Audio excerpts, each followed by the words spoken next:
in Julia's chest. She knew hard decisions sometimes had to be made when working with animals, but taking a 3-day-old foal away from its mother was ridiculous and cruel. For the first time in her life, she was so mad she didn't care what Claude or anyone else thought. The horses belonged to her now, and she had pledged to take care of them. "Where is she?" she asked again. He lifted his chin, indicating the other end of the barn. "In with a nurse mare who delivered last night." "What's a nurse mare? Explain it to me like I'm in first grade." Irritation furrowed Claude's brow. "A nurse mare is a horse who just foaled and is able to produce milk. We use nurse mares to nurse other foals that might be worth money, like Blue's filly, Samantha." "So the nurse mare is taking care of 2 babies?" "No, just Blue's." Julia frowned. "What about the nurse mare's foal? Where is it?" Claude went back to spreading straw. "Where is it? Tell me." He looked at her, his face flat. "We send nurse mare foals to auction." "Is that what that truck was doing here? Picking up the nurse mare's foal?" Claude nodded. "So you took Blue's 3-day-old filly away from her and gave it to the nurse mare, then took the nurse mare's newborn away from her and sent it to auction?" He took off his gloves and fixed hard eyes on her. "The sooner you learn that nurse mare foals are byproducts of the racing industry and the pharmaceutical industry, the better off you'll be. Some farms let nurse mare foals starve, club them to death, or sell them for skin and meat. We don't do that here." "Well, how do you know the foal won't be sold for skin and meat at the auction?" "I don't." Julia bunched her hands into fists at her sides. "Go get it." He gaped at her. "Beg your pardon?" "I want you to put Samantha back in Blue's stall with her. Then I want you to go get the nurse mare's foal and bring it back here." Claude sighed loudly and shook his head. "Sorry, but that's not how it's done, Miss Blackwood. This is a business, not a place for bleeding hearts." "Well, I own this business now, and we're doing things my way. No more taking foals away from their mothers, and no more sending newborns to auction." Claude straightened his shoulders and jutted out his chin. "We're trying to make money here. We raise racehorses and show horses, not barnyard pets." "I don't care. I've seen the books, and we've got plenty of money. And while I'm in charge, we're not taking babies from their mothers. We'll have to figure out another way to make things work." Just then, Fletcher came into the barn. "What's going on?" Claude came out of the stall and yanked off his gloves. "Ask her," he said, and stormed away. He exited through the open barn door, got in his truck, slammed the driver's side door, and sped out of the driveway, gravel shooting from his back tires. Fletcher looked at Julia, eyebrows raised. "Where's he going in such a hurry?" Despite her conviction that she was doing the right thing, she was on the verge of tears. Her knees shook as adrenaline left her body. Putting her foot down and saying what she thought was exhausting. "To get the nurse mare's foal and bring it back here." "What? Why?" "I don't want foals taken from mares or sent to auction," she said. "Ever." Fletcher crossed his arms and leaned against the wall, his face somber. "Okay, but that means more time between births and fewer horses to sell." "I don't care. Blackwood Farm is doing perfectly fine, and if we have to get by on less in the future, we'll figure that out when the time comes. But I refuse to make money that way. Now, will you please help me give Samantha back to Bonnie Blue?" He put on a pair of gloves and studied her, the hint of a grin on his face. "Yes, Miss Blackwood." She turned and started down the aisle in the other direction. "Hey, where are you going?" he said. "I thought you wanted help taking Samantha to Blue." "You can do it," she called over her shoulder. "Their stall needs to be cleaned." She entered Blue's stall and got to work. In truth, she needed to be alone. The thought of the foals being taken away from their mothers, ripped without warning from everything familiar and loved, then starved, clubbed, or sold for meat, tore her heart to shreds. Tears filled her eyes as she imagined Blue and the nurse mare, scared and confused and frantic, wondering why someone had taken their babies. She could almost feel the horrible, heavy pain in their chests, the terror and helplessness in their minds. It didn't matter that they were animals. Mares still possessed the maternal instinct. She had seen it with her own eyes when Bonnie Blue looked back at her newborn filly. It was love at first sight. Her mother had never looked at her that way, but Julia had studied enough interactions between mothers and daughters to recognize unconditional love when she saw it. Then another thought hit her, and she had to stop working.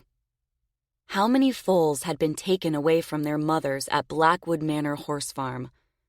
How many horses' hearts had been broken because of her parents' greed? How could anyone be that callous year after year after year?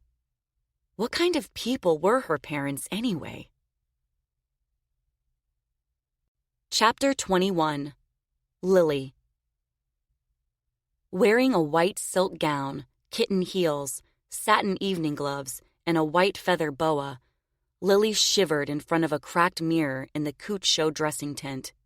Despite the fact that it was well over 90 degrees outside, and the inside of the tent felt hotter still. She hadn't eaten a thing all day, and her empty stomach twisted with nerves and bile. Behind her, half-naked women wiped red lipstick off their lips, scrubbed beauty marks from their cheeks, and peeled tassels off their nipples.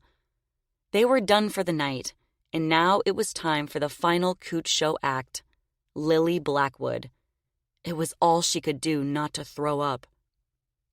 Earlier, Josephine had insisted Rosie and Ruby add color to Lily's face, so Ruby drew a beauty mark above Lily's mouth, while Rosie lined her eyes with black liner and applied fake lashes. "What did Cole say about Mr. Barlow putting you in the Cooch Show?" Ruby said.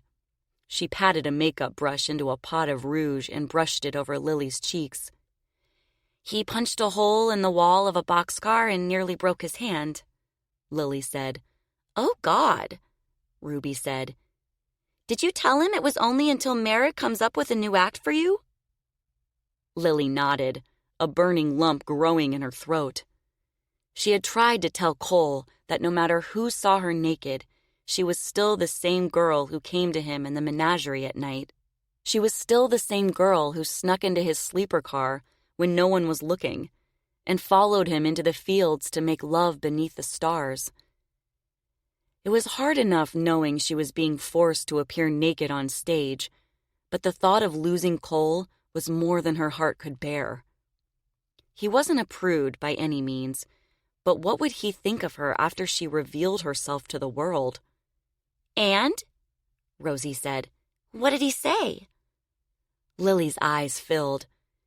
"He said he needed some time alone and walked away." "Cheapers," Ruby said. She dabbed a tissue in the corner of Lily's eyes to stop her makeup from running. "Well, he can't be mad at you for it." Lily shrugged. "You know," Rosie said, applying lipstick to Lily's lips, "some men find it exciting to think about other men ogling their woman's body." She winked playfully and grinned. "Yeah," Ruby said. "For some reason, the thought of dating a Cooch Show girl gets their engines running.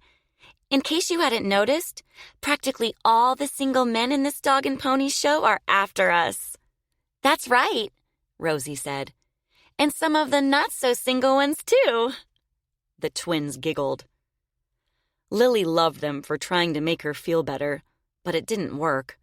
"I only want one." Ruby grabbed another tissue. "Aw, don't cry, sweetie. He'll come around." When the twins were done putting on the makeup, Lily thought she looked like a clown, but she didn't have the heart to tell them that. Besides, she didn't care. Maybe the audience would think she looked like a clown too, and her career in the girly show would be over before it began. Now, her mind raced as she sat in front of the mirror, trying to figure out how she could sabotage her act without getting caught. Nothing came to her. She was supposed to be over in the Cooch Show tent already, waiting in the wings. She got up and pulled back the dressing tent door to peer out. Maybe she could make a run for it. But one of Mr. Barlow's strongmen kept guard outside, protecting the girls and watching for Rubes trying to sneak a free peek beneath the canvas walls. Across the narrow passageway, the Cooch Show tent glowed red, and Ruby's and Rosie's silhouettes danced and wiggled across the stage. Snare drums and a trumpet played sexy music, and men hooped and hollered for the twins to take it all off. The longer the music went on, the rowdier the men got. "You ready?" the strong man said to Lilly. She steeled herself and stepped out of the changing tent, her limbs trembling. The strong man led her over to the back of the Cooch Show tent and pushed aside the entry flap. She swallowed the acid in her throat, went inside, and followed a short, dim corridor to the wings of the stage, where 3 overturned crates, 2 with cushions and 1 topped with ashtrays, glasses, and bottles of liquor, sat against the back wall. Watching from behind the curtains, her face grew hot as the twins shimmied across the pockmarked platform in G-strings and lace brassieres, a string of red lights illuminating their rouged faces. Like everything else they did, they moved and danced in perfect unison. Then they stopped and leaned forward, shaking their shoulders and covering their breasts with their hands. The men hollered and groaned. "Show us what you got," a man yelled. The twins straightened, pouted coyly, and shook their index fingers back and forth. Then the snare drum rolled, and the twins faced each other and slid each other's bra straps down from their shoulders. They winked at the audience, rotated on their tiptoes, bent over again, and let their breasts swell forward in the loose cups of their brassieres. "Come on," another man shouted. "I paid good money for this." The twins shrugged, turned away from the audience, and reached behind their backs to undo their bra clasps. In perfectly timed identical movements, they glanced over their shoulders, winked again, and let their brassieres fall to the floor. "That's it," someone shouted. "There you go, girls. Turn around, honey." The twins spun around with their hands over their nipples, opened their red-lipped mouths in mock surprise, and took their hands away, letting their breasts drop. The men whooped in delight. "Lord have mercy! Sweet Jesus!" The twins did another quick little dance, then curtsied and ran off the stage, smiling and blowing kisses to the audience. The men cheered and whistled and clapped. Lily's neck and chest ignited with a strange mixture of shame and panic. She was next, and she didn't think she could go through with it. On the opposite side of the stage, Josephine sauntered out from behind the curtain and asked for a big hand for Rosie and Ruby. The men hollered and applauded. The twins hurried down the stage steps, entered the wing, and stopped beside Lilly, laughing and out of breath. "You look gorgeous," Ruby said. "Like a movie star," Rosie said. "I think I'm going to be sick," Lilly said. She was starting to feel dizzy. On stage, Josephine raised a hand to quiet the men. "It's your lucky night, fellas," she said, "because we've saved the best for last. Tonight, you're going to see something you'll never forget. Something so shocking you'll be talking about it for weeks. This one is so special, boys, we're asking you to pay another quarter to stay. I can't say any more than it's our last girl of the evening, and you won't want to miss her. Just hand your quarter to that fellow right there, and he'll let you stay for this final act. That's it. Just one more quarter, and you'll see something you'll be talking about for the rest of your lives." "Listen," Rosie said to Lilly. "The first time's the hardest, but once you see those men turn into little boys at your feet, you might like it." "I doubt it," Lilly said. "Just remember what we taught you," Rosie said. Start with a slow, sexy strut and make sure you smile. And play with your hair a little, Ruby said. Lilly nodded, suddenly incapable of speech. And now, Josephine announced to the audience, our very own, the beautiful, the alluring, the angelic, the virginal, Miss Lilly Blackwood. Lilly stood frozen, unable to put one foot in front of the other. Her heartbeat thundered in her ears, blocking out all sound. Josephine grinned like a wolf, one arm outstretched, and waited for her to come up the steps. Lily's vision started to close in, and the ground swayed beneath her feet. Go on, Lilly, Ruby said. You can do it. Quick, Rosie said. Give her a swig before she runs. Ruby grabbed a bottle of whiskey from the overturned crate, and before Lilly could protest, held it to her lips and told her to drink. Lilly took a big sip. The alcohol burned her throat and ignited her chest, but she didn't care. If it helped her get through this, she'd drink the entire bottle. She took several more good swallows, then pushed it away and coughed. She'd had her share of booze over the years, but never on an empty stomach, and she could already feel it slithering through her veins, warming her arms and legs. There you go, Ruby said. That'll take the edge off. Now go on. I can't, Lilly stammered. I can't do it. You have to, Rosie said. You know what Merrick will do if you don't. Come on, Ruby said. Show him you're stronger than that. For a second, Lilly thought about taking the beating. Anything would be better than undressing in front of a crowd of drunken men. Then she remembered what Merrick said about entertaining rubes in a tent behind the baggage wagons, and something shifted in her head, like reason and logic and sanity coming unfastened deep within her. She felt it in her chest, too, like a loosening of her lungs and heart. Her breath felt bottomless. She wasn't sure if it was the whiskey or a sudden case of indifference, but something pushed her toward the stage. She almost laughed, wondering what the men's reactions would be when they saw the color of her skin. Maybe they'd go running out of the tent and spread the word that the Barlow brothers had a disgusting freak in their girly show. Maybe it would be the last time she'd have to do this. Holding up the hem of her silk evening gown, she marched up the steps on unsteady legs. Josephine winked at her and left the stage. When the music started, Lilly took a deep breath and stepped into the spotlight. A collective intake of breath filled the tent, and there was a moment of awed silence. Standing men sat down hard in their chairs, and sitting men stood, wide-eyed and gawking. Lilly was right. The rubes didn't want to pay good money to see a freak take off her clothes. They wanted busty blondes, salty redheads, and voluptuous brunettes, not a ghost with a head full of spiderweb hair. Relief washed through her. There was no need to get naked after all. Then the men started whistling and clapping, and Lily's heart sank. She glanced nervously at Ruby and Rosie, who were watching from the wings. Ruby smiled and made a circular motion with her finger.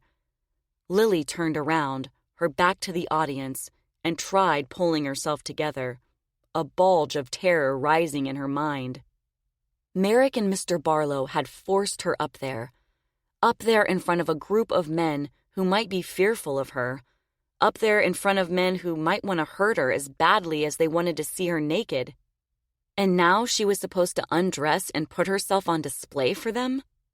It'd been years since Mama's words rang in her ears, but she could hear them now, like a returning nightmare from her youth, calling her an abomination and telling her it was a grievous sin to expose her naked body to anyone, even herself. And suddenly it broke. The horrible realization that she had been cheated out of a normal life came over her, and a soundless cry tore from her chest. Her only thought was to run, to get off the stage and get out of the tent. All at once, the whiskey rebelled inside her empty stomach, and she knew she was going to be sick. She turned and her feet tangled in her dress, and she almost fell. Then she recovered and headed toward the steps, a hand over her mouth. Someone in the audience began to laugh, and another man joined in. Others shouted angry words. "Is this some kind of joke? Get that freak off the stage! We want our money back!" An empty popcorn box hit Lilly in the head. She hunched her shoulders and put her arm up to protect herself until she reached the stage steps and scrambled down them. At the bottom, she fell on her hands and knees and vomited in the flattened grass, her hair hanging in her eyes. "Oh, my God," Ruby said.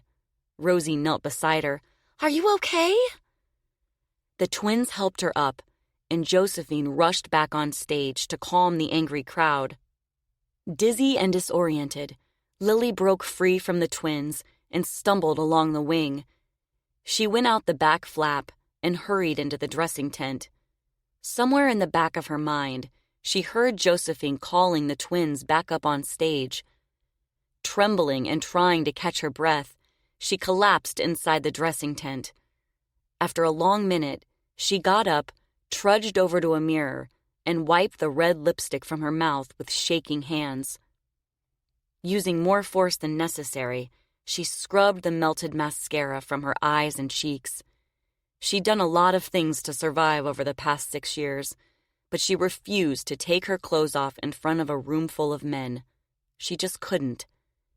And if Merrick and Mr. Barlow thought they could force her to entertain Rubes in the tent behind the baggage wagons, she'd run away. There was no other choice. She'd take her chances in the real world, or join a different circus. Maybe, if she begged him, Cole would leave with her.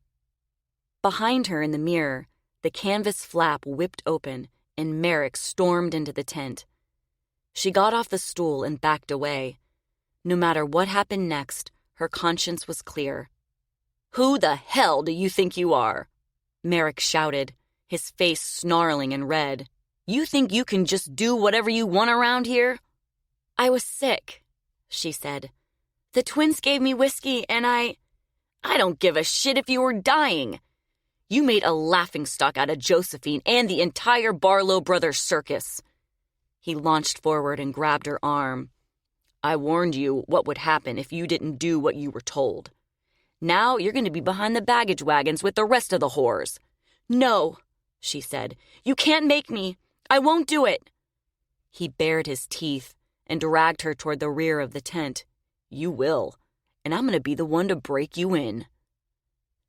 He shoved her behind a stack of steamer trunks, then seized her again, lifted her off her feet, and crushed her to his chest. Her kitten heels fell off, and for a moment she hung suspended, her bare toes scraping the tops of his boots. He shook her hard and set her down. When her feet touched the grass, she tried to get away, but he grasped her face, turned it toward his, and pushed his wet mouth over hers. She clamped her lips shut and tried to wrench free, but he wrapped his arms around her and held on tighter. The sour tang of whiskey and tooth decay filled her nostrils and mouth. She twisted and turned and kneed him in the crotch. He groaned in pain and loosened his grip, then slapped her across the face and shoved her backward with an angry grunt. She landed hard on her back and scrambled to her knees, trying to crawl away. But before she could get her feet beneath her and run, he grabbed her ankles, dragged her backward, flipped her over, and held her down. "Let me go!" she screamed, pushing against his chest. She swung at his head, her small fists colliding with his rock-hard jaw, his muscular neck, his granite temples. He grabbed her flailing arms with one rough hand and pinned them above her head, his face red with exertion.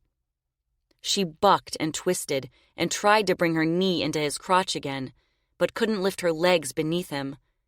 He ripped open the front of the silk gown as if it were paper and tore off her underwear. Then he undid his pants and forced himself between her legs. "You don't tell me what to do," he said.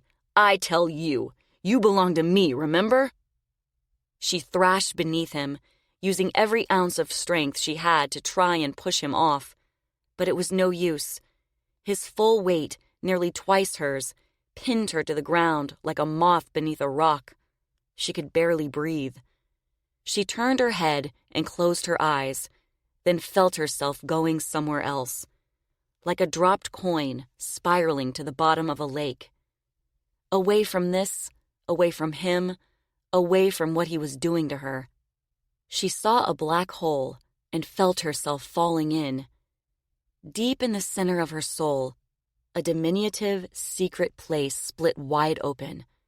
It was the only part of her she'd managed to keep hidden and protected. Even while people stared and made fun of her in the freak show. Now, without any warning, it was exposed and vulnerable, lingering for just a moment, like a trailing wisp of black smoke, and then it was gone. She let out a high, keen shriek, like the long final wail of a dying animal, until she tasted blood at the back of her throat. Suddenly, Merrick stopped and stared down at her as if he had no idea who she was, his shocked face that of a man suddenly exorcised of a demon. Then, with a hard, low grunt of surprise and pain, his head jerked to the left and he fell to one side, his body limp. Behind him, Cole stood with a bullhook in his hands, his face contorted with rage. He dropped the bullhook and knelt beside her. "Are you all right?" he said. Lilly gathered her torn gown over her trembling legs, rolled on her side, and curled into a fetal position, fighting the urge to jump up, grab the bullhook, and bash in Merrick's head. The newly dead space at the center of her soul began to shift and change. Then it shriveled, closed, hardened, and turned to stone. Cole scooped her off the ground and carried her out of the tent. "You're going to be okay," he said. "I've got you." She leaned against his shoulder and closed her eyes, her teeth chattering. He kissed the top of her head. "I'm so sorry, Lilly. I never should have let you go through with it. I should have protected you." His voice sounded strangled, as if he had to force the words out. "I hope I killed the bastard." She looked up at him. "No, don't say that. Mr. Barlow will have you red-lighted." "I don't care." Neither of them spoke again as he carried her through the back lot. Above the ghostly roofline of the big top, above the yellow and orange flags and colored lights, a smattering of stars twinkled in the evening sky.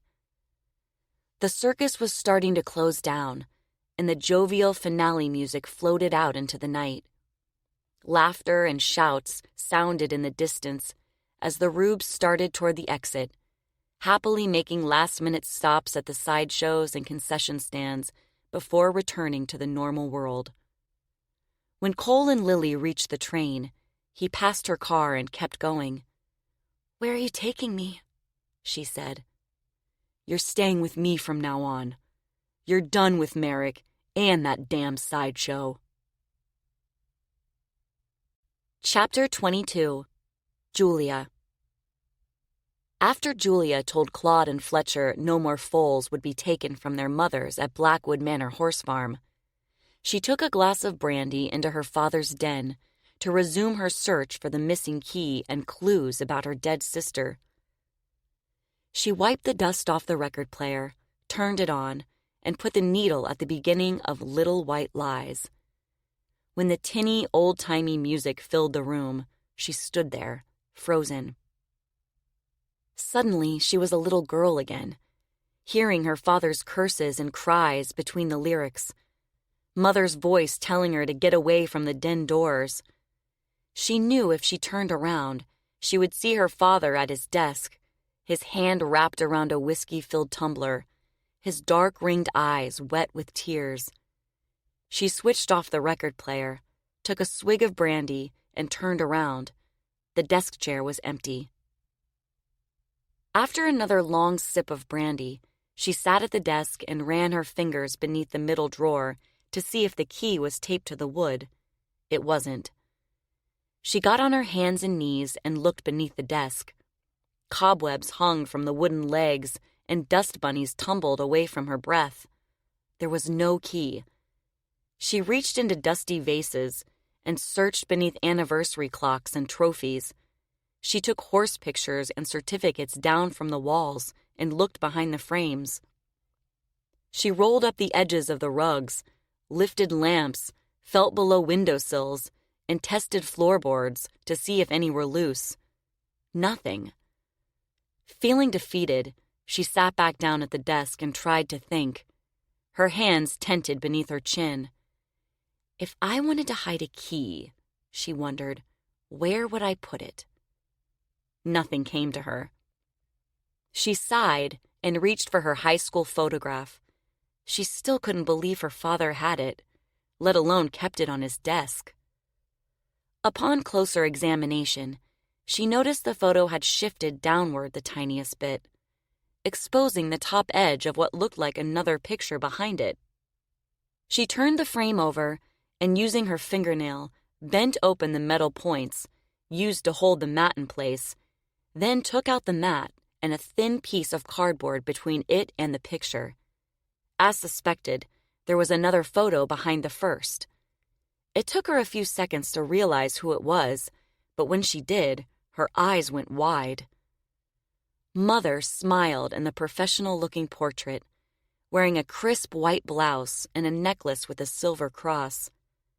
Her light hair was pushed back in a headband, the rest falling in soft waves over her shoulders. She couldn't have been any older than 18 or 20. Apparently, Mother hadn't always been opposed to pictures. Imagining her as a young woman had always been difficult for Julia, but here was proof that Coraline Blackwood had once been fresh, vibrant, and beautiful. Still, Julia had trouble connecting the wide, genuine smile of the woman in the picture with Mother. She had never seen her smile like that. What had changed? Was it the loss of her first daughter that turned her into the woman Julia remembered? Or was it the affair, or obsession, or whatever it was her husband had with the albino in the circus? And why had Father covered Mother's picture with hers? She laid both photos on the desk, mother and daughter side by side. The shape of their faces and their features were nearly identical. The arch of the brows, even the way one eye was the tiniest bit lower than the other. She had never noticed the similarities before, but now it seemed eerie how much they resembled each other. They could have been the same person living in separate eras. No matter how much Julia might have fantasized in the past about coming from a different family, there was no denying she was Coraline Blackwood's daughter. With 1,000 questions running through her mind, she returned the pictures to the frame and started putting it back together. Then she stopped. A small key had been taped to the front of the cardboard behind Mother's photo. Her heartbeat picked up speed as she peeled off the key, removed the tape, and tried it in the locked drawer. It fit and turned. She held her breath and pulled open the drawer. A polished wooden box sat alone and perfectly centered in the bottom, in stark contrast to the chaos in the rest of the desk. With shaking hands, she carefully lifted the box and put it on the blotter, relieved to see it didn't have a lock. She opened the lid and found a velvet drawstring purse and a red leather camera case. She took out the drawstring purse and opened it. Inside was a pearl necklace, matching earrings, and a silver hairbrush wrapped in yellow newspaper. She stared at the white strands in the brush. It couldn't be, could it? She took out the camera case and set it on the desk. The clasp was broken, and the brittle leather felt like grit on her fingertips. Working gently, she took the camera out of the case. Written in blue ink inside the case lid was a name: Lilly. Was that her father's mistress? If so, why did he have her things? A thin piece of folded cardboard sat on the bottom of the box. Julia took it out and unfolded it. Red and blue paint flecked off the creases of a poster from the Barlow Brothers Circus. On the front, 2 clowns smiled and waved next to a pale-looking elephant standing on its hind legs. A woman, dressed in a white evening gown, sat in the elephant's curled trunk, smiling with one arm in the air. It looked like the same woman from the newspaper clipping. Julia picked up the camera and turned it over in her hands. It was a silver and black enamel Kodak with 3 round knobs on the top. Despite its age, it looked brand new. She released the lens, looked through the viewfinder, and pushed the exposure level. To her surprise, the camera clicked and the shutter closed. She wound the advance knob. The camera had film inside. The morning after finding the camera inside the locked drawer of her father's desk, Julia woke up with a splitting headache. That second glass of brandy was a bad idea. Then again, it wasn't every day you found out you had a dead sister and your father might have had an albino mistress. Not to mention wondering why your parents needed forgiveness for something to do with your sister's death, and putting your foot down about something you believed in. All those jumbled up emotions felt like having the stomach flu, complete with trembling knees and the desire to throw up. If being the owner of Blackwood Manor horse farm was going to be this draining, maybe she wasn't cut out for the job. The leaden sky outside her window mirrored her frame of mind. Rain clouds hung like gray waves above the treetops, as if ready to break open and flood the earth at any second. If it were up to her, she would have stayed in bed all day.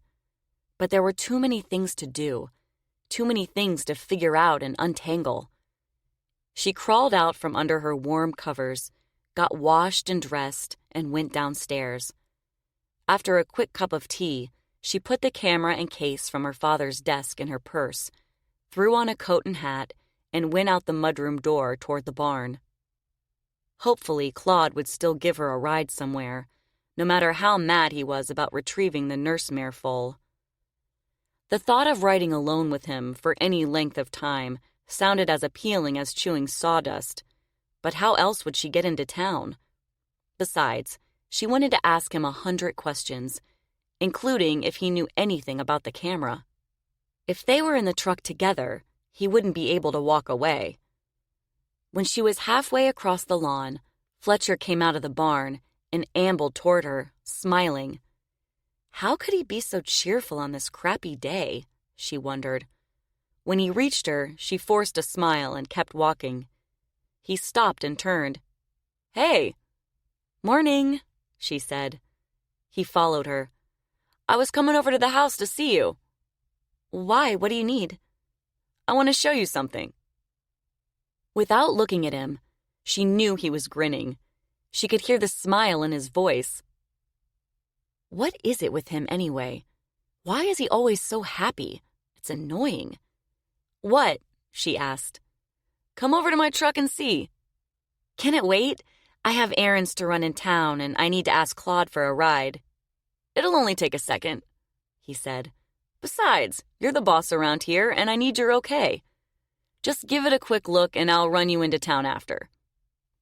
She stopped and looked at him, sighing. Riding into town with him would be a lot better than riding with Claude, and she wasn't really in the mood to ask Claude questions anyway. If he was mean and rude, she might say something she'd regret. Maybe by the time they got back, she'd feel braver and have a better outlook. "Okay, what do you want to show me?" Fletcher's smile widened. "Great," he said. "Follow me." He led her across the lawn toward a horse trailer hitched to his truck. On the way, they passed Claude fixing a gate near the barn driveway. He glanced up at them, then put his head back down, his eyes on his work. Julia clenched her jaw, a knot of dread twisting in her stomach. In her head, she was tough, but in reality, she hated the thought of anyone being angry at her. even someone as ornery as Claude. And if he was still upset about the foals, he might not be willing to talk about anything. She trailed Fletcher along the side of the horse trailer and followed him around to the back, wishing they could get this over with so she could go into town and find a place to get the film and the camera developed. Maybe the pictures would help answer some of her questions. Fletcher unlocked the ramp and let it down, then gestured for her to follow him up it. He was still smiling, but there was a strange tightness in his eyes, a rare glint of unease she had never seen before. Normally, he seemed to swagger around the barn like the jocks who used to make fun of her in school, sure of the world around him and his place in it. Seeing him like this made her nervous. She didn't think she could handle any more surprises. Steeling herself, she went up the ramp, peered inside the trailer, and gasped. Lying in a bed of yellow straw, a newborn foal, the color of coal, lifted its head and blinked up at her. When it saw her and Fletcher, it struggled to its feet on wobbly legs and pushed its tiny muzzle over the door. Julia smiled and rubbed its fuzzy forehead, forgetting about Claude, her late sister, and the film and the camera. "Is this the nursemare's foal?" she said. "I thought Claude brought it back last night." "He did," Fletcher said. "This one was born over at the Thompson farm early this morning. The mare rejected it." She frowned. "How come?" He shrugged. "Sometimes it just happens. No one knows why. It was the mare's first." She looked at the orphan foal's sweet face and felt an instant kinship with it. Immediately berating herself for being so caught up in her own problems, she almost refused to listen to Fletcher. "But how will it survive without its mother?" He leaned over the door and scratched the foal's neck. "I was hoping you'd take care of it." Her eyes went wide. "Me? I don't know anything about—" "I'll help you." "I don't know," she said. "I might do something wrong. Then it will get sick, and I've got so much to do in the house, and—" "After what you did yesterday, telling Claude not to take any more foals from their mares, I figured you wouldn't mind me bringing this little one here.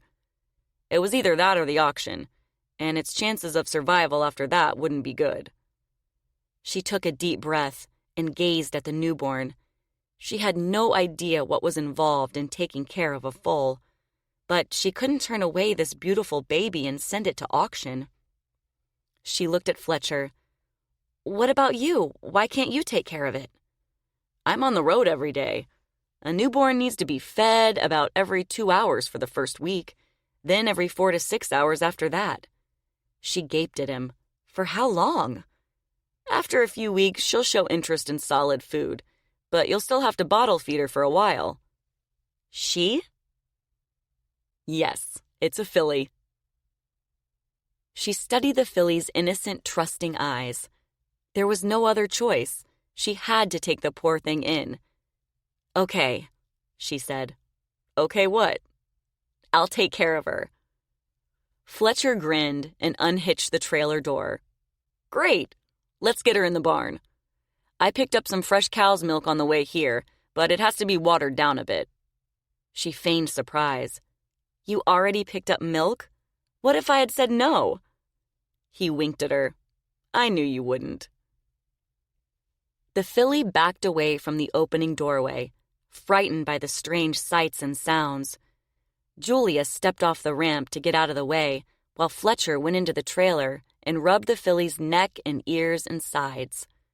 At first, the filly wasn't sure what was going on, but the more Fletcher rubbed, the more she leaned into him, like a dog enjoying a scratch. Eventually, Fletcher straightened, clicked his tongue, and exited the trailer. The filly followed him, down the ramp on spindly, wobbly legs, then bounded behind him toward the barn, her short, fuzzy tail held high. Julia followed, and Claude turned to watch them go by, a scowl on his face. She forced a smile and waved at him. He nodded once, then went back to work.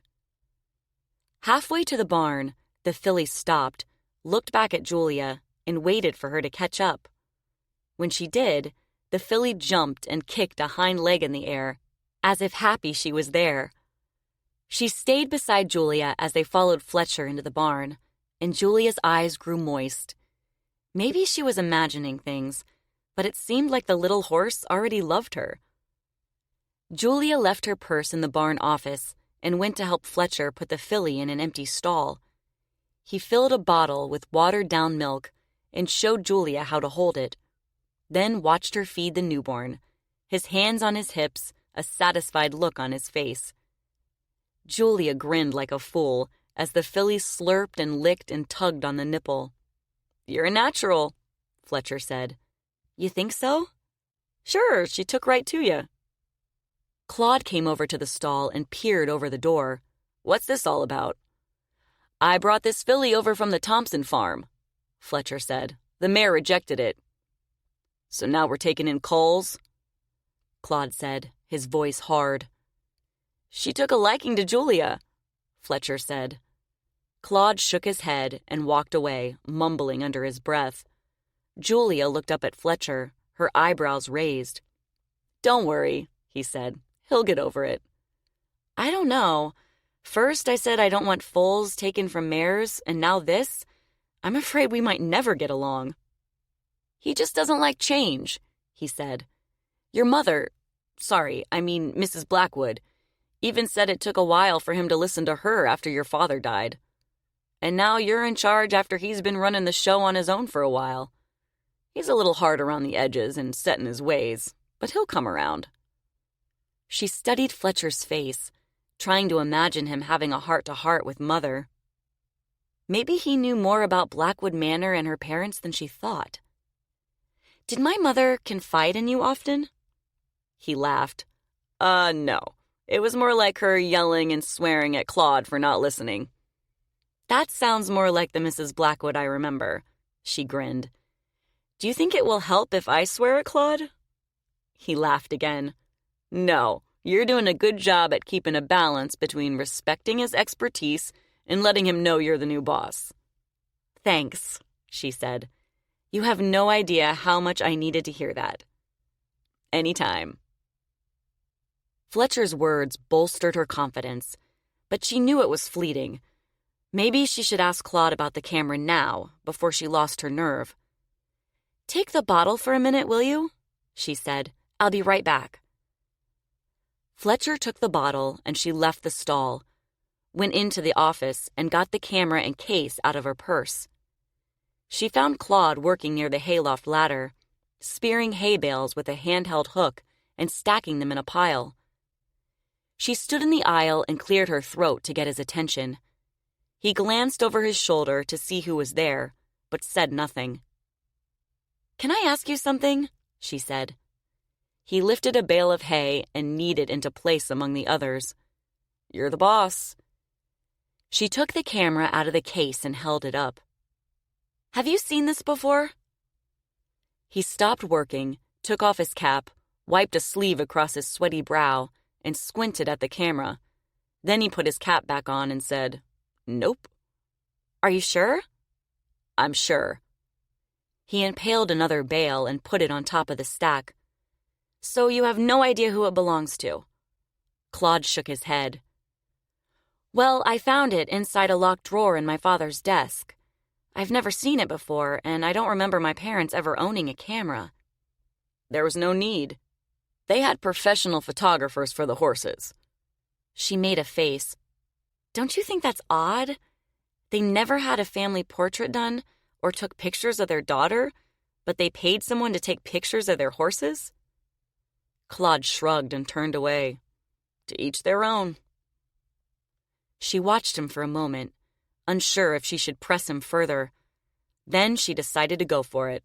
What did she have to lose? He already disliked her. "What about Lilly?" she said. "Did my father ever mention anyone by that name?" For a fraction of a second, Claude froze. A casual observer might not have noticed, but Julia did. Then he bent over, impaled another bale of hay, and shoved it into place. "Nope." "Was that my sister's name?" "Don't know." "What about the Barlow Brothers Circus? Ever heard of it?" He shook his head. Doesn't ring a bell? She opened her mouth to ask him another question, then changed her mind.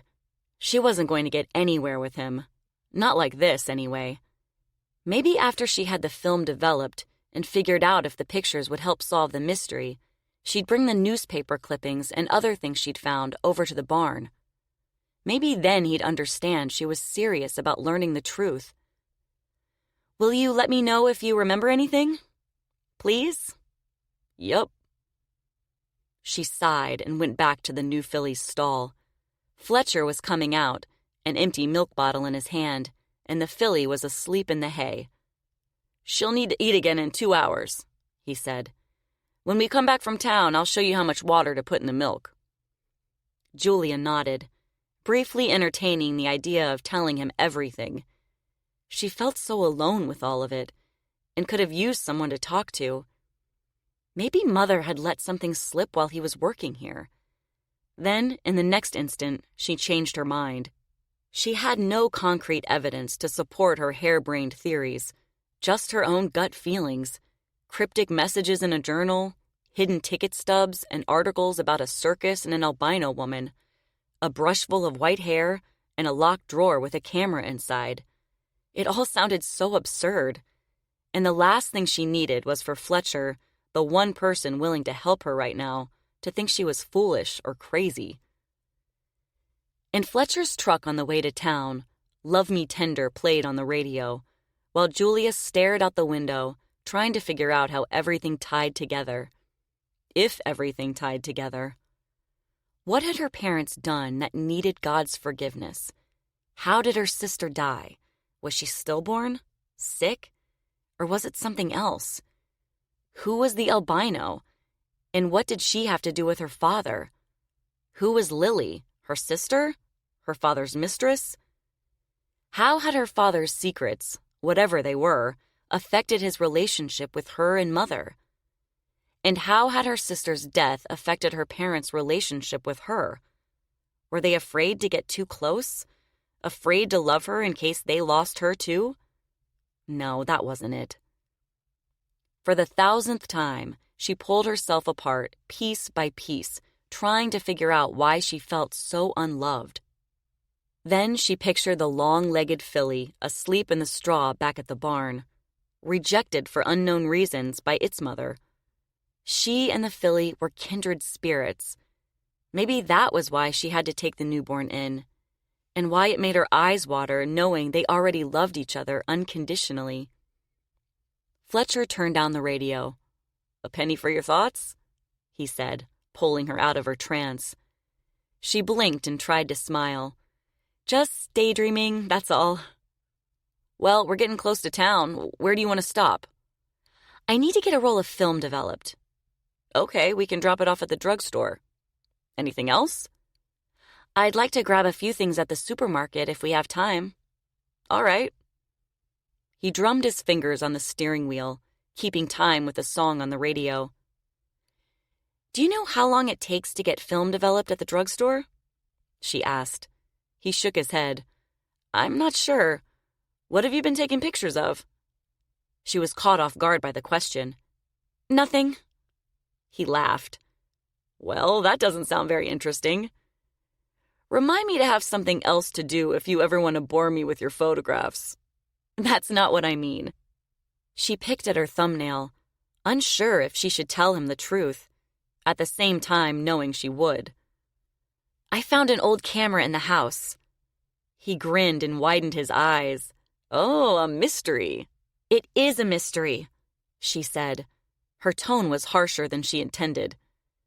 His smile disappeared, and he directed his attention back to the road. "Okay, got it." "Sorry, it's just, my parents were a little strange and difficult. Now I'm trying to find answers to questions I've been asking my entire life." "No, I'm sorry," he said. "I didn't mean to make light of it. I can tell you've been struggling with something, but I don't want to pry. Just let me know if there's anything I can do to help."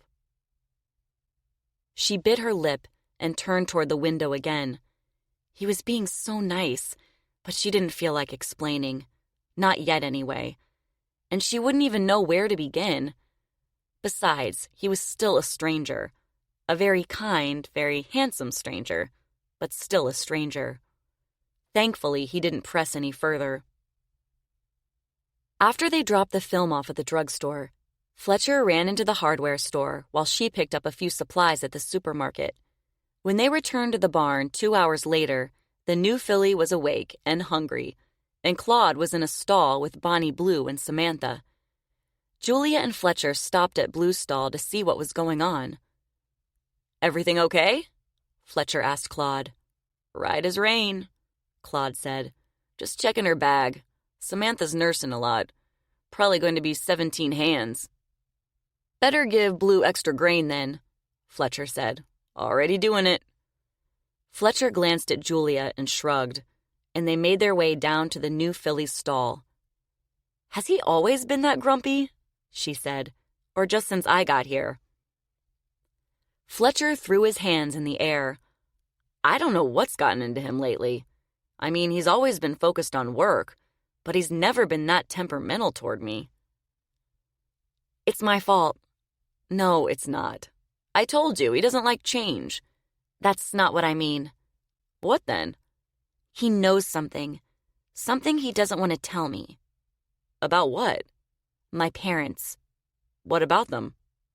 "I'm not sure, but I'm going to find out." Julia spent the following week in the barn, feeding the orphaned filly. She had named her Molly every 2 hours. She picked up Molly's bony, wiggling body and hugged her to her chest like Fletcher had taught her, one arm around her front, the other around her tail, so Molly would think Julia could lift her no matter how big she grew. Then she lifted Molly's legs one by one to get her used to having her feet picked up to trim her hooves. In between feedings, Julia spent time getting to know the other horses and cleaning out stalls. Whatever section of the barn she was working in, Claude stayed on the opposite end. He was civil and polite, but it was obvious he was avoiding conversation. Julia left the barn long enough to shower, change, and get something to eat, but her first priority was taking care of Molly. Everything else, the house, the questions about her dead sister, and any other secrets her parents had been hiding, would have to wait. Near the end of the second week, Molly started nibbling hay and playing with Samantha and the other foals in the turnout pen, and Julia nearly burst with pride. The following Monday, Julia was cleaning out Molly's stall when Fletcher leaned in and held out a yellow envelope. "I stopped by the drugstore today," he said. Without missing a beat, she yanked off her gloves, snatched the envelope out of his hand, pushed open the stall door, and handed him the pitchfork. He jumped out of the way. "You're welcome." She hurried along the aisle toward the door, the envelope gripped in her hand. "Sorry," she called over her shoulder. "Thanks."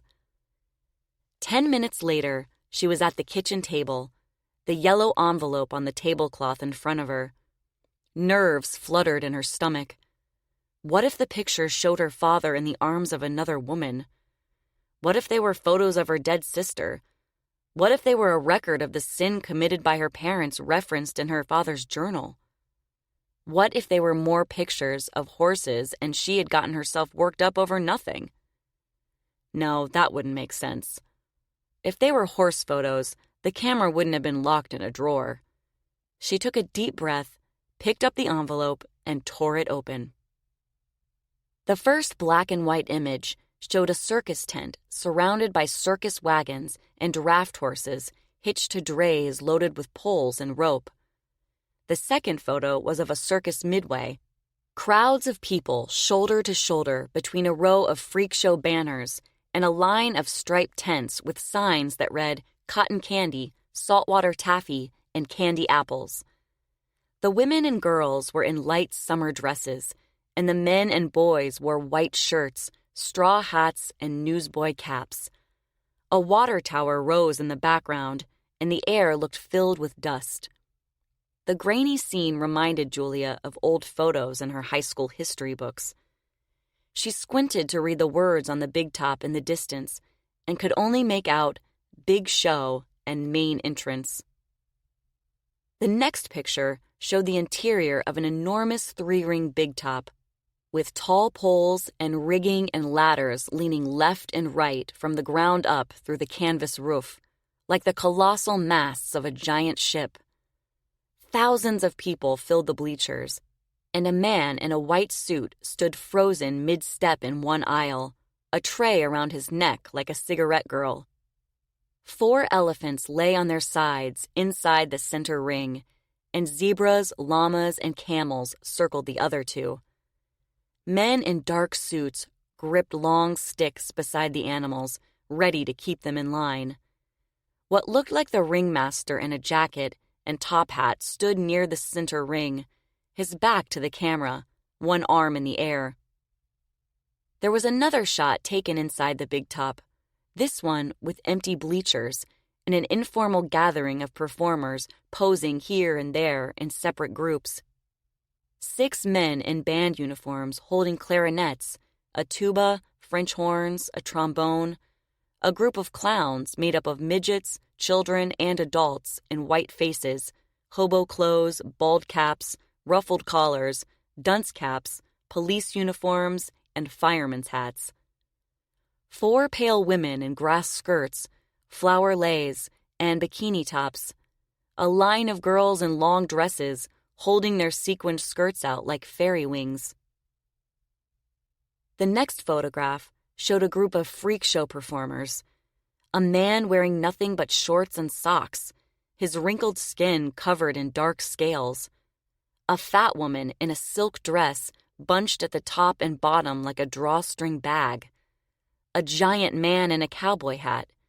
Several midgets in tuxedos and evening gowns. A woman with no arms or legs on a pedestal. A man as thin as a skeleton. A woman covered in tattoos. The 5th snapshot was of a pale woman in a leotard and ballet slippers standing between 2 elephants. One of the elephants looked like it had been painted white, and the woman resembled the albino in the article Julia had found earlier. Her curled white hair ended at her waist, and her porcelain skin looked flawless. With one hand on the elephant's trunk, she looked at the camera, her smile soft and content. If Julia was right, and this woman was her father's mistress, she could understand why he was drawn to her. Seeing her in an actual photograph instead of a grainy newspaper clipping or hand-drawn circus poster proved she was a stunning, almost ethereal beauty, with huge, soulful eyes and a heart-shaped face. The next picture was the same albino woman in a lace dress and a man in a suit and tie. Performers from the other picture surrounded them, holding up bottles and glasses and smiling at the camera. It looked like the woman and man were kissing. She was standing on her tiptoes, and they were holding hands, but the giant man behind them playfully held a straw hat in front of their faces. Julia squinted at the photo and examined the man's hands to see if they looked familiar. She couldn't tell. Hoping the next picture showed their faces, she held her breath, expecting to see her father looking back at her. But it was another group shot featuring tightrope walkers and pretty girls on horses, children in clown and cowboy costumes, girls playing drums in skimpy sailor uniforms.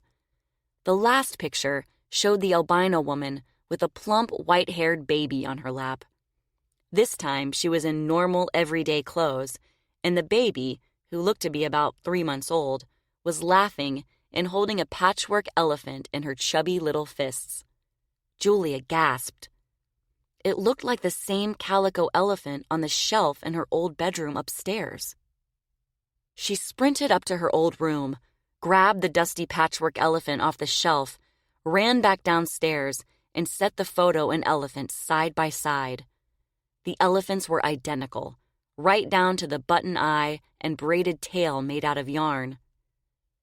She tried to remember where she got hers, but nothing came to her.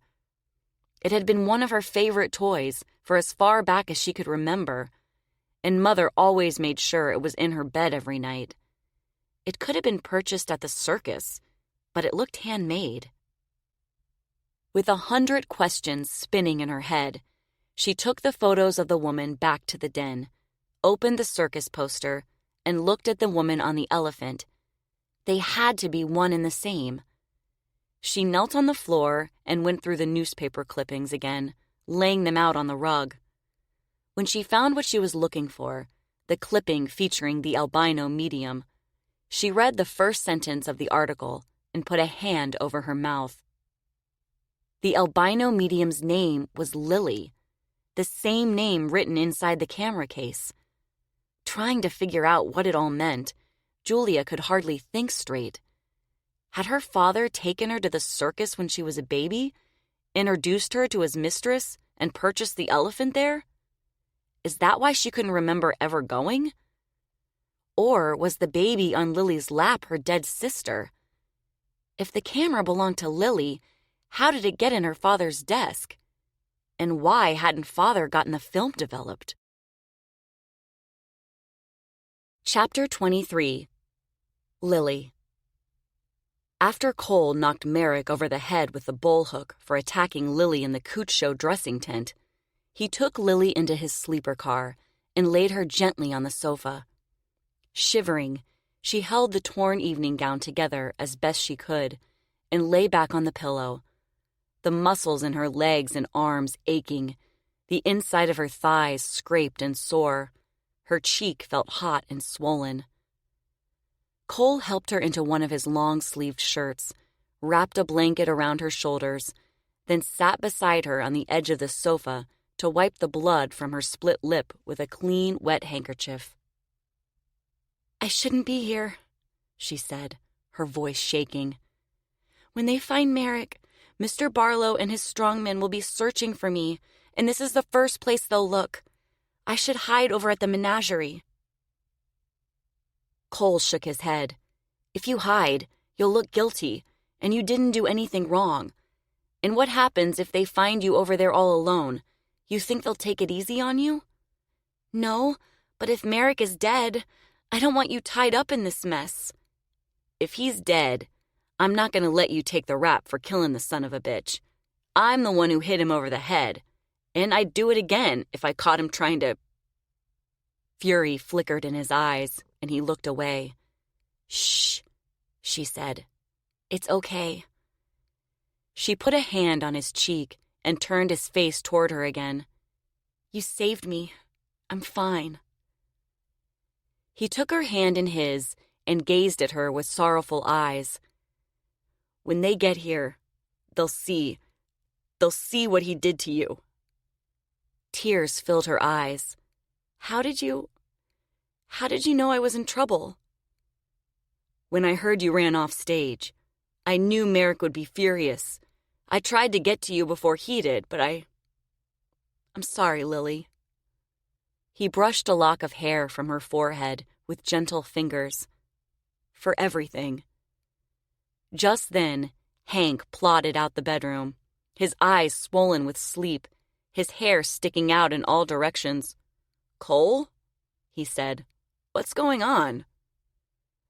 Before Cole could answer, Mr. Barlow's strongmen barged into the sleeper car. A short time later, Lilly and Cole stood inside Mr. Barlow's car, the strongmen guarding the exit. Smoking a cigar, Mr. Barlow scowled from his seat at the table, while Ilana sipped coffee on the couch. Her bare legs crossed, one foot bouncing up and down. Chi-Chi had curled up in the crook of Lily's arm and was nuzzling her neck. Lilly scratched the dog's ears to avoid eye contact with Mr. Barlow and Merrick, who sat at the table with an ice pack held to his head. Along with the bruises on her face and her sore muscles, she could feel every taut muscle in her neck, every burning vein beneath her skin. Until now, she hadn't realized how much she wished Merrick dead. On one hand, she was distressed to find him alive. On the other, she was relieved. At least Cole couldn't be charged with murder. "I don't give a good goddamn," Mr. Barlow shouted at Cole. "If you want her in the show with you and the bulls, you're paying Merrick for her. Otherwise, it's kidnapping, Merrick said. Cole glared at Merrick with hateful eyes. What are you going to do about it, you piece of shit? Shut up, both of you, Mr. Barlow said. I'm the judge and jury in this circus, and you know it. That's right, Merrick said, lifting his chin. He winced in pain, then repositioned the ice pack on his head.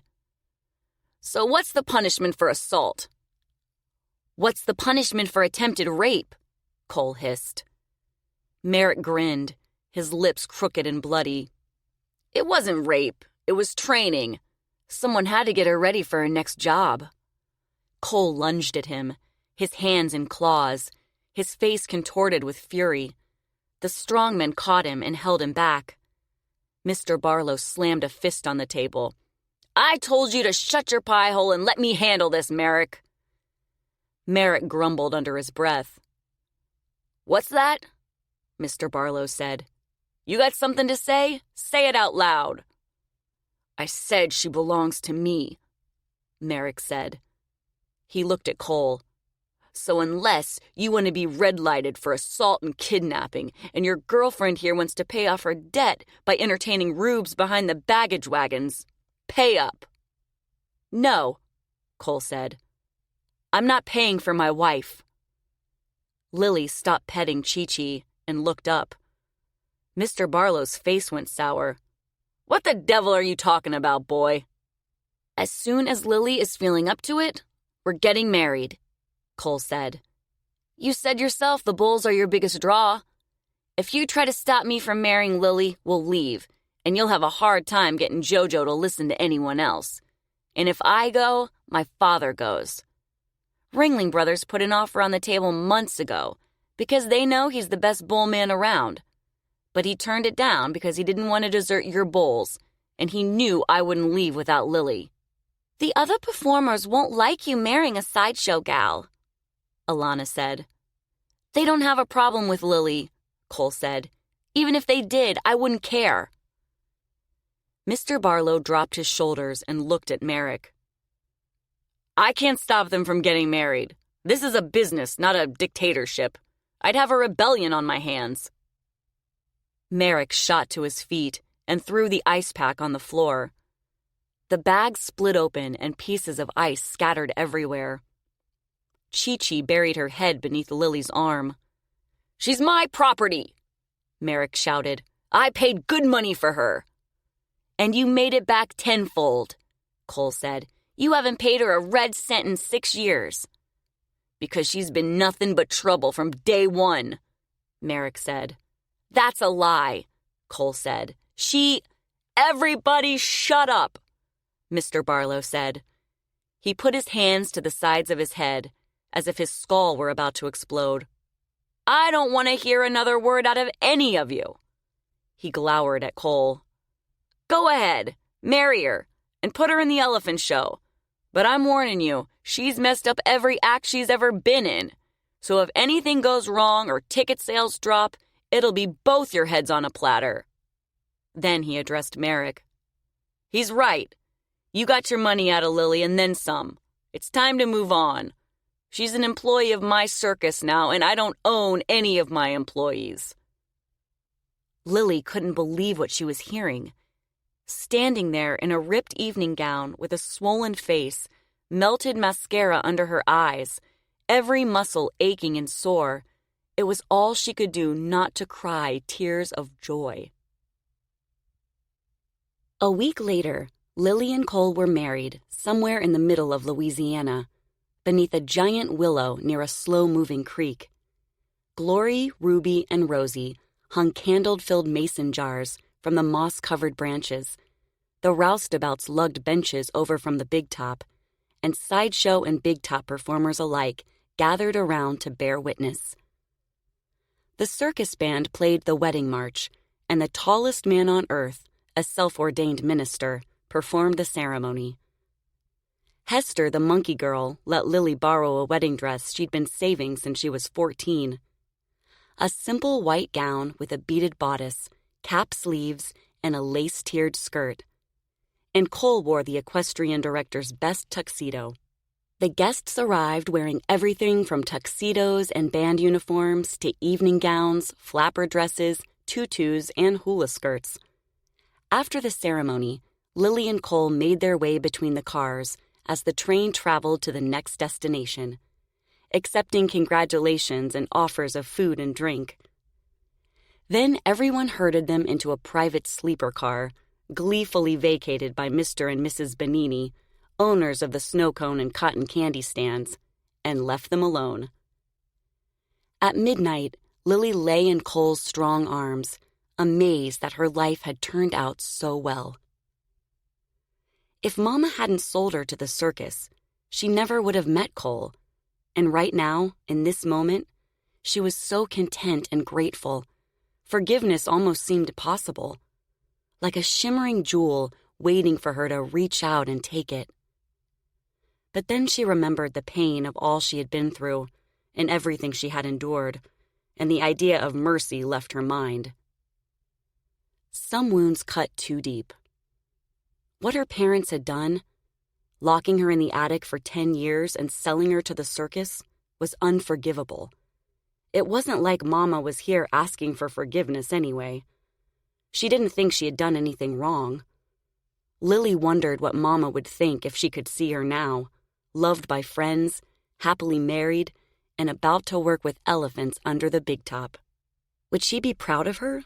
Or did her hatred run so deep it overshadowed anything good? For the next 2 weeks, Cole and Lilly worked on the elephant act inside a practice ring set up at the back end of each stop. Every now and then, Mr. Barlow checked in to see how it was going and seemed delighted with their progress. Pepper especially seemed to read Lily's mind. Wherever Lilly walked or ran, she followed, trunk in the air, mouth open in a smile. If Lilly lifted her foot, Pepper lifted a foot. Without a spoken word of instruction, Pepper stood on her hind legs or scooped Lilly up with her trunk and gently placed her on her neck behind her ears. Cole and his father had never seen anything like it, and Lilly was happier than she ever thought possible. But sometimes she noticed Merrick watching from the corner of a nearby tent, his face tight, anger radiating from his pores like heat from a desert. It unsettled her. Finally, the big day came for Lilly to make her first appearance under the big top.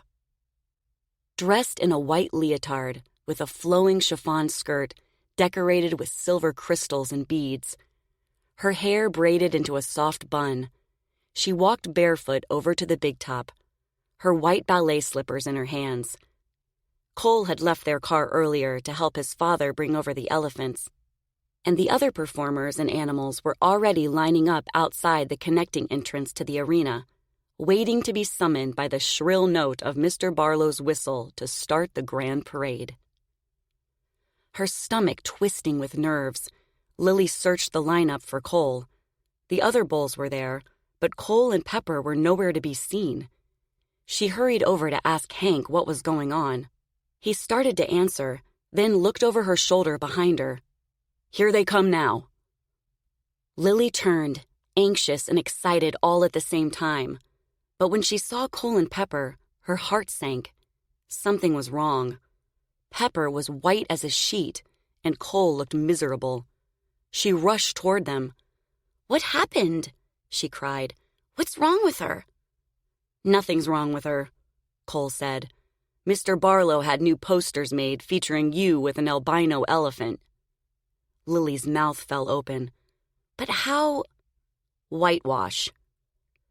Pepper's eyes were red and watery, irritated from the paint. "You poor thing," Lilly said. She gently touched Pepper's trunk. "How could he?" Just then, Mr. Barlow strode toward them, smiling in his top hat, white jodhpurs, and red jacket. "It's a full house," he said, "thanks to you and this beautiful elephant here. Now hurry up and get in line. Just remember, keep her away from the rubes. We don't want any trampled children, no matter how annoying they are." Lilly wanted to say something to him about whitewashing Pepper, but starting an argument before her first show would only make her more nervous. She put on her ballet slippers, and Pepper lifted her onto her back. Then they started toward Jojo, Flossie, and Petunia. A team of black percherons, hitched to the lion wagons, danced sideways when they passed, and the clowns stared up at them, their eyes wide in their painted faces. The other performers watched with shocked expressions. Cole climbed up on Jojo and instructed Lilly to bring Pepper up beside them. Lilly did as she was told. "This is it," Cole said. "You ready?" "I'm scared," Lilly said. "What if—" "You'll do fine," he said. "You've rehearsed it 100 times. Just stay calm and remember, Pepper will know if you're on edge." Mr. Barlow's whistle shrieked inside the tent. The band began to play, and the grand parade began moving forward. Lilly took a deep breath and gripped Pepper's bejeweled headpiece with one sweaty hand. With Hank beside them in case anything went wrong, Lilly and Pepper and Cole and Jojo entered the big top in front of Flossie and Petunia. Having never been inside the big top during a performance, Lilly couldn't believe how many people lined the bleachers. Sunlight filtered in through the bale rings and canvas ceiling, illuminating thousands of faces and heads and hats and hands. When the audience saw Pepper and Lilly, there was a collective gasp. Everyone clapped wildly and stared with open mouths. As the parade made its way around the hippodrome, Lilly smiled and waved at the audience, every sense on high alert, her skin tingling with a strange mix of euphoria, disbelief, and fear. The trapeze artists and tightrope walkers, the ballet girls and lion tamers, the acrobats and stilt walkers, all strutted their stuff while the jugglers juggled and the clowns skipped and danced and played tricks on one another. It seemed as if the parade itself was mirroring her thoughts and feelings. 100 colorful pieces, all jumbled up and jumping around, making it impossible to know where to look and what to think. Every once in a while, she glanced at Cole for reassurance, and he winked at her. He had told her once that as a third-generation circus performer, for him, the traditions were keener, the lights a bit brighter, the pull of the rings stronger than nearly anything else. He was never interested in anything but performing, and now she understood why. The excitement of the audience felt like electricity running through her body, and instead of the fear of ridicule, she felt nothing but adoration from the rubes. Who wouldn't want to be the girl in the sparkling costume riding the beautiful elephant? After the parade and the rest of the show, it was time for Lilly and Pepper's act. 2 clowns carried a red pedestal covered with white stars into the center ring, and Mr. Barlow hushed the crowd to make a special announcement. "Ladies and gentlemen," he shouted in a deep voice, "now it's time for the act you've all been waiting for. This is the act you've seen on the posters, folks. The one I risked my life to get in a jungle in Thailand. The one you'll be telling your grandchildren about. And now I introduce to you, for their first ever performance in the Barlow Brothers Circus, Lilly the albino princess from Siam and her albino elephant Pepper." He raised his arm and looked at the back end. Lilly swallowed and glanced down at Cole, standing beside Pepper. Cole winked up at her and gave her a nod. She brushed her feet against Pepper's side and urged her forward, past the trapeze artists, making their way out of the hippodrome after their act. When she and Pepper entered the big top, she raised one arm and, despite her nerves, smiled at the audience. The band played Jungle Queen as Pepper carried her into the center ring, her trunk curled in salute. Then Pepper lifted Lilly from her head and placed her on the pedestal. The crowd clapped and whistled. Lilly raised her arms in a V and turned to address each section, a smile glued on her face. Then she jumped down from the pedestal and faced Pepper, who waited patiently. Lilly nodded once, and Pepper rose on her hind legs, her front feet in the air, and trumpeted loudly. The rubes laughed and applauded. Lilly made a downward gesture with her hand, and Pepper dropped down on all fours. Then she nodded again and pointed at the ground, and Pepper leaned forward, tucked her head toward her chest, pushed her back feet into the air, and did a headstand. With a dramatic flair, Lilly smiled and extended her hand, inviting the audience to adore Pepper. They cheered and roared with applause. Then Lilly lay on the ground in front of Pepper's trunk, directly beneath her raised haunches, and little by little, the crowd grew quiet in breathless anticipation.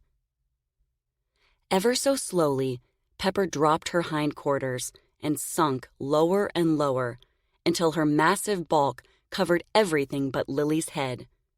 Women gasped and covered children's eyes. Pepper waited a moment, then pushed herself into a sitting position and rested a front foot on Lilly's skull. A smattering of small shrieks burst from the audience. Pepper raised her trunk in triumph, then ever so slowly lifted her foot. Lilly got up, waved to the audience, and smiling in delight, rubbed Pepper's broad belly. The whitewash felt hard and dry, and for a terrifying second, Lilly thought she had rubbed it off. Still smiling, she glanced at Pepper's belly and breathed a silent sigh of relief. The whitewash was still there. She skipped toward the other side of the ring and glanced over her shoulder as if expecting Pepper to follow. But Pepper got down on her knees and rolled over on her side as if taking a nap. The bandmaster signaled the band to play a lullaby, and laughter rippled through the crowd. Lilly put her hands on her hips and went over to Pepper, frowning and pretending to be frustrated. Pepper lay still as a stone. Lilly shrugged, climbed up on Pepper, and lay on her side, her hands folded beneath her head, her eyes closed. The lullaby played on, and the audience grew quiet again. Then Lilly sat up and stretched, pretending to yawn. The rubes laughed. Lilly stood, shook her head, made her way along Pepper's side, jumped down from her neck, and started walking away. Pepper sat up and caught Lilly around the waist with her trunk. Lilly opened her mouth in mock surprise. People chuckled nervously, unsure if it was part of the act. Pepper got to her feet, still holding on to Lilly, and pulled her toward her. Lilly put her hands over her mouth and pretended to be afraid. The band started a fast number, then moved into a waltz. Pepper let go, and Lilly strolled away, smiling and dancing around the perimeter of the ring, moving her arms in time with the music.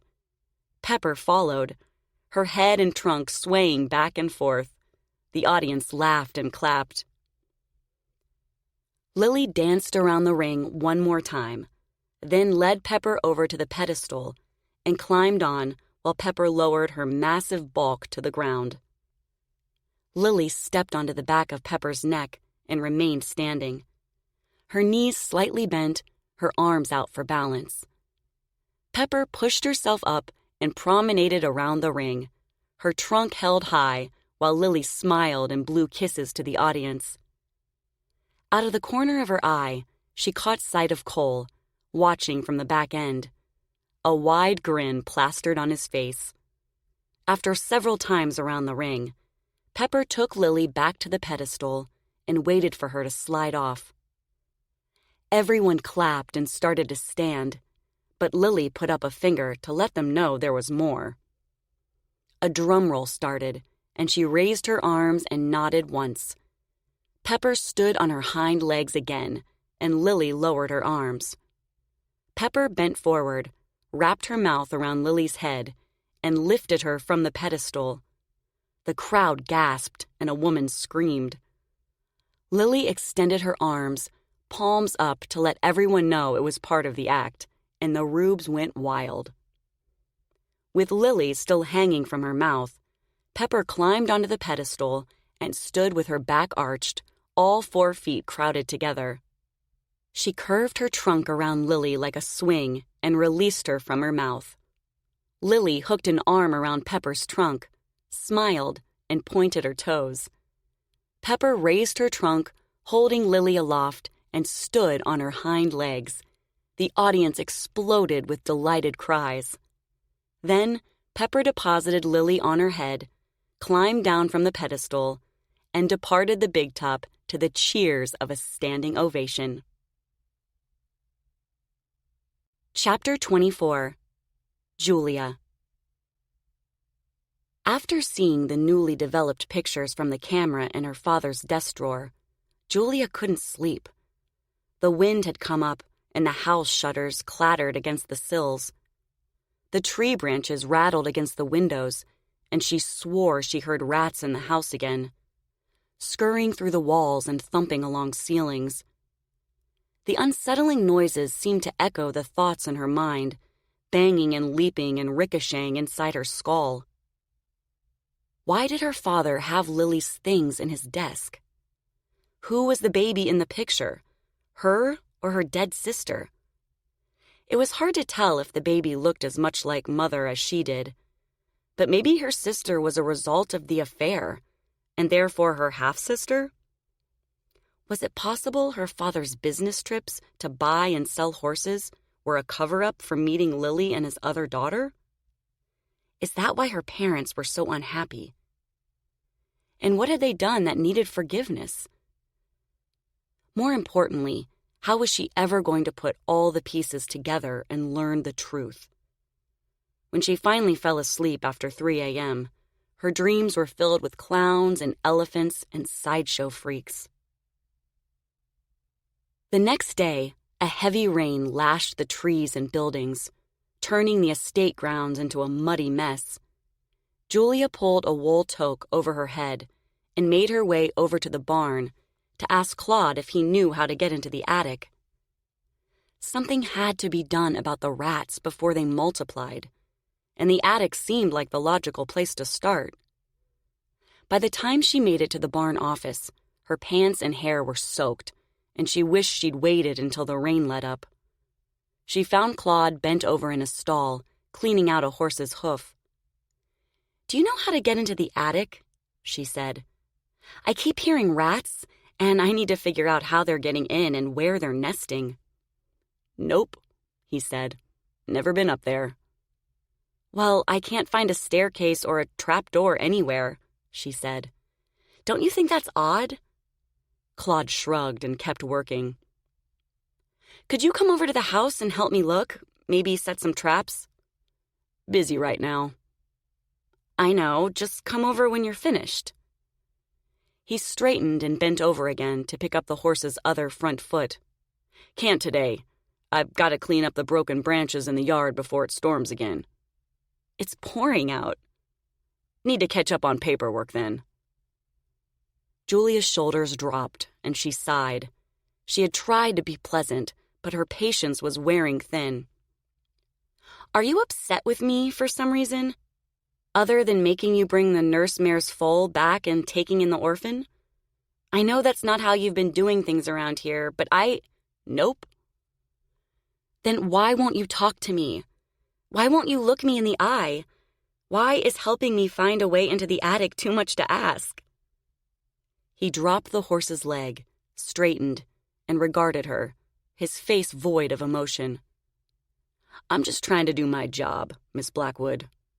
"Well, it seems like you're annoyed with me or avoiding me or, I don't know." She threw her hands in the air. "Are you upset because I'm here? I know you don't like change and you think I'm too young to be your boss, and I'll admit I've got a lot to learn, but..." He shook his head, his mouth in a hard, thin line. "What is it then?" she said. "You seemed fine when I first arrived, but after that your attitude changed. Did I say something wrong?" "Nope." He stared at her, unyielding, resolute. She couldn't shake the feeling he was hiding something. Maybe he knew about her father's affair, or whatever it was that her parents had done to her sister. Maybe he kept her at a distance because he didn't want her to ask questions. Why else would he avoid talking to her? Then another thought hit her, and she drew in a sharp breath. Oh, dear God. Maybe he and Mother were having an affair. Did you think my mother was going to leave the farm to you? The words came out before she could stop them. He clenched his jaw, his temples throbbing in and out. I'll pretend I didn't hear that. I'm sorry, I shouldn't have said it. But I don't know what else to do. I don't know how to prove to you that I'm a good person. Maybe I should give up. She turned and started to walk away. Never mind, I'll ask Fletcher for help. Miss Blackwood, Claude called out. Julia turned around, hoping he had changed his mind. Yes? The rat poison is on the top shelf in the tack room. She deflated. Okay, she said. Thanks. She thought about saying she needed to find out where the rats were before she figured out how to get rid of them, but she changed her mind. There was no point in irritating him further. She left the barn and went back to the house, gusts of rain hitting her face like 1,000 tiny bullets.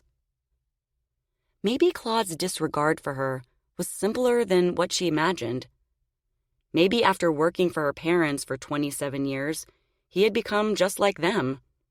Whatever the case, they needed to learn how to get along before things got any worse. She hung her wet coat up in the mudroom, changed into her dry clothes, found a flashlight in a kitchen drawer, and went up to the 3rd floor again, determined to find a way into the attic. Perhaps she missed the attic door the first time around. After all, there were so many rooms and doors and closets.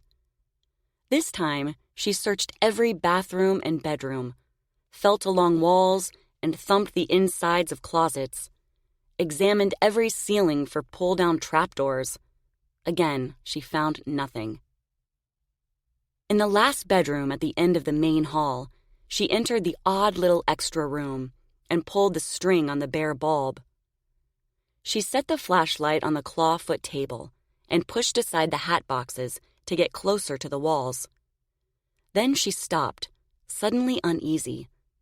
The headless dressmaker's dummies seemed to be watching, judging her for searching the house. It almost felt like Mother was scrutinizing her from the great beyond.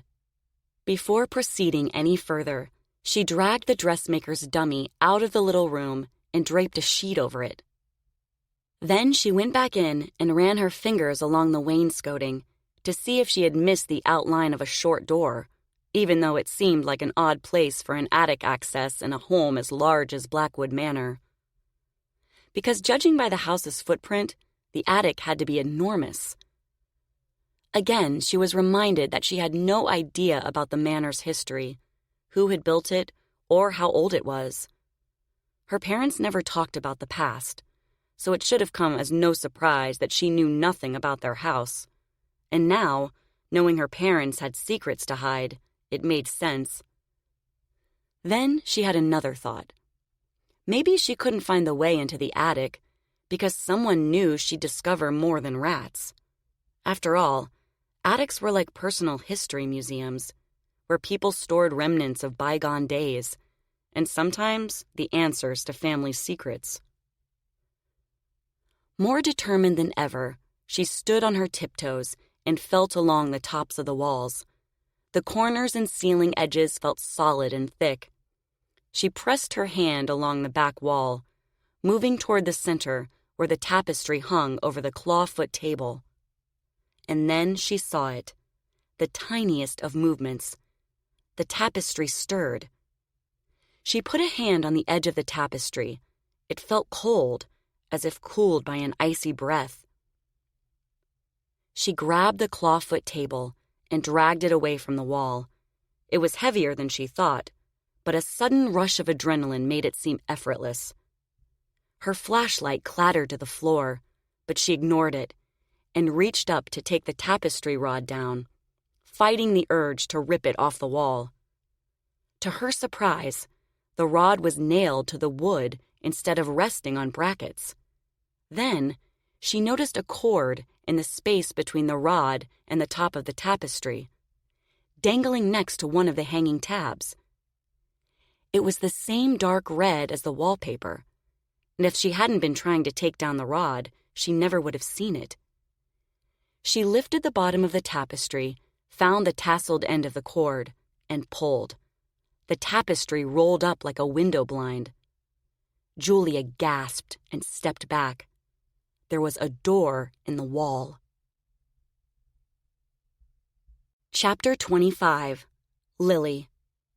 4 months after her first appearance with Pepper under the big top, Lilly stood next to Cole inside Mr. Barlow's car, a protective hand over her lower abdomen. Merrick sat on a stool near the kitchen counter, staring at her and spitting tobacco juice in the sink. "What do you mean she can't work?" Mr. Barlow bellowed. "We're bringing in the biggest takes we've had in years. She can't quit now." He slammed his hand on the table, rattling the tumblers and nearly knocking over a bottle of bourbon. "She's not quitting," Cole said. "She's just—" "We're going into the slow season," Lilly interrupted. "I'll be ready to work again next summer." "I don't give a good goddamn what season we're in," Mr. Barlow said. "We'll lose revenue without her and that elephant." "I refuse to put my wife and unborn child in danger," Cole said. "If something happens to her, you'll lose the act for good." "Any possibility the baby might be albino?" Merrick said. Cole and Lilly ignored him. Mr. Barlow slumped in his chair, his face dark as thunder. "Son of a bitch! I knew it was too good to be true."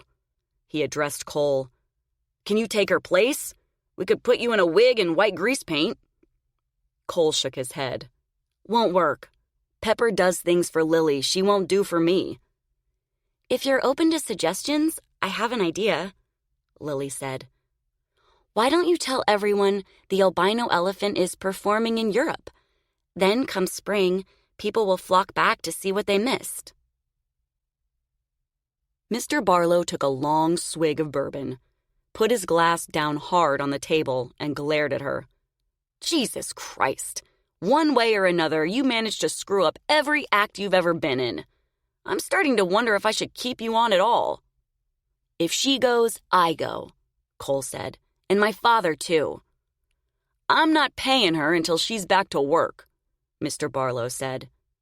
"You just started paying me 2 months ago," Lilly said.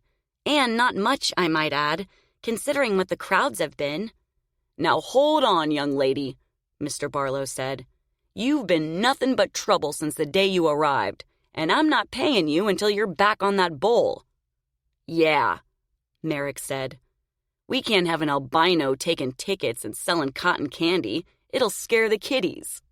Amused with himself, he grinned, a wad of chewing tobacco in one cheek. "Shut up, Merrick," Cole said. "This doesn't concern you." Merrick sneered at him. "We could put her back in the sideshow," he said. "Tell everyone she's given birth to an alien." "Absolutely not," Lilly said. "She can help me and my father take care of the bulls," Cole said. "That's worth something, at least." "I'm still not paying her," Mr. Barlow said. "Fine," Lilly said. "But if Pepper and I are still the main draw when I come back, I want benefits." Mr. Barlow's eyebrows shot up, and one edge of his mustache quivered. Lilly thought he was going to scream or get up and slap her. Then he exploded, laughing so hard his face and neck turned red. "Oh, Lilly," he said. "Oh, dear, that's good.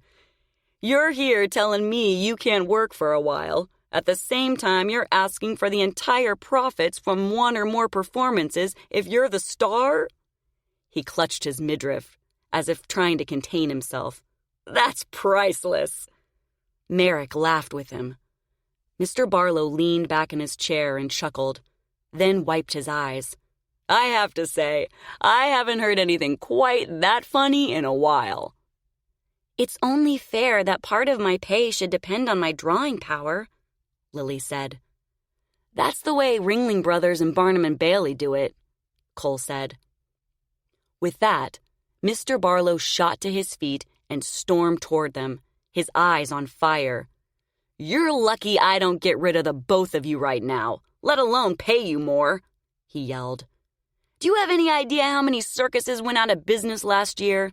No, you don't. and I don't want to talk to either of you until Lilly is ready to perform again. That's just what we need around here, another mouth to feed, and my biggest draw off the bill." He pointed at the exit. "Now get the hell out of my car." Chapter 26. Julia. Julia stood, stunned, staring at the hidden door inside the small room on the 3rd floor of Blackwood Manor. She was too surprised to do anything. The door was smaller than normal, less than 5 feet tall, and the wallpaper on the top half along with the wainscoting on the bottom matched the rest of the wall perfectly. Even the hasp and padlock had been painted red to blend in. Why had someone gone to such great lengths to hide the door? Was it the entrance to the attic, or something else? Then she reached for the padlock, and her heart dropped. Where was the key? She tried the keys on Mother's keyring.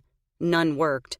She yanked on the padlock, hoping it was broken or unlocked. It didn't budge.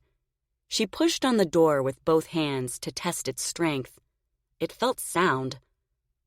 She examined the back of the table, hoping to find the key taped there. No luck. She felt inside the table's velvet-lined drawer. Still no luck. Discouraged, she stood in the middle of the room and looked around. Maybe there was a loose piece of wainscoting or a hidden compartment somewhere. Then she glanced at the tapestry again, rolled up like a rug below the rod. The key hung from a hook attached to the hanging rod, hidden behind one of the tapestry tabs. "You've got to be kidding," she said to herself. She took the key from the hook and tried it in the padlock. It fit, turned, and unlocked the clasp. With her heart hammering in her chest, she pulled the padlock from the hasp and opened the door. A gust of stale air brushed over her face, as if the house were exhaling after decades of holding its breath. To her surprise, the opening behind the door was even smaller than the door itself, like an entrance made for children. The upper edge hung a foot lower than the top of the doorframe, and the bottom edge rose a foot from the floor. In stark contrast to the shiny wallpaper and glossy wainscoting on the outside of the door, rotted, wormy wood surrounded the opening on 3 sides, and the mortar below the warped threshold had cracked and fallen away, revealing pitted craters of filthy plaster. Black streaks of tar ran down the plaster like melted wax. The opening reminded Julia of abandoned houses or hiding places for Jews in black and white World War II photos. She shivered. Had the hidden door been there the entire time she was growing up? Maybe there really was someone living behind the walls. Weak light from the outer room fell across the grimy landing of the opening in what looked like a bottom step. She picked up the flashlight, turned it on, and shone it into the door. Her light revealed a cramped, narrow stairwell with worn wooden steps and a tangle of electrical wires running along the edge of the slanted ceiling like a black snake. Chunks of yellowed wallpaper hung from the stairwell like flaps of dried skin, revealing broken patches of lath and plaster. It looked like a tight fit, and the space above the steps remained hidden in darkness. She stood transfixed, her heart kicking in her chest. Maybe she should wait and ask Fletcher to go up with her. It was going to be dark soon, and tomorrow, during daylight, they could go up together. Because what if she found the rats? What if one of the steps gave way and she broke her leg? What if one of the attic floorboards snapped around her ankle like a bear trap? No one would find her for days. Then she remembered telling Claude about the rats in the attic. If she went missing, he would know where to look. Besides, she couldn't wait until tomorrow. She had to know what was behind the hidden door. Curiosity killed the cat, she thought, and stepped into the dank opening. She made her way up the steep stairs, one step at a time, testing each step as she went. cobwebs clinging to her arms and face. The air was close and musty, and plaster and dried paint crunched beneath her shoes. Up she went, moving slowly and shining the flashlight on every worn rung to check for rotted or cracked wood. Halfway to the top, she felt dizzy and stopped. She put a hand on the wall to steady herself. Then she realized she was holding her breath. She inhaled deeply a few times, then moved up the staircase again. Near the top, she pointed her flashlight toward the ceiling. The circle of light revealed wood planks and rough-hewn beams soaring above her like the upside-down bowels of an old ship. The attic. Finally, she reached the top step and cast the flashlight beam around the attic, which was even bigger than she'd imagined. And on that rainy day, it was dark up there, the far reaches of the vast space hanging in shadows. The dormer windows were few and far between, encrusted up with watermarks and mold. It was so quiet she could hear the creak and sway of the house, and the rain filtering through the leaf-choked gutters. Except for narrow walkways snaking through the cobweb and dust-covered piles of normal attic things, old trunks and dressers, mirrors and wardrobes, empty picture frames and faded portraits, china sets and books, boxes and crates, and another headless dummy, every inch of space was filled. No wonder there were rats up here. It was a rodent paradise.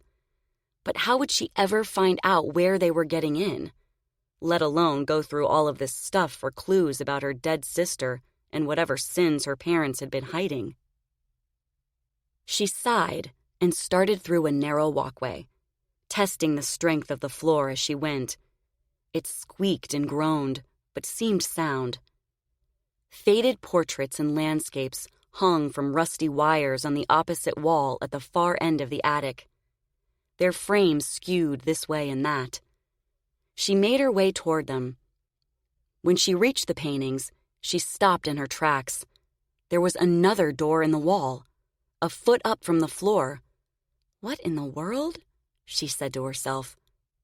This time, though, she didn't have to search for a key. It hung from a hook next to the door frame. She unlocked the door, turned the knob, and the door creaked on its hinges and swung inward. She took a deep breath and stepped over the high threshold into another part of the attic. To her surprise, it was bare, except for an empty bookcase and two cane-back chairs. And then she saw a third door. Chapter 27.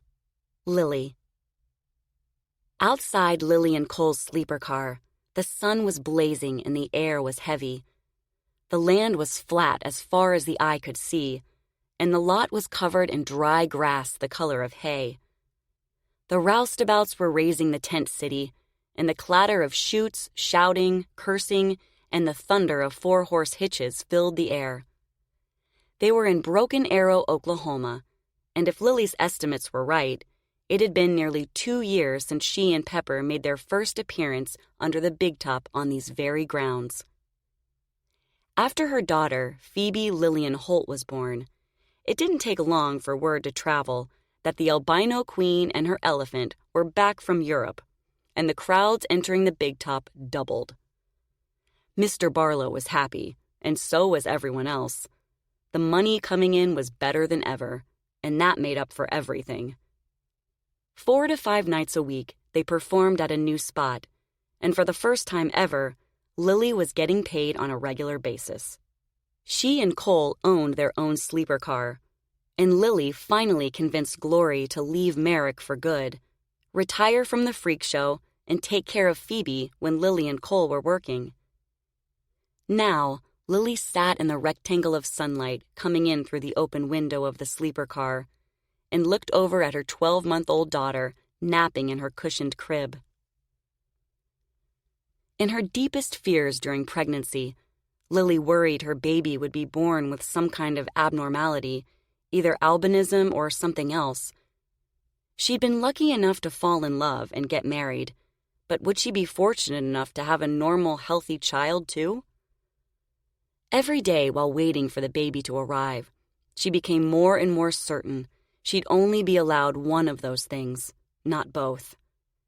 She never thought she'd be this happy, let alone content with this strange circus life that had been forced on her. Was it possible to be doubly blessed? Then Phoebe was born, with delicate blonde curls covering her little head, perfectly normal pink baby skin, and cobalt blue eyes like coals, shining like opals above her chubby cheeks. It felt like a miracle, almost too good to be true, and sometimes Lilly woke up in the middle of the night, panicked and terrified none of it was real. After Phoebe was born, Cole bought a camera in a red case, and the walls of their car were filled with photos. Phoebe sitting on Pepper and Lilly, Phoebe having her face painted by clowns, Phoebe perched on Brutus, the Texas giant's shoulders, Phoebe sunbathing on a blanket with Cole. On her first birthday, Lilly made Phoebe a stuffed elephant out of yellow and pink calico print, with button eyes and blue yarn for a tail. It was Phoebe's favorite toy, and now it lay beside her in her crib. Lilly watched her daughter sleep, wishing she could skip this afternoon's performance. Today was going to be even hotter than yesterday, and she wanted to let Lilly play in a cool bath. She didn't want to miss a second of her daughter's life, but knew she didn't have a choice. When Glory showed up to babysit in a few minutes, Lilly would go to the dressing tent and get ready to perform. After all, the show must go on. Later that afternoon, while the animals and performers lined up behind the big top before the grand parade, the air seemed saturated with an eerie yellowish-green glow. The distant clouds grew dark, and the wind picked up. The flags fluttered, the tents rocked and rolled, and the ropes stretched left and right. The monkeys whined and the hyenas howled, and the normally lethargic cats snarled and growled and paced back and forth inside their dens. The horses whinnied and danced restlessly in their hitches, while the drivers held tight to their reins and tried talking them down. The handlers did their best to keep the animals under control, but it didn't help. Even Pepper couldn't stand still. Lilly told her to calm down, but had to keep repositioning herself on her back every time she moved. Cole got down from JoJo, took him out of the lineup, and led him in circles to distract him. Hank tried to calm Flossie and Petunia by rubbing their legs and scratching their trunks. It was normal for the animals to get restless during bad weather, but Lilly had never seen them act like this. "What do you think has them riled up?" she asked Hank. "They sense a storm coming," he said. "Hearing them snarl and whine and bellow makes you feel kind of funny in the pit of the stomach, don't it?" She nodded. "You mean a thunderstorm?" He scanned the horizon. "At least that. But it smells like tornado weather to me." Lilly drew in a sharp breath. "Do you really think it'll get that bad?" "More than likely. When I first started out with a show in Hutchinson, Kansas, a twister just missed us. I will never forget the way that air smelled. We didn't have much warning, but we all saw the black-green cloud with its trailing funnel coming at us." "What did you do?" "The roustabouts got busy grouping the loose equipment and lashing everything together with ropes and chains. We covered the animal wagons and dropped all canvas flat to the ground, striking all poles. A few seconds later, the twister was upon us, cutting a swath right through the center of the lot. We were lucky, though, because nobody got hurt and we didn't lose anything." Lilly gripped Pepper's headpiece tighter. "Maybe I should go back to the car and check on Phoebe," she said. "She'll be all right," he said. "If there's a storm, she's safer on the train than we are out here." Lilly pressed her lips together and looked at the sky, worry knotting her gut. Mr. Barlow appeared and walked up and down the line, shouting orders, his face dark and brooding. One of the lions reached through his cage and swatted at him with a clawed mitt. Mr. Barlow turned, outraged, and dragged his riding crop along the bars. The lion snarled and reached for him again. Mr. Barlow cussed and gave the cage another whack, then marched into the big top. Cole brought Jojo back into line and climbed on. "Your father thinks there might be a tornado," Lilly said to him. Concern lined Cole's face, but before he could respond, Mr. Barlow's whistle sounded inside the tent, and the parade began. While the band played the Grand March, the big top leaned and twisted, the great canvas ceiling and walls billowing up and down and side to side like a giant handkerchief. The majority of the rubes were oblivious, applauding and spellbound by the clowns and zebras and elephants circling the hippodrome, but some looked up and frowned.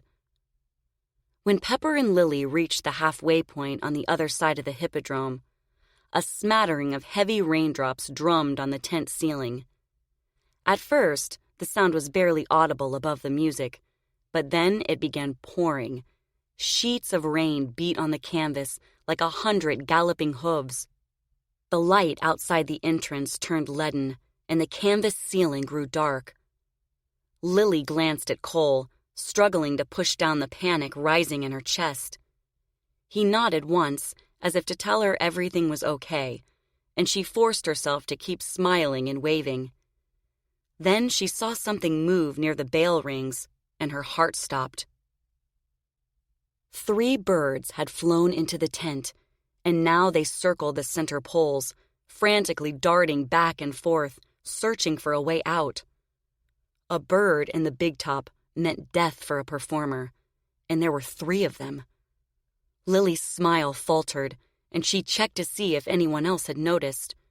One of the female trapeze artists was staring up at the dreaded flying omens, along with the lion tamer and 3 tightrope walkers, all with ashen faces.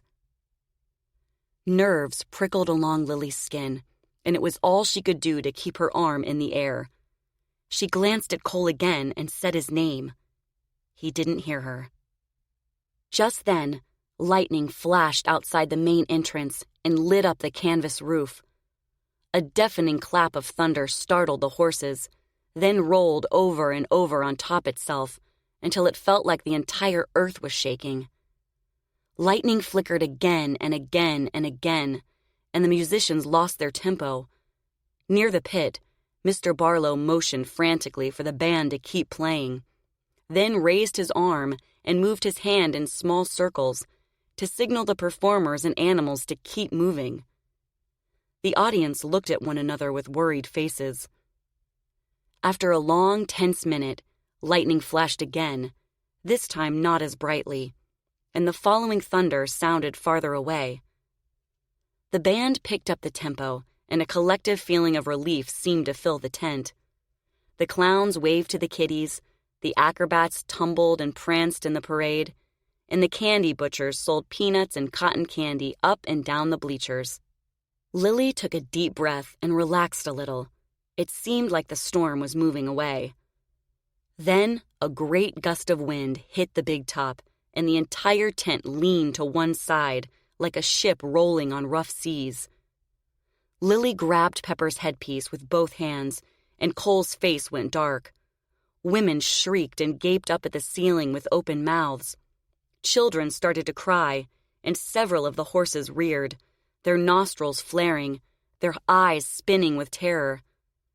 The wagon drivers yanked back on the horses' reins, and the performers and clowns slowed and stopped. Section by section, the parade came to a lurching halt. 2 zebras pulled away from their handlers and ran across the center ring toward the exit, with several clowns giving chase. The ballet girls ducked for cover beneath the animal wagons, ignoring the driver's warnings that it wasn't safe. Every instinct screamed at Lilly to get out of there, but there was nowhere to run. She and Cole and the elephants were stopped in the middle of the tent, sandwiched between the big cat wagons and the camels, halfway between any possible exits. The only possible escape would involve plowing through the center rings and yelling at everyone to get out of the way. In what seemed like slow motion, the big top shifted and fell back into place, and for a second, She loosened her grip on Pepper's headpiece. They were going to be all right. Then a sidewall suddenly lifted from the ground, and the ceiling began folding in on itself, the canvas tugging and creasing and ripping. The trapeze artist's ladder shuddered and twisted. Poles pulled out of the dirt, and ropes vibrated and snapped. "Tornado!" a man yelled.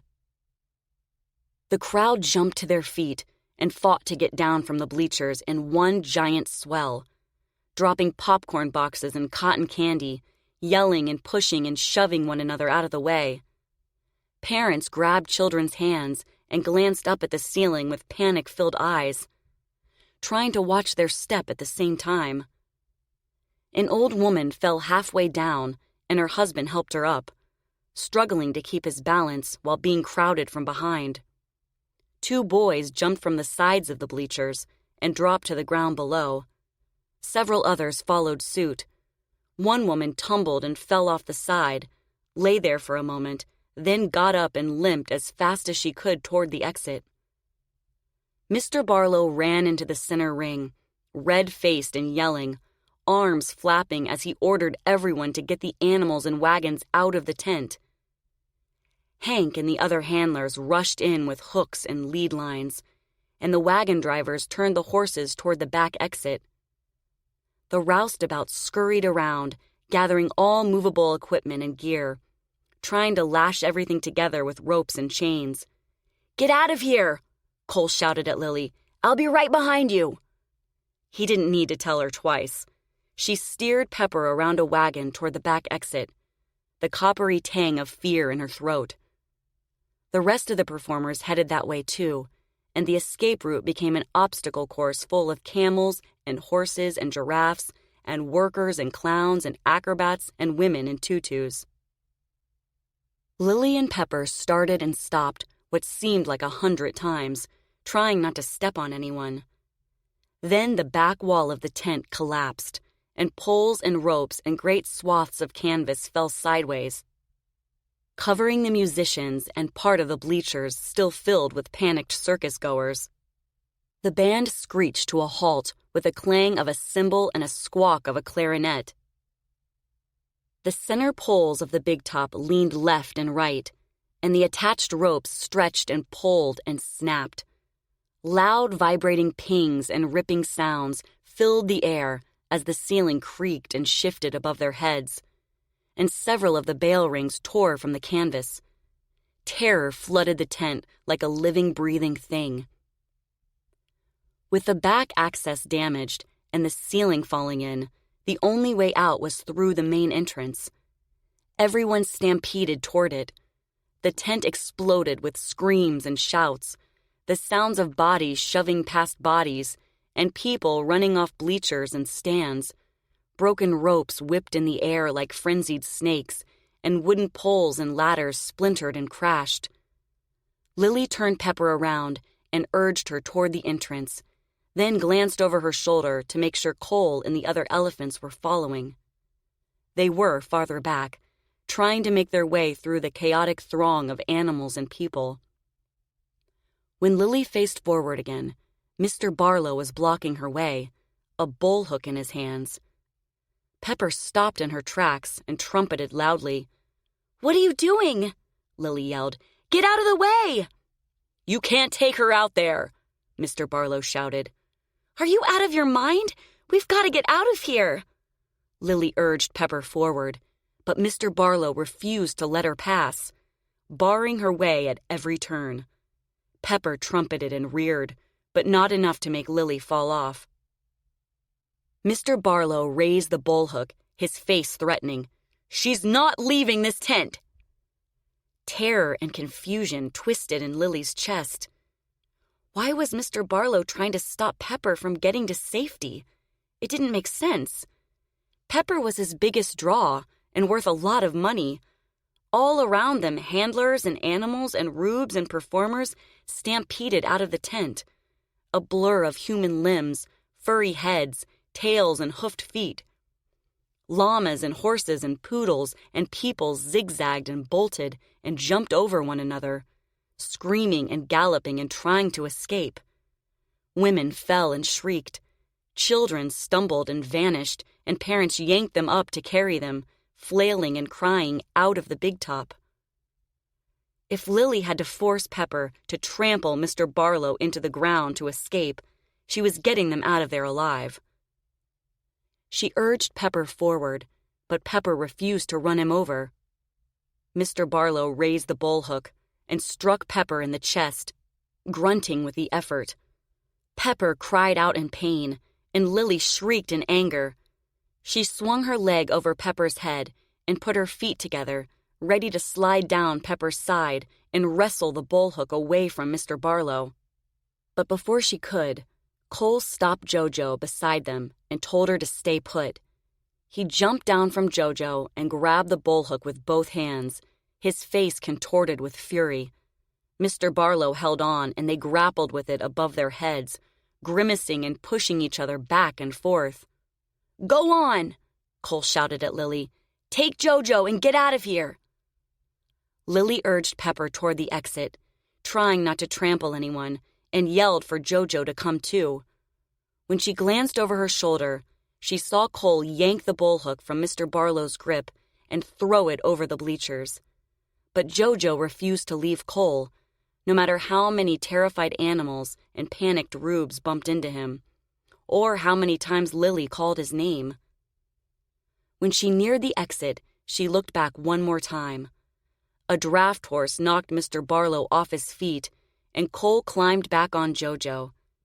She watched for as long as she could, then leaned forward and flattened her body close to Pepper's head, so the low door frame wouldn't knock her off. At last, they were out of the big top. Praying Phoebe was safe in the train, and Cole and the rest of the elephants were behind her, she steered Pepper toward the other side of the midway. Wind and rain shrieked all around, beating against her skin like bullets, and the sounds of ripping canvas, snapping wood, and screaming people filled the air. She squinted against the rain and looked back at the big top just as the colossal tent lifted off the ground, the canvas twisting and turning like rags inside a washer. The last of the rubes scurried out of the rising entrance and ran left and right, their hands on their heads, their faces knotted with terror. Ropes and stakes pulled out of the dirt, and the wind tore the roof apart seam by seam, leaving the poles and rigging suspended in the air like a giant black web. The sidewalls were torn to shreds. Then the entire tent rose in the air and suddenly vanished, as if plucked from the earth by a giant hand. Several hundred yards away, a black rotating funnel roared toward them, wood and trees and dirt swirling around it like twigs and grass being sucked into a whirlpool. Horror filled Lily's mind, but she couldn't pull her eyes away. She felt the rumbling growl of the approaching twister in her stomach, and the wet, green, musky smell of dirt and vegetation filled her nostrils. "This is it," she thought. "I knew happiness was too good to last. I'm sorry, Phoebe. I hope you never forget how much I love you." Then, as suddenly as it appeared, the funnel lifted off the earth and got smaller and smaller and higher, hanging from the sky like an elephant's trunk before disappearing into a churning black cloud. When it was over, Lilly let out her breath and fell forward on Pepper, limp with relief. Cole and Jojo stopped beside her. "Are you all right?" She pushed herself up and nodded, too shaken to speak. Within minutes, the wind died down and a yellow shaft of sunlight peeked over the horizon, as if God had flicked on a giant switch. Everyone stopped running and looked around with dazed, exhausted expressions, surveying the damage or searching for loved ones in the crowd. Some stood rooted to one spot, mumbling and staring, rivulets of blood running in their hair or down their arms and legs, their clothes ripped and torn. Shoeless children wandered aimlessly, crying and calling for their parents. Debris littered the lot, popcorn boxes and ripped flags, soaked streamers and torn posters, soggy stuffed animals and overturned ticket booths, wet straw, boards, and rope. The freak show banners had been torn from their moorings and now hung from their corners, sagging like giant tablecloths across puddles of mud.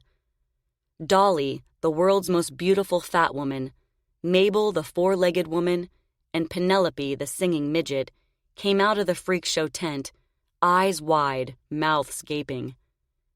Behind the big top area, the back lot had been stripped clean. The menagerie tent was gone, along with several animal cages and wagons. The ground was strewn with straw and shovels and rope and wood and bent metal. The rubes and performers and handlers and roustabouts viewed the wreckage in shocked silence, amazed and stunned and relieved to be alive. Mr. Barlow stormed through the middle of it all and made his way toward Lilly and Pepper, limping and wet, one sleeve torn from his red jacket. He gestured furiously, waving her away and yelling at her to get Pepper out of there. Lilly didn't understand why he was so angry. She had saved Pepper's life. Then, for the first time since escaping the big top, she looked down at the bowl. At first, she couldn't comprehend what she was seeing. Then she realized why Mr. Barlow didn't want Pepper to leave the big top, and renewed dread filled her chest. Wet paint ran off Pepper's head and back, trickling down her sides in white streams, her gray skin showing through in mottled blotches. "Let's go," Lilly said to Pepper and Cole. "We have to get out of here." But before they could turn and leave, a boy pointed at Pepper and shouted, "The albino elephant is fake!" Several other rubes noticed and stared, slack-jawed. "The damn thing is covered in paint!" another voice called out. Mr. Barlow turned to face the rubes and held up his hands. "Hold on now," he said. "I can assure you the albino elephant is real. The white paint only enhanced the natural paleness of her skin." Several men marched toward him, their hands in fists, their faces contorted in anger. Lilly turned Pepper away and steered her toward the train, trying to remind herself that she and Cole had just missed being killed by a tornado, and how lucky they were to be able to go home to their daughter. Right now, that was all that mattered. But another storm was brewing in the distance, and this time, she didn't know if she'd be safe. It took a full day to clean up after the tornado ripped the Barlow brothers' big top from the earth, during which time the local police had to keep the rubes off the lot. Word had spread like wildfire that the albino elephant was fake and the locals wanted their money back. And after so many had nearly lost their lives during the tornado, they weren't above using their fists to get it. It took another half day for Mr. Barlow and Merrick to convince the sheriff that the Barlow Brothers Circus wouldn't be back. In the meantime, rumors spread among the performers, freaks, trainers, and roustabouts that the Barlow Brothers Circus was finished. Between the exposure of the fake albino elephant and the loss of the big top and menagerie tent, there was no way Mr. Barlow could recoup and reopen. Not this season, anyway. They were all out, all over. The blowdown had done them in. When the circus train finally pulled out of town the next day, it traveled all night and half the day without stopping. No one knew where it was headed, and no one dared ask. If the Barlow Brothers Circus showed up at the previous scheduled stops without the albino princess and the albino elephant featured on the advance posters put up by the 24-hour man, it would be a disaster. When the train finally stopped, word spread throughout the cars that they were at a new spot on a rail lot outside of Nashville, Tennessee. Supposedly, Mr. Barlow had arranged for a new big top to be set up, and when the performers and workers looked out the train windows, they were relieved and surprised to see the flying squadron there. The cookhouse was up, the canvas man was laying out the lot, and hundreds of men were lugging rigging and pounding in stakes.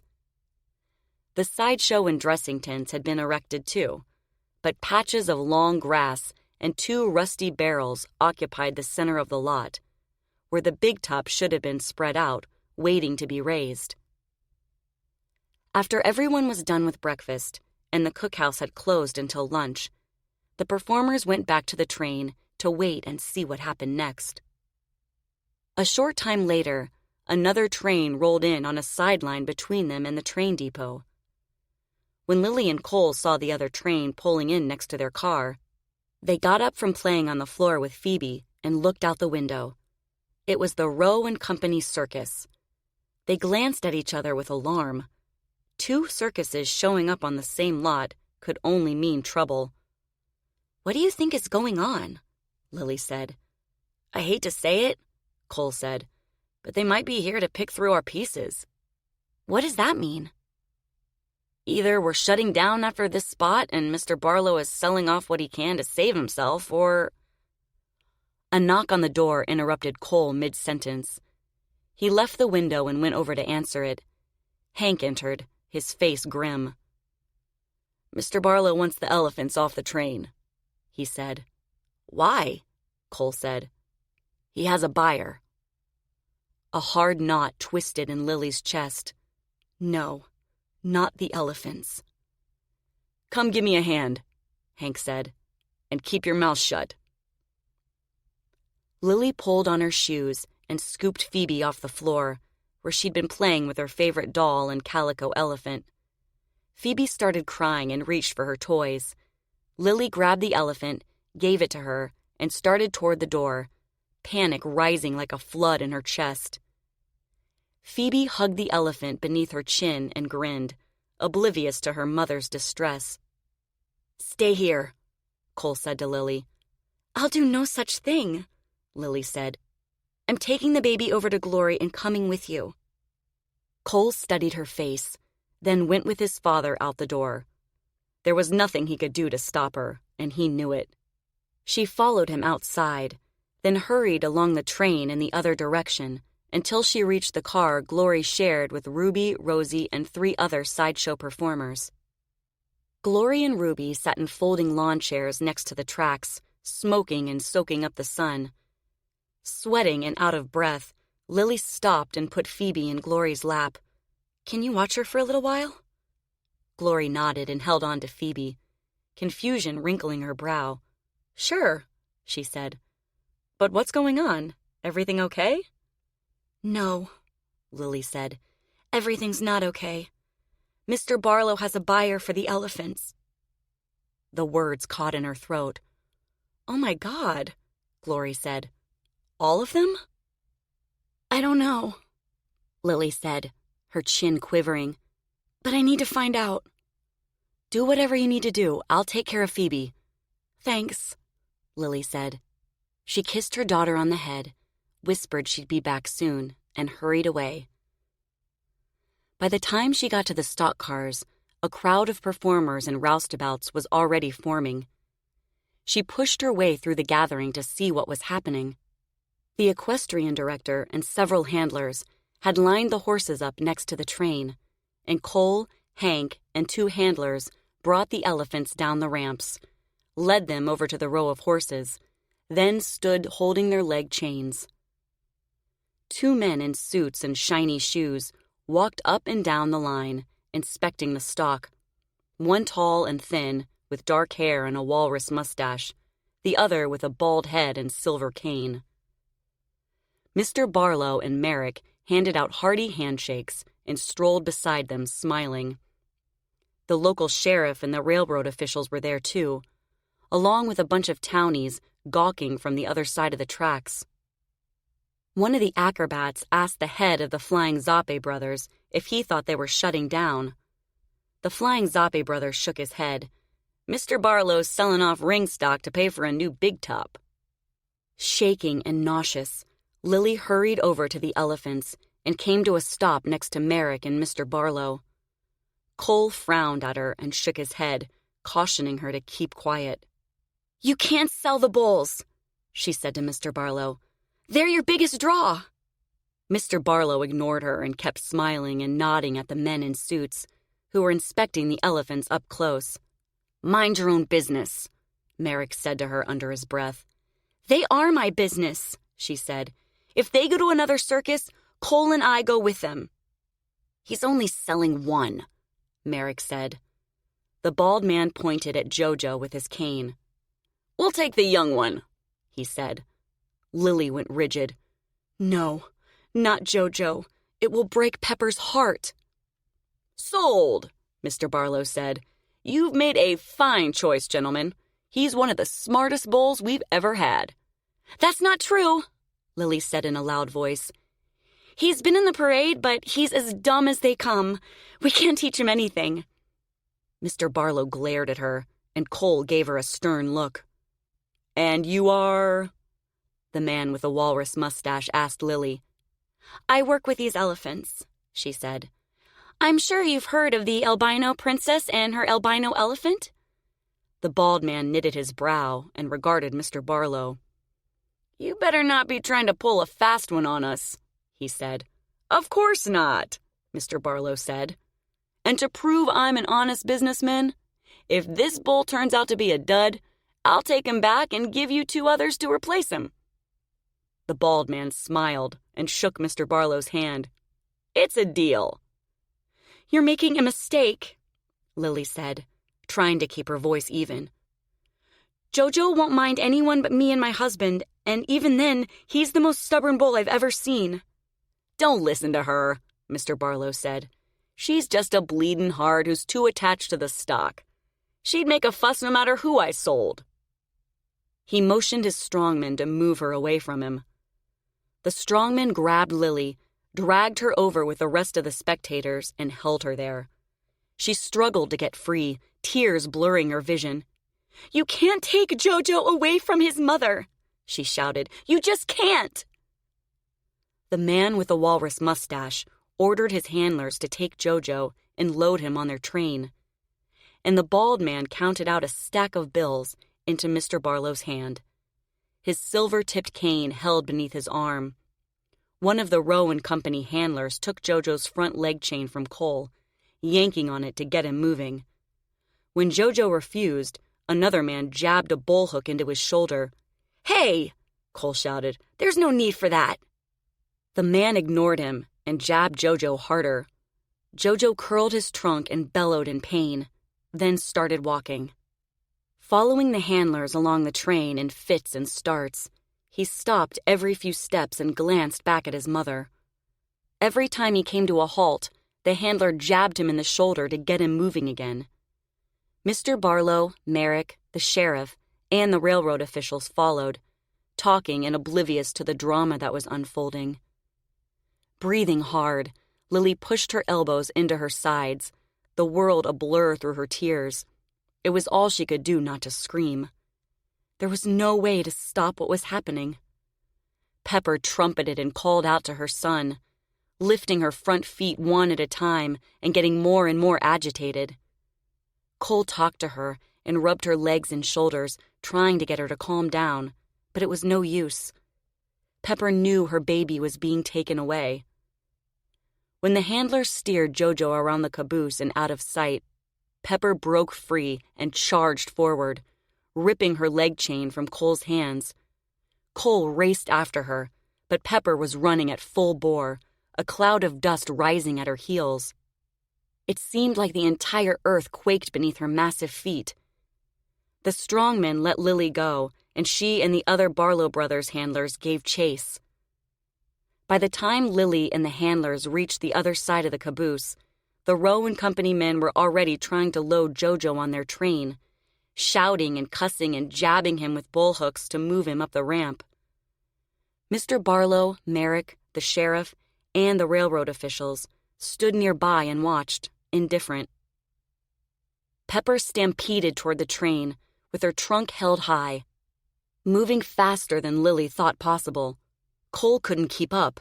A collective gasp erupted from the townies gathered near the tracks, and they moved back, eyes wide.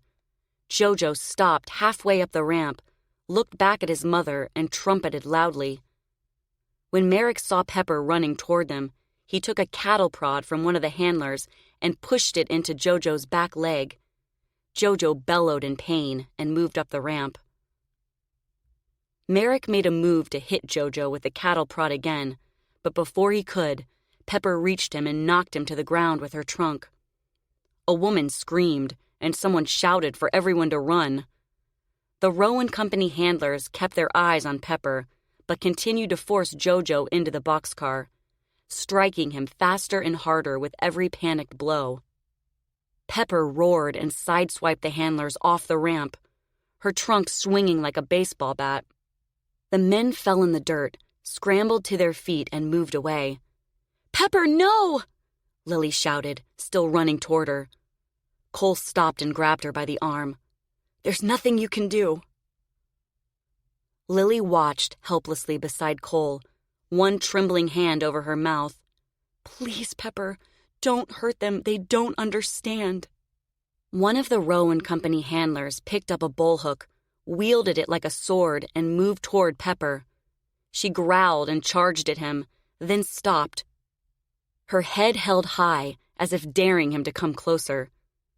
He dropped the bullhook and retreated, his face suddenly drained of color. Pepper turned away, gently guided Jojo down the ramp with her trunk, and stepped backward to give him room to turn around. Behind Pepper, Merrick got off the ground, picked up a bullhook with both hands, and swung it at her back leg, puncturing her thigh. He yanked it out and her skin ripped open. Pepper's head jerked up and she bellowed in pain. Merrick hammered the bullhook into her hide again and again and again, until blood gushed from the wounds and ran down her leg. Pepper spun around and swatted him to the ground with her trunk. He landed on his side and lay there crumpled and moaning, then turned over on his back. Pepper lowered her head and charged him. Merrick's eyes went wide with terror, and he crawled backward in the dirt, trying to get away. Pepper reached him before he could get up and whacked him sideways with one foot. He rolled away in the dust, and she followed, batting him back and forth with her front feet, her leg chain swinging through the air like a whip. Merrick screamed and begged for help, lifting his arms to protect himself. The wet crack of his breaking bones like snapping sticks. The townies recoiled in horror and scrambled away. Women shrieked, and the Rowan Company handlers ran for safety. "Pepper, stop!" Lilly cried. She started toward her again, but Cole held her back. "Let me go! I have to stop her! She'll listen to me!" "You don't know that," Cole said. "There's no telling what she'll do right now, even to you, not when she's protecting Jojo." "Pepper, please!" she shouted. "Don't!" She gave in and sank to her knees, her gorge rising in her throat. Cole was right. There was no stopping Pepper now.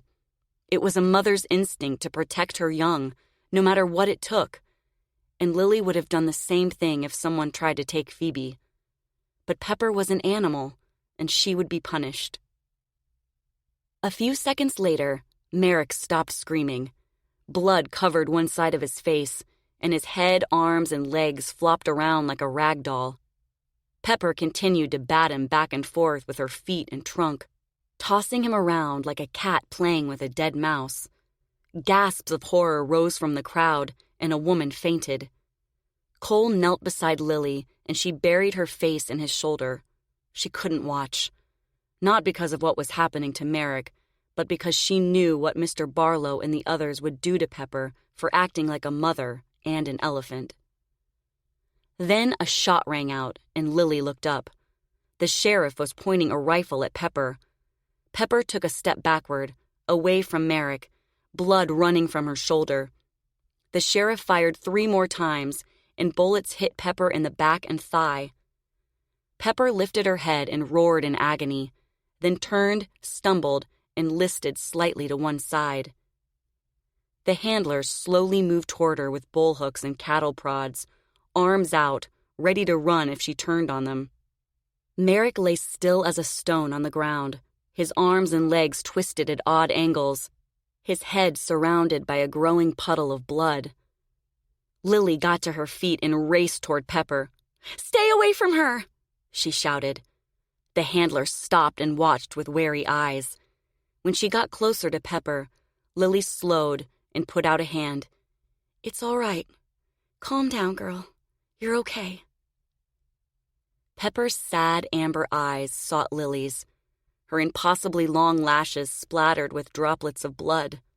She sighed, a low rattling sound that was more of a moan, reached for Lily's hand with her trunk and pulled her closer.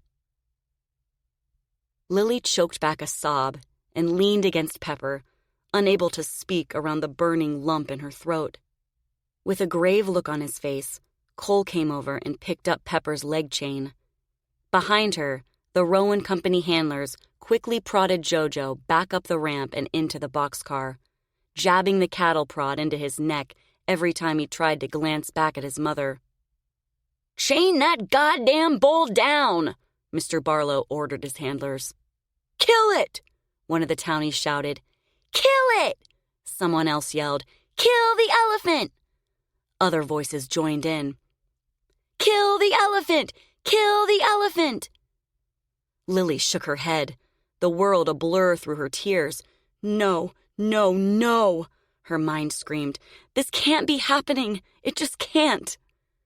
She took a few steps away from Pepper, toward the Barlow brothers' train. "Come," she managed. Pepper stood, rooted to the ground, head hanging. "Please, Pepper, you've got to follow me." Cole gave her leg chain a gentle tug. "Come on, girl," he said. "It's time to go." The sheriff approached with his rifle, his finger on the trigger, ready to shoot again. Mr. Barlow followed, his sweat-covered face pale, motioning his handlers forward. The walrus-mustached man from Rowan Company drew a pistol from the waist of his suit and moved toward Pepper, his mouth hard. Lilly turned toward them and held out her arms. "Please," she said, choking back tears. "Don't shoot her. She was just trying to protect her baby. You can't punish a mother for acting like a mother or an animal for acting like an animal." Cole moved between Lilly and the men. "Let us take her back to the train," he said. "She's not going to hurt anyone else." "The hell she won't," the sheriff said. "Listen," Cole said. "I've worked with this bull my entire life. She doesn't have a mean bone in her body." "She's got the taste of blood now," one of the railroad officials said. "She's a murderer." "That's right," the sheriff said. Just then, Victor stormed around the caboose of the Barlow brothers' train. The townies gasped and looked at one another with confusion and fear. Some moved farther away. Victor hurried over to Merrick's lifeless body and dropped to his knees, his giant shoulders slumped.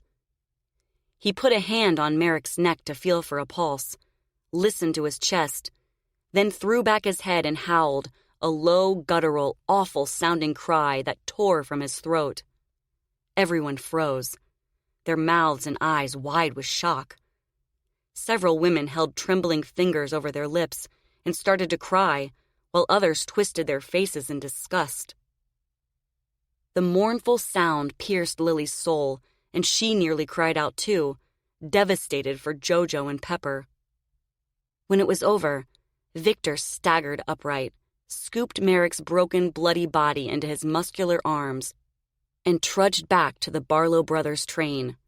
"What the hell was that?" the sheriff said. "Never mind that freak," the mustached man from Rowan Company said.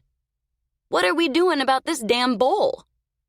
The men retrained their guns on Pepper. "Now listen, boys," Mr. Barlow said. "You can't just kill a $20,000 elephant. If this bull needs to be shot, I'll be the one to do it. If nothing else, she'll keep my big cats fed for a week." He jerked his chin at Cole. "Put her back on the train." "Now hold on," the sheriff said. "That elephant's gone rogue. You can't put it back in the circus." "For Christ's sake, I'm not an idiot," Mr. Barlow said. "From here on out, that bull will be raising tents and hauling equipment. If she acts up, I'll put her down. My bull, my problem. Unless whoever finishes her off wants to pay me what she's worth." Reluctantly, the men lowered their guns. Lily's shoulders sagged in relief. "Come on, girl," she said to Pepper. "Let's go." Cole tugged on Pepper's leg chain again, and after what seemed like forever, she took a tentative step forward, then another. The sheriff and handlers moved back to give her room, still on high alert. Lilly walked backward beside Cole and urged Pepper to follow them toward the Barlow brothers' train. Pepper took half a dozen more steps, then stopped and glanced back at Jojo, standing in the open door of the stock car, his legs in chains.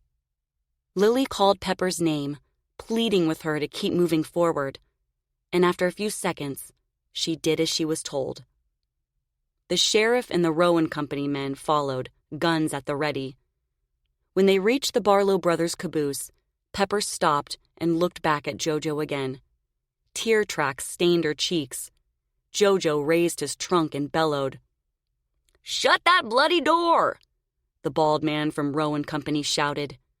The handler shoved Jojo backward into the car and pushed the door across its railings, slamming it shut with a final thud.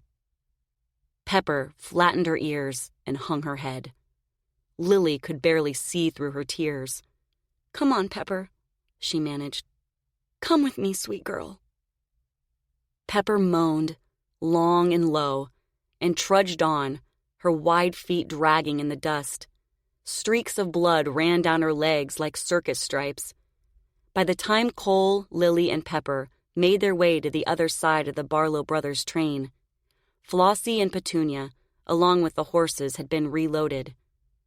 Victor had disappeared with Merrick's body, and Glory was making her way toward them with Phoebe in her arms, her brow furrowed. When they reached each other, Lilly took Phoebe and hugged Glory hard. Cole stopped to kiss his daughter. Behind them, Pepper stopped too. Lily's throat and nose were so swollen from crying she could hardly breathe. She drew away from Glory's embrace and searched her face. "I'm sorry about Merrick," she managed. "Me too," Cole said. "It's all right," Glory said. She ran a hand under her nose. "From what I heard, the bastard had it coming." Lilly didn't know what to say. Glory was right. Merrick had finally paid the ultimate price for being so cruel, but she would never say that out loud. Because even after Glory moved out of Merrick's car, she still cared about him. Whether it was blind love or gratitude for saving Victor, Lilly had no idea. But she had to respect Glory's feelings, no matter how misguided she thought they were. "I'm sorry about Jojo," Glory said. "and Pepper." Lilly nodded, gave her another hug, and they started walking again. Pepper followed, lost in her misery. Lilly clasped Phoebe to her chest and kissed her soft forehead, her endless tears falling on her daughter's blonde curls. Phoebe peeked over Lily's shoulder and pointed at Pepper with a drool-covered finger. "Peppa!" she said in a high, excited voice. She giggled and gazed at Lilly with bright, happy eyes. Lilly tried to smile. "That's right, baby girl. That's Pepper." "Why don't you take Phoebe back to our car?" Cole said. "I can load Pepper." Glory held out her arms. "Here," she said to Lilly. "I'll take her. You go with Pepper. She needs you." "Are you sure?" Lilly said. "Of course," Glory said. "Take as long as you need. Our little princess will be fine." Lilly kissed Phoebe again and handed her to Glory. "Thank you." "No problem," Glory said. She hugged Lilly again, then took Phoebe back to her car. The rest of the Barlow brothers' performers and workers gathered along the tracks to watch Pepper return. Dolly, the world's most beautiful fat woman, wept uncontrollably, while Ruby and Rosie patted her wide shoulders, tears running down their rouged faces. The Flying Zappe brothers stood with the Bally girls and Mrs. Benini, all with somber faces. With a quivering chin, Natasha, the trapeze artist, held tight to Chloe, the tightrope walker's hand. Aldo, the alligator man, wiped Dina, the living half-girl's cheeks, and the midgets, Penelope and Pierre, had their arms around each other. There wasn't a dry eye in the lineup. When Lilly and Cole loaded Pepper onto the train, Flossie and Petunia reached out to her with their trunks, swaying and making low moaning noises. Pepper stopped briefly in front of Jojo's empty spot, her ears and trunk drooping, then made her way into her own. She went down on her knees in the straw and lay on her side, her eyes wet, her face streaked with tears. Cole fastened her leg chain to the wall, and Lilly sat beside her, caressing her wrinkled cheek. Hank came into the stock car and knelt down to examine Pepper. "Is she going to be all right?" Lilly said.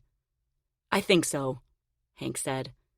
"If the bullets had hit anything vital, she'd be down by now." Lilly got to her feet and kissed Pepper's forehead.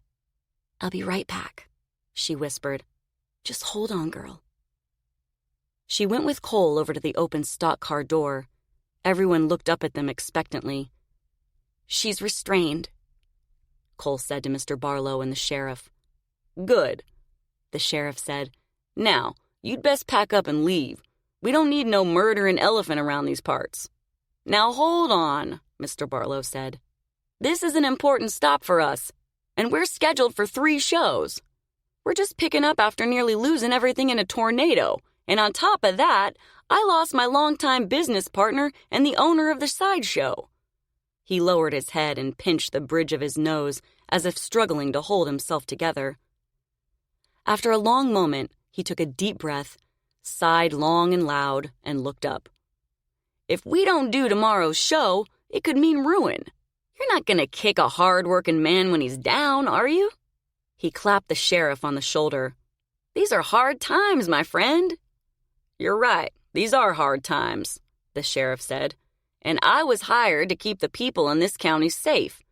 I'm not going to lose my job over a damn elephant." Mr. Barlow nodded as if he understood, then reached into his pocket, pulled out a money clip, and started counting out a stack of bills. "That bowl won't appear in any of my shows," he said. "You have my word." The sheriff scowled. "Are you trying to bribe me, Mr. Barlow?" "Just want to say thank you for your service here today," Mr. Barlow said. "Your quick action saved a lot of lives, and we're grateful for it." He held out the money.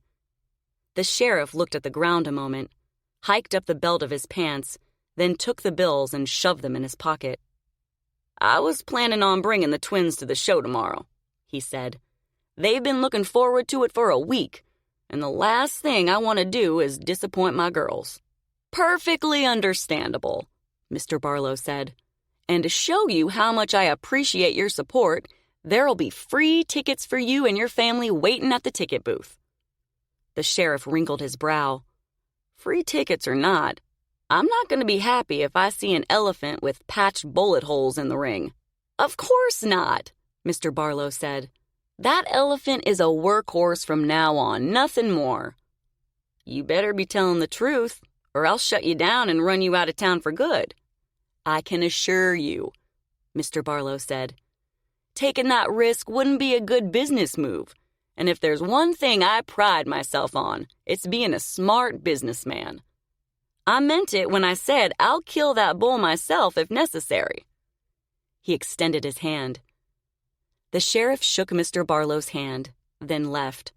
Mr. Barlow moved closer to the stock car and fixed hard eyes on Lilly and Cole, eyes that said, "This is your fault." That night, Glory took care of Phoebe while Lilly and Cole slept in the stock car with Pepper. Hank had pulled the bullets out of Pepper's hide and, to ward off infection, applied a thick coating of zinc ointment to the wounds.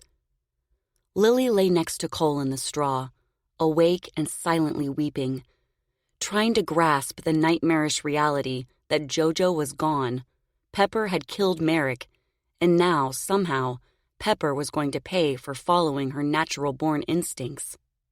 Just thinking about someone taking Phoebe made Lily's heart cramp with panic and her stomach churn with fear. No wonder Pepper went wild. Lilly would have too. The difference between her and Pepper was that no one would shoot her for trying to save her baby.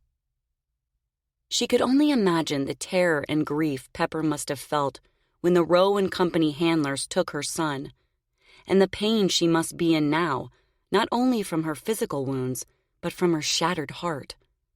How was she even breathing? At least Mr. Barlow didn't let the sheriff kill her. But what was going to happen to Pepper now? Was Mr. Barlow going to make her a workhorse like he said? Or would he try to sell her? Or even worse, would he shoot her and feed her to the cats? Then Lilly pictured Jojo, alone and afraid in the boxcar on the other train, and her tears started all over again. She knew that horrible, heavy ache of homesickness in his chest, that helplessness of being ripped from everything familiar, that all-consuming terror of imagining what was going to happen next. Was Jojo wondering why she and Cole and Pepper let strangers take him? Did he think they had gotten rid of him on purpose? The thought of Jojo feeling unloved and discarded was almost more than she could bear. She closed her flooding eyes and prayed for exhaustion to overtake her, to release her into sleep. Hours later, when it finally did, she slept in fit and starts, alternating between dreams of being locked in her old attic bedroom and riding Pepper in the grand parade. The next morning, the stock car door slid open, and sunshine cut like a knife through the gloomy interior, hay chaff and dust floating in the yellow light. Someone entered, and Lilly looked toward the door, rubbing her swollen eyes and expecting to see Hank. When she saw Glory standing over her, she bolted upright, fear gripping her throat. "Where's Phoebe?" she said.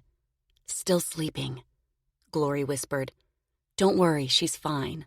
Penelope is with her." Cole blinked and sat up, his face puffy with sleep. "What's going on?" "What are you doing in here?" Lilly asked Glory. "And why are you whispering?" Glory edged closer and knelt in the straw. "I came to warn you," she said. "Alana said a group of local officials paid a visit to Mr. Barlow last night. Seems the town leaders of the next 8 stops on our route threatened to cancel if we have Pepper with us."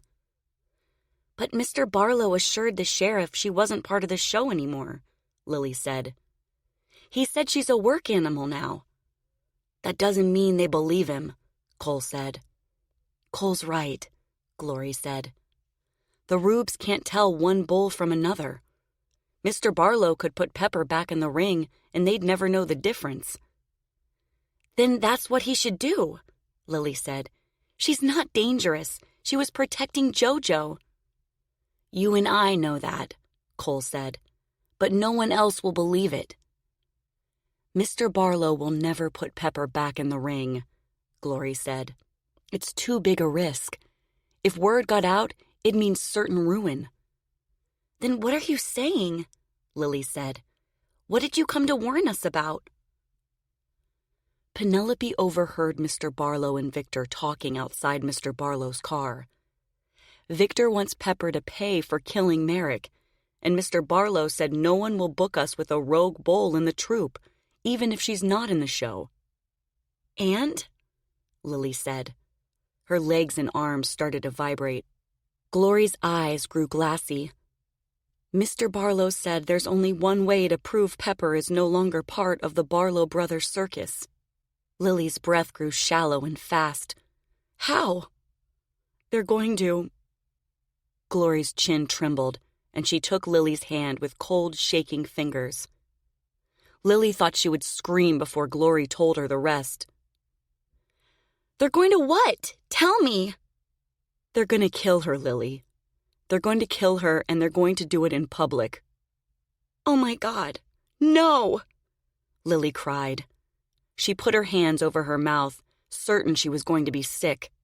Cole put an arm around her, and she stared at Glory, tears burning her eyes. "How?" "I don't know," Glory said. "When?" "As soon as they can get the word out, probably tomorrow after the afternoon performance." Lilly shook her head. "No." She looked at Pepper, lying on her side and watching them with sad, wet eyes. "No, I won't let them." She crawled over to Pepper and leaned against her, one arm around her front leg. Pepper let out a long, shuddering sigh, lifted her trunk, and draped it across Lily's shoulder. "I'm afraid there's nothing you can do," Cole said softly. "Mr. Barlow will have you arrested, or worse if you try to stop him. I'm so sorry." Lily turned her head to look at him, her face soaked with tears. "Of course there's something I can do. I can get her out of here, and you can help me." Chapter 28. Julia. In the shadow-filled attic of Blackwood Manor, Julia stood frozen, shining her flashlight at the third door on the other side of the second section of the vast space. At first glance, the door looked set in an outside wall, as if it might lead out to a balcony. But there were no balconies on that side of the house, or any other part of Blackwood Manor for that matter. Besides, unlike the rest of the walls, this wall was made of brick, not wood. She directed the flashlight at the nearest dormer. It looked like all the rest, with a moldy, watermarked window. But the placement seemed odd. It was too close to the brick wall, which meant the wall might have been added later, and there could be more space on the other side of the door. "My God," she said to herself, "how big is this attic?" Shivering with anticipation, she started across the second section. Then she suddenly stopped, shoulders hunched, every sense on high alert. Maybe this part of the attic was walled off and empty because the floor was rotten. She cast the flashlight over the floorboards, looking for cracks or signs of decay. There were none. She pressed one foot into the plank in front of her. It felt firm. She took a deep breath, then carefully crept across the attic, testing each step until she reached the third door. The door was padlocked. "Shit," she whispered. She swept the flashlight along the floor and wall to look for the key, scanning the brick and mortar for a hook or a hiding place. She searched above the doorframe, her fingers blindly feeling the narrow lip, and came back with nothing but dust. She sighed heavily and tried to think. If she couldn't find the key, maybe she could break the door down. After all, it was her house. She could do whatever she wanted. She rammed her shoulder into it several times. The hasp and padlock rattled, but the door didn't budge. It was like trying to move the brick wall. "Damn it all to hell and back," she said. She rubbed her shoulder and frowned at the door. Maybe she could bust it open with an axe. Maybe Fletcher could do it. Or maybe he was strong enough to break the lock. With that thought, she grabbed the padlock to examine it closer. It had been put back in the flange, but the shank had not been pushed into the body. The door had been unlocked the entire time. Berating herself for not checking the padlock sooner, she removed it from the hasp and opened the door. Then she shined the flashlight inside and nearly sank to the floor in astonishment. Her light revealed a cramped, narrow bedroom, complete with a dresser, armoire, and a rusted iron bed beneath a wallpapered nook. Paper flowers hung from the walls and ceilings, their faded petals droopy and gray. The bed looked recently slept in, with a head-shaped indent in the pillow and the red dust-covered duvet pushed to one side. Across from the bed, cobwebs shrouded a white wicker table, a rocking chair, and a short bookcase. Next to the rocking chair, a dollhouse filled with dead bugs and miniature furniture sat on a wooden chest near 3 porcelain dolls in a wicker pram. Their grimy faces cracked, their hair tangled beneath hoary nets of dirt and spiderwebs. One looked back at Julia with a drooping eyelid, frozen mid-wink. Julia stood there, staring, and too stunned to move. Why was there a bedroom hidden behind 3 locked doors in the attic of Blackwood Manor? Who in the world had slept there, and why? Judging by the toys, it was a child, a little girl. Icy shivers crawled up the back of Julia's neck. How could anyone do this? How could anyone lock a child in an attic bedroom, and why? It was unimaginable and creepy as hell. Then she noticed the cloth-bound Bible on the nightstand and the cross on the wall, and she knew. Mother had something to do with this. "Dear God," she whispered. The words in her father's journal flashed in her mind. "We have buried our firstborn. May she rest in peace. God speed her soul to heaven, and may God help us for what we have done." A sickening knot of disgust and anger twisted in Julia's gut. Her father's entry said they buried their firstborn, not their newborn. It could have been an older child. A child old enough to play with dolls and make paper flowers. Old enough to read. It could have been my sister, Julia thought. Her knees went weak. What in the world had her parents done? Had they kept their own child locked in this room? Had she died right here in this little bed? And why had they kept her hidden? Was she sick? Deformed? Illegitimate? Another memory came to Julia, and she put a hand over her stomach, suddenly nauseous. Mother always said bad things would happen if she didn't behave. Is that what happened to her sister? Had Mother locked her up for misbehaving? Who would do such a thing? She shook her head. No, that couldn't have been it. It had to be something else. Mother was strict, but she wasn't that strict, was she? And Father wouldn't have gone along with it. Then she had another thought. Maybe that was why her father drank, to bury his guilt. Overcome with the feeling that she didn't know her parents at all, Julia started to tremble. She had wanted answers about her unhappy childhood, and now she was finding them.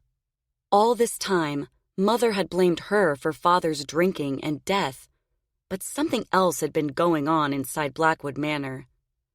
Something that seemed straight out of a nightmare.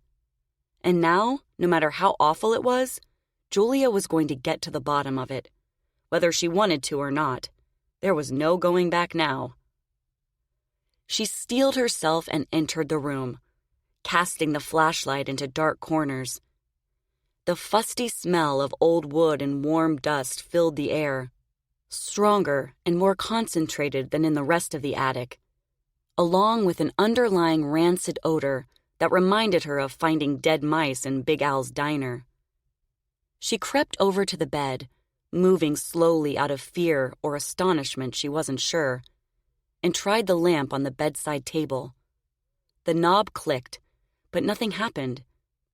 She shined the flashlight up and down the bed covers. Brown and yellow blotches stained the wrinkled sheet and pillowcase, overlapping at different points in varying degrees of light and dark. She went into the dormer and tried to look out.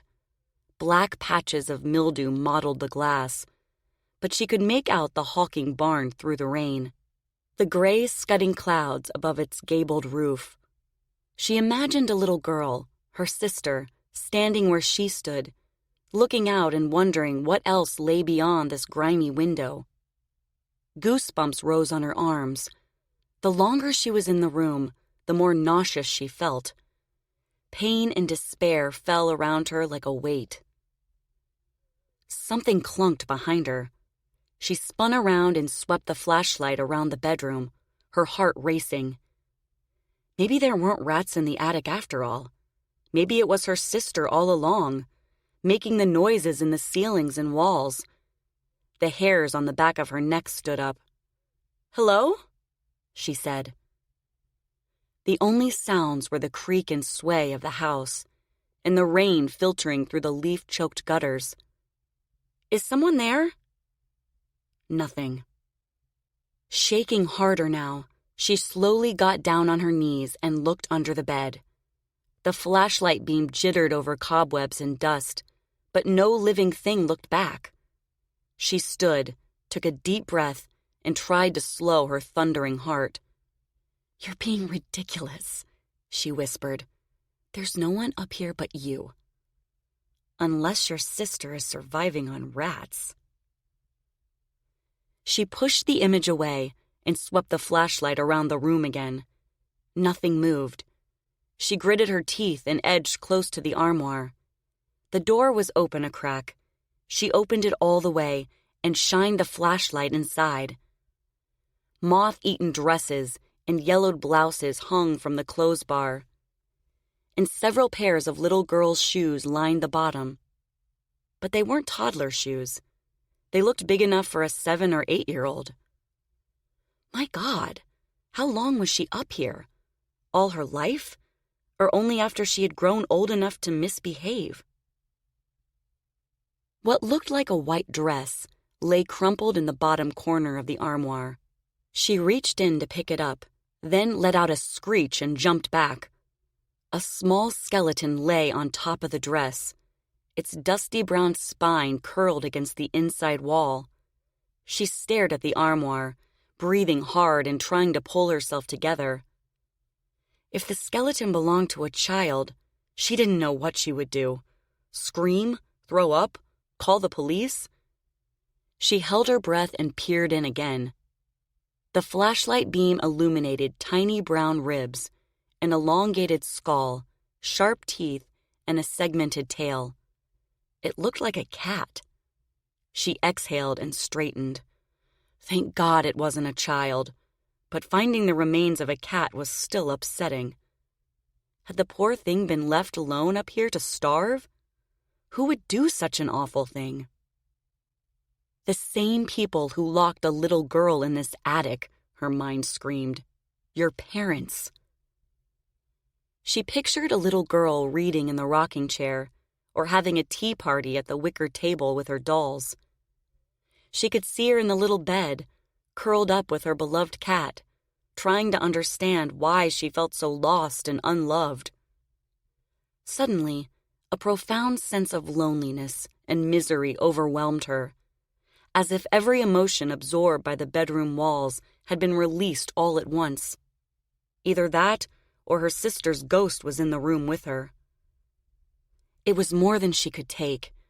Overcome by the feeling that she was stuck in a nightmare or horror movie, she rushed out of the room, shut the door, and made her way across the divided attic. After going through the second door, she scurried through the maze of dusty books and boxes and shelves toward the hidden staircase, panic growing in her mind. What if the little door at the bottom of the steps was closed and locked? What if she was stuck up there forever? The idea was absurd, but when she saw the dim light glowing through the opening in the floor that led to the stairway, a flood of relief washed through her.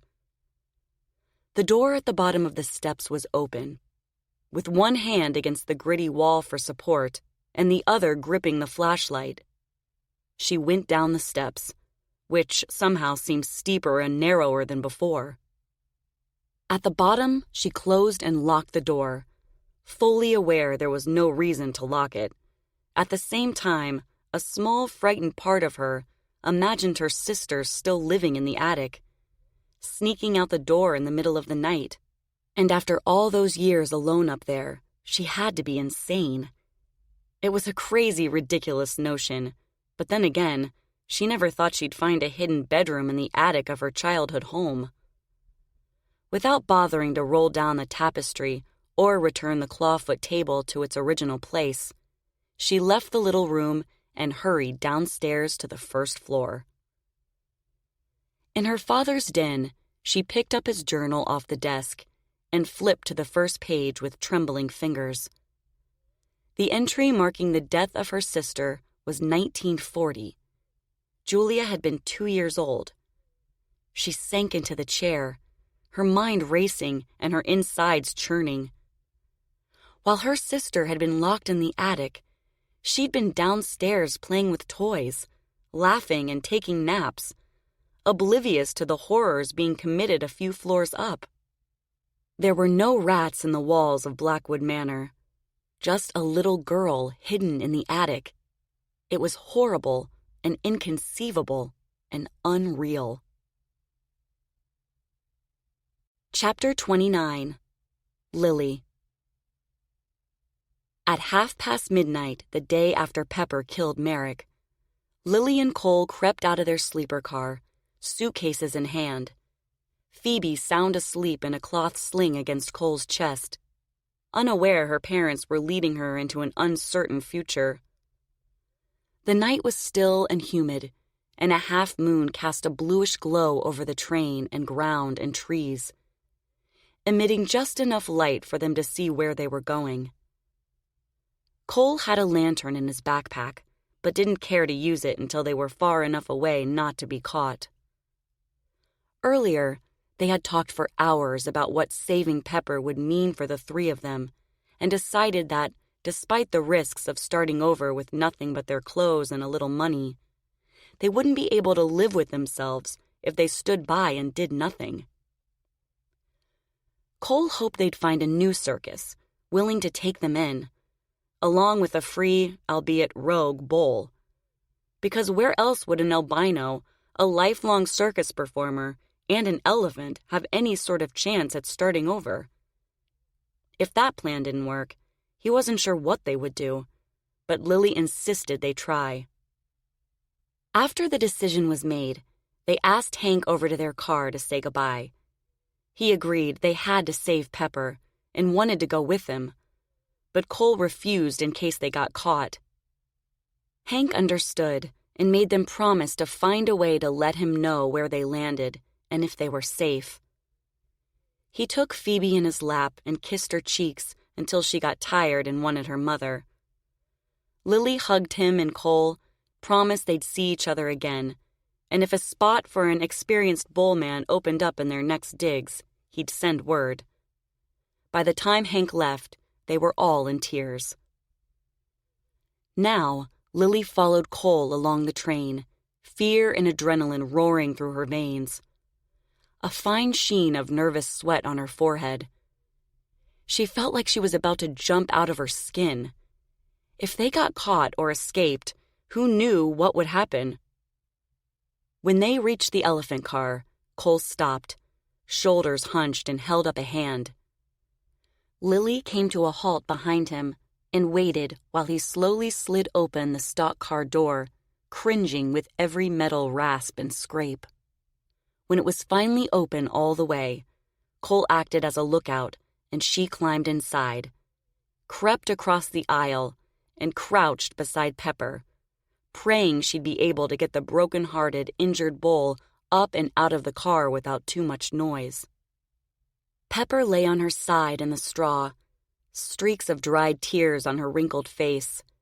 Lilly ran a gentle hand down her giant ear, and Pepper opened her eyes and lifted her head. Her long trunk unfurled like a fern leaf and reached for Lily's arm. "Up," Lilly whispered. "Get up, girl." Pepper groaned and struggled to her feet. Flossie and Petunia craned their necks to see what was going on, snuffling and snorting when they saw Lilly. She went over and rubbed their trunks, whispering that they should go back to sleep. The elephants sighed, low and rumbling, and put their trunks back down. Lilly unlocked the chain around Pepper's leg, wrapped it around Pepper's ankle, and secured it in place. Then she started toward the door, hoping the great beast would be willing and able to get out of the car without using the ramp. Otherwise, it would take too long and make too much noise. Pepper followed her out of the stall, and Lilly climbed out of the stock car. In the open doorway, Pepper hesitated, no doubt confused and in pain. Lilly quietly begged her to come down, rubbing her plate-sized feet and telling her it would be okay. Pepper swayed back and forth, unsure. Cole watched with a worried face, and Lilly felt panic rising in her chest. If they had to use the ramp, they'd get caught for sure. Then, at last, Pepper stepped out of the car. her great gray heft shuddering when her front foot hit the ground. She grumbled deep in her throat, but kept coming, her rear end high in the air, her front feet on the ground. For a heart-stopping second, Lilly thought she might fall out of the door. If she got hurt, they'd be done for. Then, finally, Pepper managed to pull one of her back legs out and bring the other one down too, and Lilly could breathe again. Once Pepper was free of the car and standing on all fours, Cole slowly slid the door shut, and they started walking toward the end of the train. Pepper lumbered behind Lilly, stopping when she stopped, slowed when she slowed. Together, they took a wide berth around Mr. Barlow's car in the caboose, then followed the tracks away from the Barlow brothers' circus. The only things Lilly could hear were the blood rushing through her veins and the anxious thud of her heart. She turned every once in a while to make sure Pepper was still behind them. In the weak moonlight, the bull's silhouette swayed side to side, the dark wings of her ears slowly fanning forward and back, her mighty legs plodding along the tracks like the limbs of a prehistoric creature. When Lilly felt sure they had escaped undiscovered, she unclenched her jaw and her heartbeat slowed. She hooked her arm through Cole's and leaned against his shoulder as they walked along the railroad ties, nearly limp with relief. Phoebe was still sound asleep in the sling, her little blonde head bobbing against Cole's chest in time with his strides. Neither Lilly nor Cole spoke, each lost in their own thoughts and fears about the future.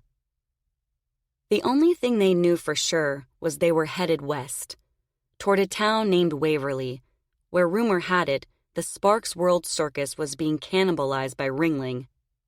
If the three of them didn't get picked up by Ringling, at least they'd have better luck finding a new circus with the remnants of Sparks World than they would on their own. Lilly had already imagined a new act with Pepper, one that included Cole and Phoebe, and now she rehearsed it in her mind to calm her nerves. Then she saw the silhouette of someone on the tracks, and she came to a halt. Cole took another step, then stopped too.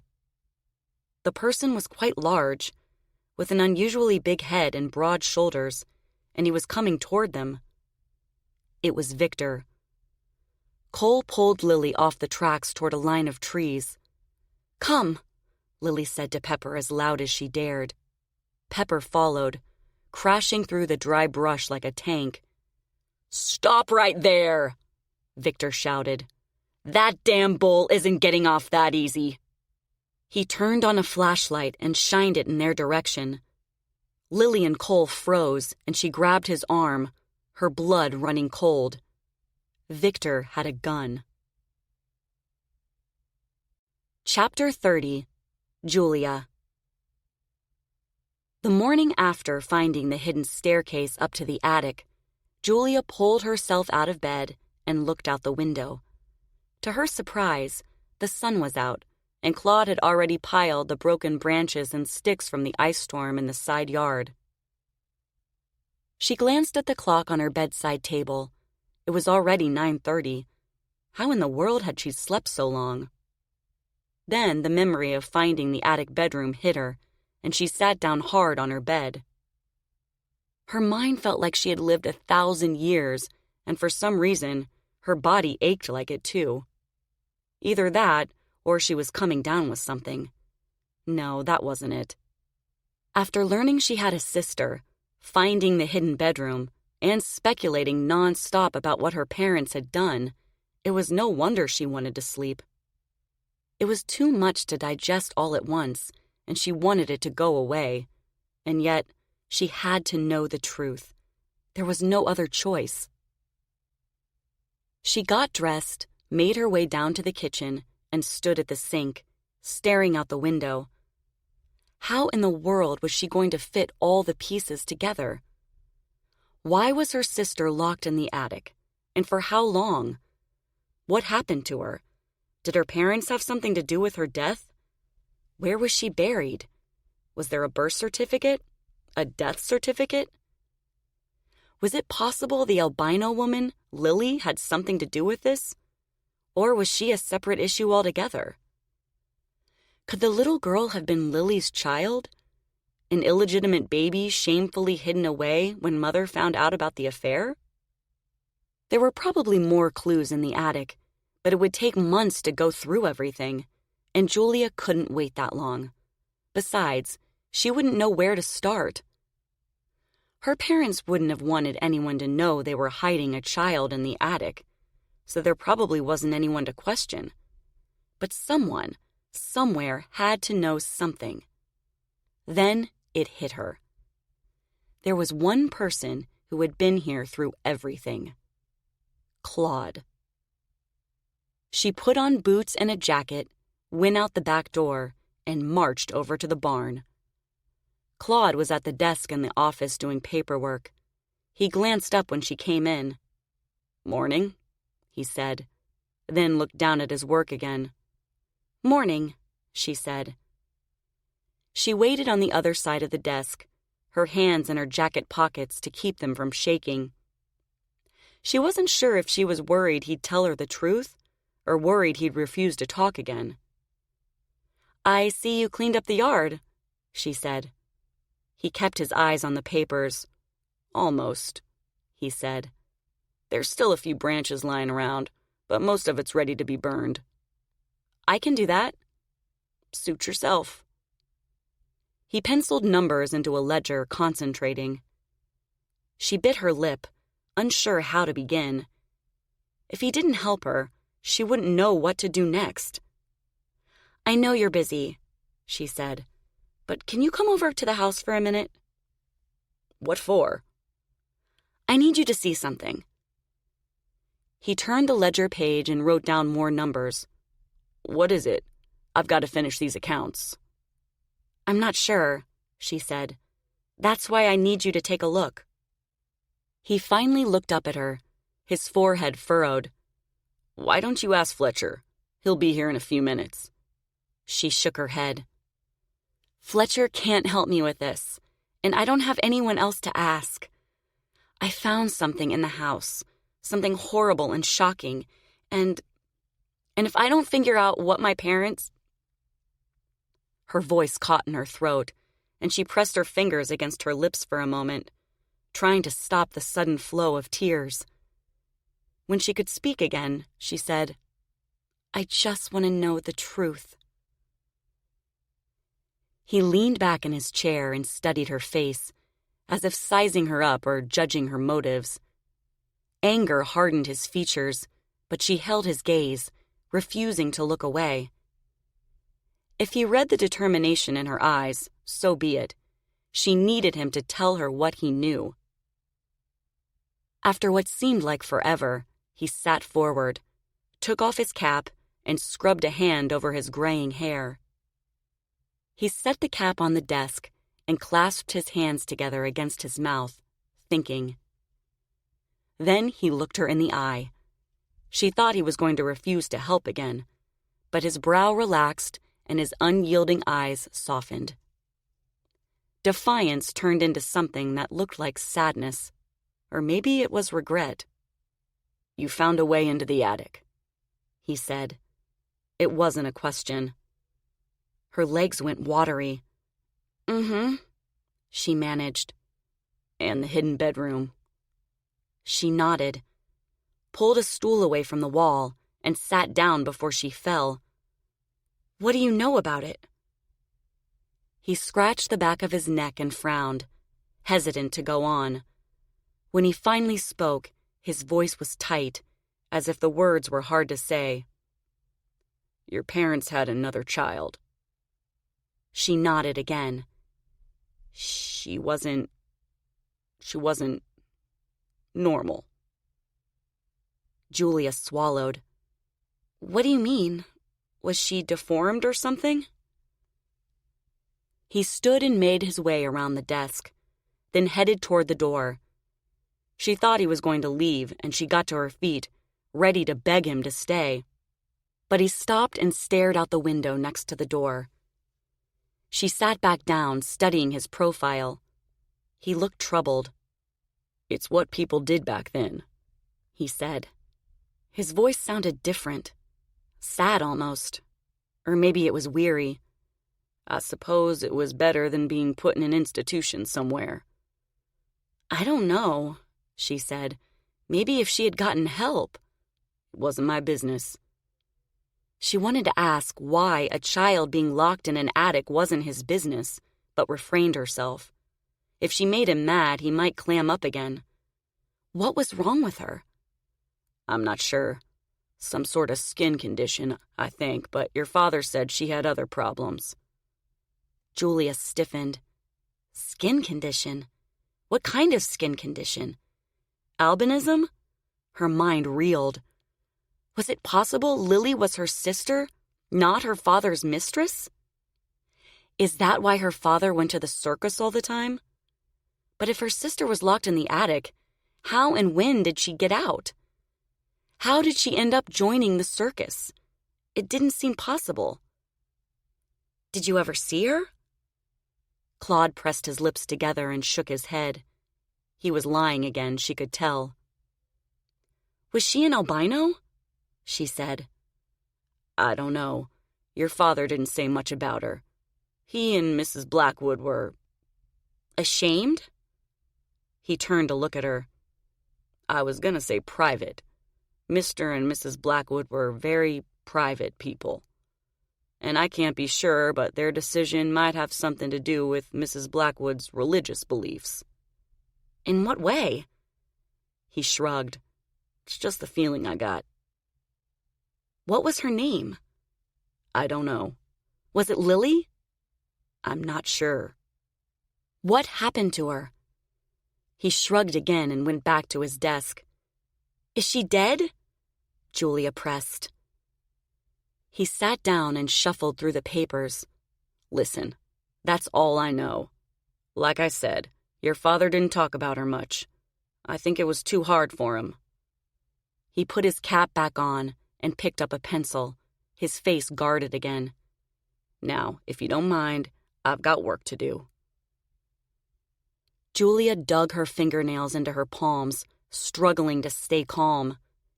He wasn't telling her everything, and she had no idea why. They were talking about her house, her parents, her sister. She had a right to know what happened. Frustration and anger built up like steam inside her head. She got up, snatched the papers from his desk, and held them out of his reach. I don't believe you, she said. If my parents didn't want anyone to know about my sister, why would my father tell you she was up in the attic? He must have trusted you, with all of it. He frowned. I don't know. It was a long time ago. Maybe he needed to get it off his chest. Did you go to the police? Did you try to get her out of there? He shook his head. Why not? By the time your father told me, it was... He shifted in his chair. It was what? It was too late. Too late for what? He clenched his jaw, his temples working in and out. You're asking questions I don't have the answers to. It was all she could do not to throw the papers at him. I don't understand why you're lying, she said. My parents are dead, so who are you protecting? I'm not protecting anyone. Did my sister die up there? Did she escape? I need to know what happened. I told you. I don't know anything else. I made it my business not to know. She dropped the papers on the desk, sadness and disgust welling up in her eyes. Several of them slid into his lap, but he made no move to retrieve them. She went to the door and glared back at him. Then you're just as guilty as my parents, she said, and walked out. Chapter 31. Lilly. I can't take this much longer, Lilly said to Cole. What is Mr. Barlow going to do to us for stealing Pepper? They were sitting on the sofa, locked inside their sleeper car on the rail lot where Pepper killed Merrick. Roustabouts and strongmen guarding the windows and doors.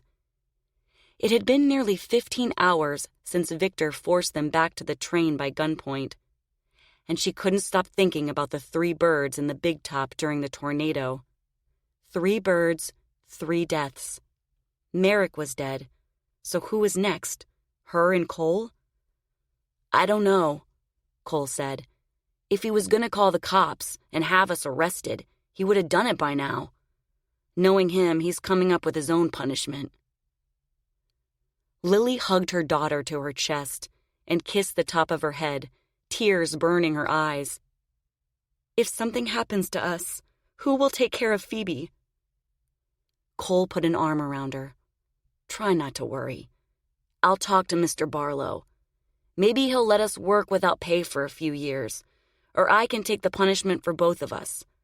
Whatever happens, you're not going to be separated from our little girl. I promise." Lilly closed her eyes and buried her nose into Phoebe's silky hair. What had they done? Not only had they failed to save Pepper, but they had put their daughter's future in danger too. Just then, the pounding chug of an approaching locomotive thudded outside. A short train passed by the windows of their car, and iron brakes caught and screeched. Cole got up and pushed aside the curtain to look out. "My God," he said in a quiet voice. "What is it?" Lilly set Phoebe on the sofa and went to the window. On the other side of a second set of tracks, a crowd of townies had gathered around the train depot. Men, women, and children filled every available spot. Perched on top of lone boxcars, sitting inside open car doors, standing on water tower stairs and overturned barrels. The adults jostled one another for prime viewing space, while children held balloons and ate popcorn and cotton candy, or played tag in front of the platform. A half-dozen men set up cameras. "That bastard got the word out all right," Cole said. "He must have made an announcement during this afternoon's show." "Do you think he sold tickets?" Lilly said. "No, it's a publicity stunt." Lilly buried her face in her hands. "Poor Pepper." Cole pulled her to him, and they both grew quiet.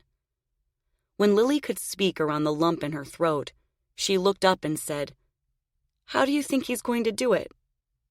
Cole jerked his chin toward the window to indicate the locomotive that had just pulled in. "With that." Lilly drew away from him and looked out. The locomotive sat on the tracks several 100 feet away, situated halfway between the Barlow brothers' train and the depot. Only one rail car sat behind the engine. A derrick car mounted with an industrial crane used for lifting railway carriages on and off the tracks. "I don't understand," Lilly said. "How?" Before she could finish her question, keys rattled in their door. The handle turned and Victor walked in with Mr. Barlow's men. "Let's go," he snarled at Cole and Lilly. "Where?" Cole said. "Mr. Barlow wants you to witness the execution," he said. "How can you go along with this?" Lilly cried. "Pepper was only trying to protect JoJo. Even Glory understands that." "Merrick saved my life," Victor said. "That bull killed him." "Do you really think Merrick took you out of that asylum because he cared?" she said. "He did it to make money off you, the same way he made money off me." "Shut up and let's go," Victor said. "No," Lilly said. "I can't. I won't." "I'll go," Cole said. "Let her stay here with Phoebe." With that, one of Mr. Barlow's men rushed Cole and wrestled his arm behind his back. On the sofa, Phoebe began to wail. "What the hell?" Cole said. He grimaced and struggled to get away. "Mr. Barlow wants you both there," Victor said.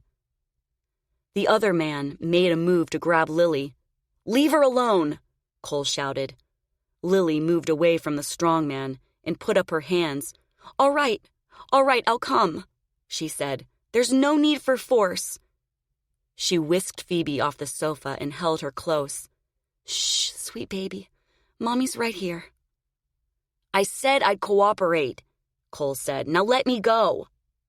The man released Cole, but stayed beside him, ready to grab him again if necessary. Cole rubbed his arm and gazed at Lilly, silently warning her to go along with whatever they said. Lilly stared back, terror and grief twisting in her chest. Together, they followed Victor out of the sleeper car and along the train, trailed by Mr. Barlow's men. 1,000 horrible thoughts raced through Lily's mind, and her legs and arms felt like rubber. "Let me leave Phoebe with Glory," Lilly said to Victor. "She doesn't need to see this." Victor said nothing, but stopped farther along the train outside Glory's car. Glory took Phoebe with tears in her eyes and hugged Lilly and Cole, refusing to look at her brother. "Everything's going to be okay," she whispered in Lily's ear. "Don't worry." Lilly nodded and kissed Phoebe's soft cheek, her eyes flooding, then followed Victor around to the other side of the train. They stopped across from the crowded depot, next to a group of railroad officials, important-looking men in suits and shiny shoes, and the sheriff who shot Pepper. The townies who hadn't seen Victor yet pointed and stared at him, and numerous children ran frightened and crying to their mothers. Several hundred yards away, a trio of railroad men used a steam shovel to dig a giant grave in an empty lot. Lilly clung to Cole, trembling in the grip of impending doom. With everyone in place, Mr. Barlow promenaded out from behind the derrick car, smiling in his top hat and red jacket. He faced the audience and lifted his hands and chin, as if getting ready to announce an act inside the big top, then waved an arm to one side to draw everyone's attention to his left. A group of animal handlers brought Pepper out of the Barlow brothers' train, whacking her with bullhooks and cattle prods. Pepper lifted her trunk and bellowed with each strike before hurrying forward. Streaks of blood ran down her sides and legs. When she reached the derrick, the handlers chained her back leg to the tracks and moved away. Every beat of Lily's heart felt like an explosion beneath her ribcage. She couldn't believe what she was seeing. Mr. Barlow was going to execute Pepper, and in front of all these people who had come to see her killed, and humans called animals bloodthirsty. Pepper swayed back and forth next to the tracks, shaking and trembling. She knew something bad was going to happen. Then she saw Lilly and lifted her trunk. She trumpeted and reached out in desperation, her wide ears fanning back and forth. Lilly swallowed a sob and started toward her. She had to get to Pepper, to comfort her, and apologize for not doing more to save her. If Pepper was going to die, she deserved to know she was loved. Victor caught Lilly and yanked her back. Cole tore Victor's hand from her arm. "Don't touch her," he snarled. "Tell her to stay put," Victor said. Cole pulled Lilly close. "I'm sorry," he said. "I know you want to help, but there's nothing you can do." She sagged against him. He was right, and the fact that Pepper might think she and Cole had something to do with her execution felt like a knife in her heart. A roustabout threw a heavy chain around Pepper's neck, fastened it like a noose, and fitted the end through a steel ring on the derrick cable. Mr. Barlow signaled the derrick operator, and the crowd grew quiet. "Oh my God," Lilly cried. "You can't do this! You can't do this!" "Shut up," Victor growled. The derrick operator pulled a handle back. The winch squealed, and the chain rattled and constricted around Pepper's neck. Lily's knees went weak, and the blood drained from her face. The chain pulled tighter and tighter, slowly lifting Pepper's front feet off the ground. Pepper struggled and bellowed and threw her head back and forth, her eyes wide with terror. Bile rose in the back of Lily's throat, and for a second she thought she was going to pass out. Then there was a gruesome ripping sound, and Pepper screamed. The audience gasped. The derrick operator lowered Pepper onto the tracks, and the chain loosened around her neck. 2 roustabouts ran over and undid the chain around her back leg, but her ankle was already torn open. A rush of adrenaline surged through Lilly, and she yanked herself from Cole's arms and ran toward Pepper. "Lilly, no!" Cole shouted. He chased after her, but Victor grabbed him and held him back. When Lilly reached the terrified bull, she slowed. Pepper was panicking, moving back and forth and side to side, shaking her head and trying to get loose of the chain. The roustabouts and handlers stayed clear. "It's all right, Pepper," Lilly said, holding out a hand. "I'm going to help you. It's okay." At first, Pepper didn't respond. Then she noticed Lilly and stopped struggling. A deep, mournful sound rumbled in her throat. Out of the corner of her eye, Lilly saw Mr. Barlow storming toward them. She moved closer to Pepper. "Come on, girl," she said. "Pick me up." Pepper limped forward, wrapped her trunk around Lilly, and lifted her onto her head. Lilly moved to Pepper's back, grabbed the derrick cable, and tried undoing the chain from the steel ring.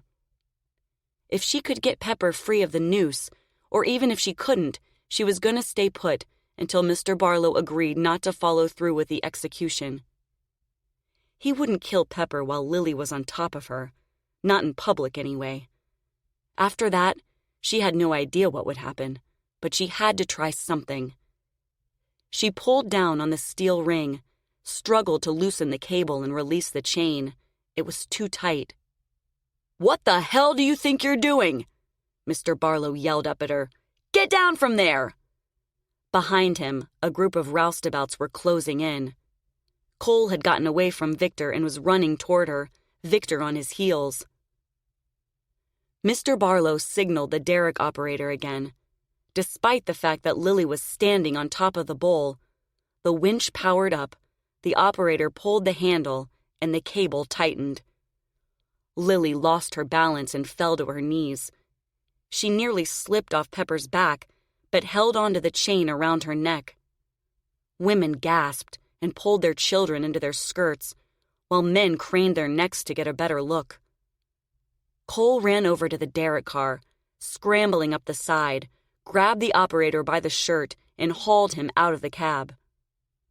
Then he climbed into the driver's seat, pushed the handle forward, and the cable went loose.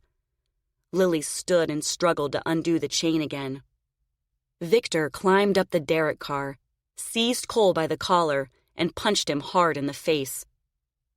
Cole listed to one side, seemingly out cold, then straightened and rammed a fist into Victor's steam-shoveled jaw. Unfazed, Victor punched Cole again, harder this time, then dragged him out of the operator's seat and took his place. 4 roustabouts latched on to Cole's legs, yanked him down from the car, and held him to the ground. Cole thrashed and cussed, frantically fighting to get away. One of Mr. Barlow's strongmen kicked him in the head, and he went limp, his face turned to one side. In the derrick operator's seat, Victor pushed the levers and moved the handle, and the crane swung to the left, jerking Pepper in the same direction. Lilly tumbled sideways and straddled Pepper's neck, hanging on for dear life.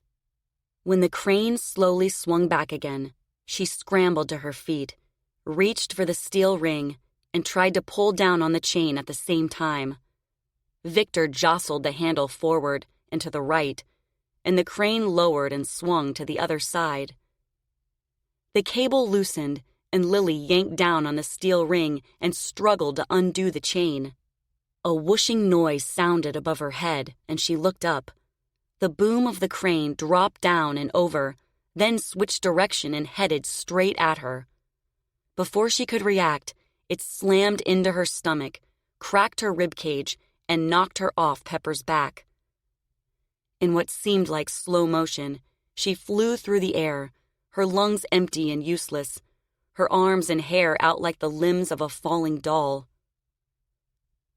She struck a railroad switch several yards away, the metal sign smashing into her lower spine, the sound of splintering bones exploding in her brain. She screamed and hit the ground with a thud, her body rigid with agony. Somewhere in the back of her mind, she heard the crowd gasp. The world swam in and out of focus, blurred behind a bloody film of tears. She closed her eyes, panting and trying to hold on to consciousness. Her torso burned as if someone had set her on fire. After what seemed like forever, the dizziness passed and she opened her eyes. On her side in the dirt, she was facing the circus train, and her legs and arms felt bent at odd angles. Several railroad officials and the sheriff rushed toward her.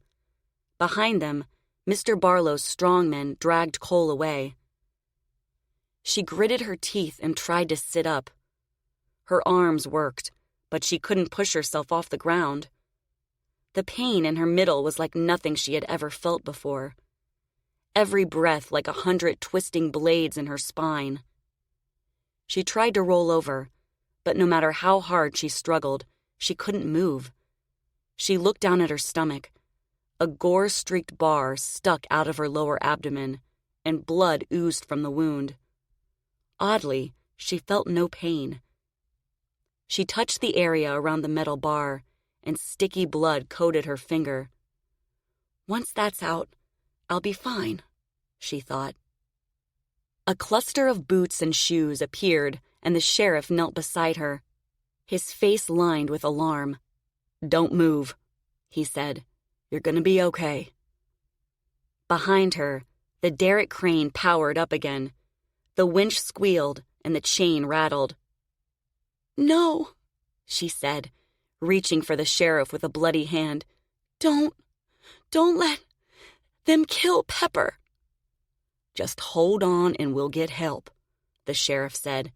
He stood and shouted, "Someone get an ambulance!" Behind Lilly, the crane creaked, the cable whined, and the crowd laughed and clapped.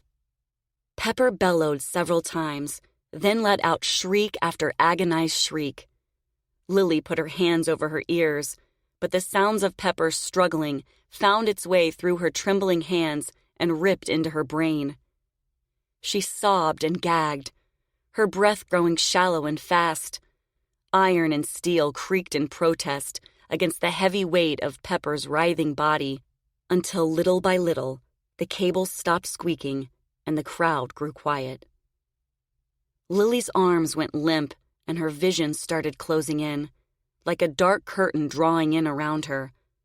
The world spun out of control, and a feeling of utter doom swallowed her. "This must be what it feels like to die," she thought. "But I can't. Phoebe needs me." Then she felt like she was falling, and the world went black. Chapter 32. Julia. After questioning Claude about the hidden bedroom and her sister, Julia trudged back to the manor, her mind reeling. She had spent her entire life feeling sorry for herself because of Mother's coldness and Father's distance, thinking something had to be wrong with her to make her unworthy of their love.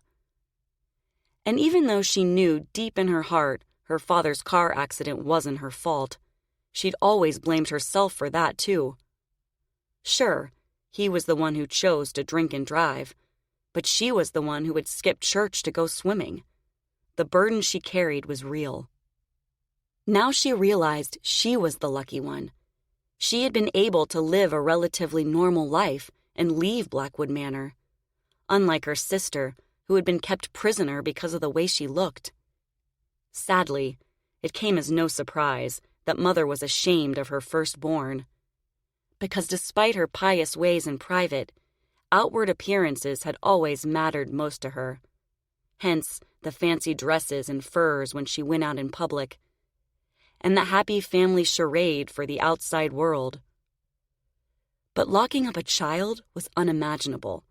It was monstrous and cruel and disgusting. And Father had been in on it. No wonder he drank. Was that why he needed God's forgiveness? Or was it something else? When Julia got back to the house, she rolled up every shade, yanked aside every heavy drape, and opened every window. Fresh air and sunshine would never flush Blackwood Manor of its horrible secrets and lies, but airing out the house felt like something she needed to do. If only she could open windows in her head and air out her mind. Unfortunately, the image of a little girl in the attic bedroom had burned itself into her brain for all eternity. After grabbing a box of matches from a kitchen cupboard, she put on a heavy coat, boots, and gloves, and went back outside to burn the pile of fallen branches from the ice storm. Physical labor always helped her think, and she needed to figure out what to do next. Her father always burned leaves in the fall, and she could still picture him sitting on a stump in the side yard, chain-smoking cigarettes and swigging whiskey from a silver flask. He looked like a man condemned to hell on earth, and it had filled her heart with fear to see him there. His shoulders slumped like something bad had happened. Now she knew why he looked that way. Terrible secrets, like poison, eat away at you from the inside. At the burning spot, the mound of downed branches and sticks from the storm was as big as a car. Along with a base of old leaves from last fall, it would create quite a fire. Julia walked the perimeter of the lawn, picking up stray branches to add to the pile. On her first turn around the yard, she stopped by the garden shed and looked up at Blackwood Manor. Unlike the front and back of the house, which had 8 attic dormers, this side of the house had only 4. None of them would have been in the hidden bedroom, but she couldn't help imagining a pale little girl looking out one of the moldy windows, alone and wondering why she couldn't go outside. The thought of it twisted and burned inside her chest, as surely as an arrow piercing her heart would have caused her agony. Even if she gutted the manor and redid the inside, how could she live there, knowing the pain and suffering an innocent child had suffered behind its walls? She threw a handful of sticks on the pile and went into the garden shed. The stack of old newspapers in a wooden crate was still there, and a tin of lantern oil high on a shelf. Back out at the burning spot, she stuffed crumpled newspaper between the bottom branches of the mound, poured lantern oil over the sticks and old leaves, then lit the paper and stepped back. The fire caught immediately and spread, filling the quiet afternoon with the sound of snapping fingers. The orange and blue flames crackled and spit and rose quickly toward the sky. She stared at the fire, mesmerized, and watching the flames blacken the branches and devour the leaves. The fire grew higher and warmed her face and hands. If anyone had seen her standing there, they would have no clue of the chaos swirling inside her head. How was it possible for parents to lock up their own child? How could they live with themselves, knowing their daughter was being held prisoner, unable to breathe fresh air and feel the sun on her skin, while they were free to do as they pleased? Did they hide her in the attic as soon as she was born? Did they tell everyone she was stillborn?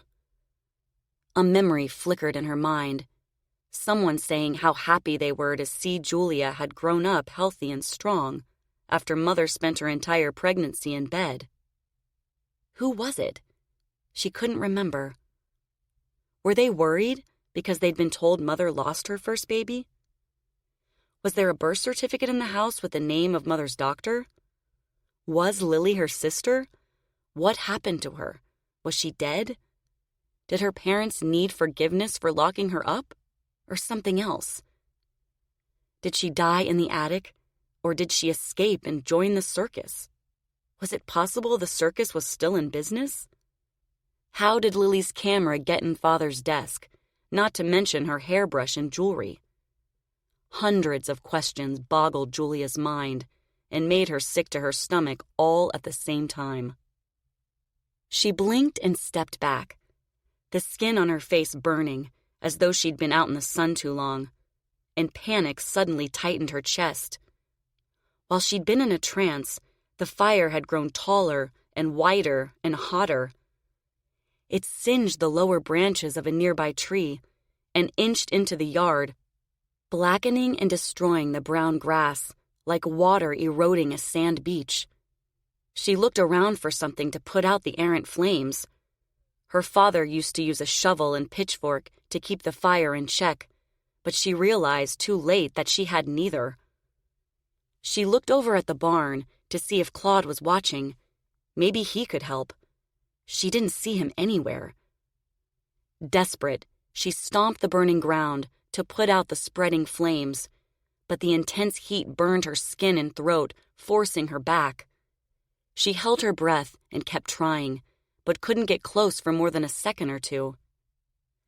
Then the huge pile shifted and started to collapse, and embers and sparks flew through the air. She jumped out of the way and looked around the yard for something to put out the inferno. A shovel, a hose, a bucket of rainwater. She saw nothing. She had to get Claude. She started toward the barn, running and yelling for help, then glanced over her shoulder at the fire. A flash of red caught her eye, and she stopped in her tracks to look back at the house. Flames engulfed a set of curtains and an open window. Father's den. For a second, horror paralyzed her. Then she came to her senses and ran into the house. She grabbed the braided rug in front of the kitchen sink and raced toward the den. The fire had already destroyed the curtains and was crawling across the ceiling, the dry wood bursting into orange and yellow flames. Smoke filled the room, and piles of old papers and books blackened and curled and burned next to the fiery window. She held her breath and beat the rug against the books and papers. But no sooner had she put one blaze out when another started. Smoke burned her eyes, and bits and pieces of burning ceiling fell on her pants and jacket. Coughing and squinting, she tried beating back the flames with the rug, but they were spreading too fast. Claude suddenly appeared beside her, a fire extinguisher in his hands. "Get out of the way!" he yelled. She backed up, hacking and gagging, the back of her hand over her mouth. Claude pulled the fire extinguisher pin and aimed the hose at the flames. For a brief moment, Julia thought the fire was going out. Then the extinguisher quit working. Claude frantically turned the knob, shook the cylinder, and hit it with his hand, but it didn't help. The wall above the window buckled, the frame caved in, and burning timbers dropped to the floor. With more air to feed it, the fire flared higher. More papers caught fire, and a section of burning ceiling fell to the floor in a thunderous crash, throwing up more flames and sparks. Claude grabbed Julia's arm and steered her toward the door. "We need to get out of here," he shouted. In the hall, smoke filled the ceiling and slithered toward the other rooms. Claude and Julia hurried into the kitchen and out the back door. When they were far enough away, she stopped to look back, her face covered in soot and sweat, one trembling hand over her mouth. Fire and smoke poured out of the den windows, and flames licked up the siding toward the second story. Julia's legs went weak. What had she done? The ruins of Blackwood Manor lay in a smoking pile of black timbers and smoldering ashes. 2 charred chimneys and numerous sections of burnt walls standing amongst the rubble. By the time the fire trucks had arrived, the flames had fully engulfed half the house. There was nothing Julia and Claude could do but watch. When the roof caved in, Julia fell to her knees on the ground. Claude stood silently beside her, his face a curious mixture of shock and relief. The firemen rushed toward the burning building with their hoses, and the second and third floors collapsed in a thunderous, fiery heap. Julia trembled and stared as they struggled to put out the flames, tears streaming down her soot-covered face. She felt disconnected, as if it were happening to someone else, or it would end soon, like a nightmare or practical joke. Someone or something would wake her, and she'd find out it was all a dream. She was sure of it. Then a fireman brought over 2 blankets and wrapped one around her shoulders, and she realized that, indeed, this was happening to her. Somehow, she had started a fire in Blackwood Manor, and now it was being destroyed, along with its horrible hidden secrets. The fireman offered a blanket to Claude, but he shook his head. The fireman knelt next to Julia and said, "Are you all right, miss?" She managed a nod. "Were you inside when the fire started?" the fireman said. She shook her head. He looked at Claude. "What about you?" "I was in the barn," he said. The fireman put a hand under Julia's arm. "Come on," he said. "Let's get you off this wet ground. It's cold out here." Julia let him help her up and stood on shaky legs. "Are you sure you're not hurt?" the fireman said. "The ambulance is on its way. Maybe someone should take a look at you." She swallowed and tried to find her voice. When she did, it was raspy and weak. "I'm fine." "All right," the fireman said, "if you say so, but don't hesitate to ask for help if you need it." He gave her a quick nod and went back to the trucks to help the others. After a few minutes, Fletcher sped into the barn driveway and barreled over the lawn toward Julia and Claude. When he reached them, he slammed on his brakes and jumped out of his truck, his face pale, his eyes wide. "What happened?" he said. "Are you guys okay?" "We're all right," Claude said. He nodded once at Julia. "But she needs to sit down in your truck." "Come on," Fletcher said to Julia. "You're white as a sheet." He took her arm and led her over to his truck. Claude followed and opened the passenger side door. In what felt like a trance, she climbed in and sat with the blanket around her shoulders, her teeth chattering. Fletcher got in the driver's side and turned on the heater, while Claude stood in the open passenger door. "What the hell happened?" Fletcher said again. "It's my fault," Julia and Claude said at the same time. She turned and gaped at Claude. Why was he taking the blame? She was the one who opened the house windows and started a fire in the side yard. She was the one who hadn't been paying attention and let the flames get out of hand. Then another thought crossed her mind. Maybe she had been hoping it would happen. Maybe the horrible truth about her parents and the cruelty committed inside Blackwood Manor was too much to face. No, it didn't make sense. She needed answers, and now she might never find them. And she wanted justice, for herself and her sister. Now she had no proof her sister ever existed. Everything was gone. "It's my fault," Claude said, with more conviction. Julia shook her head. "What are you talking about? I was the one who left the windows open. I was the one burning branches and not—" "I knew about your sister," Claude said. "I know," she said. "You told me that." Claude straightened his shoulders and stared at her, as if steeling himself for what he had to say next. Julia bit down on her lip and waited, her knees quivering with apprehension. "There's more," he said. "I know that too," she said. He blew out a hard breath. "You positive you want to know the truth?" She nodded. "Okay, then if you're feeling up to it, I want to show you something." She started climbing out of the truck. Fletcher put a gentle hand on her arm. "What are you doing?" he said. "I don't think you should leave. You might be going into shock, and the police will have questions about the fire." She gave him a weak smile and got out of the truck. "I'll be fine. This is something I need to do." Fletcher frowned. "What the hell is going on around here? Can't this wait?" "We're not going far," Claude said to him. "When the police arrive, tell them the fire was an accident, and we'll be right back.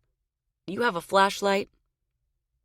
Fletcher sighed loudly and shook his head, clearly frustrated and confused.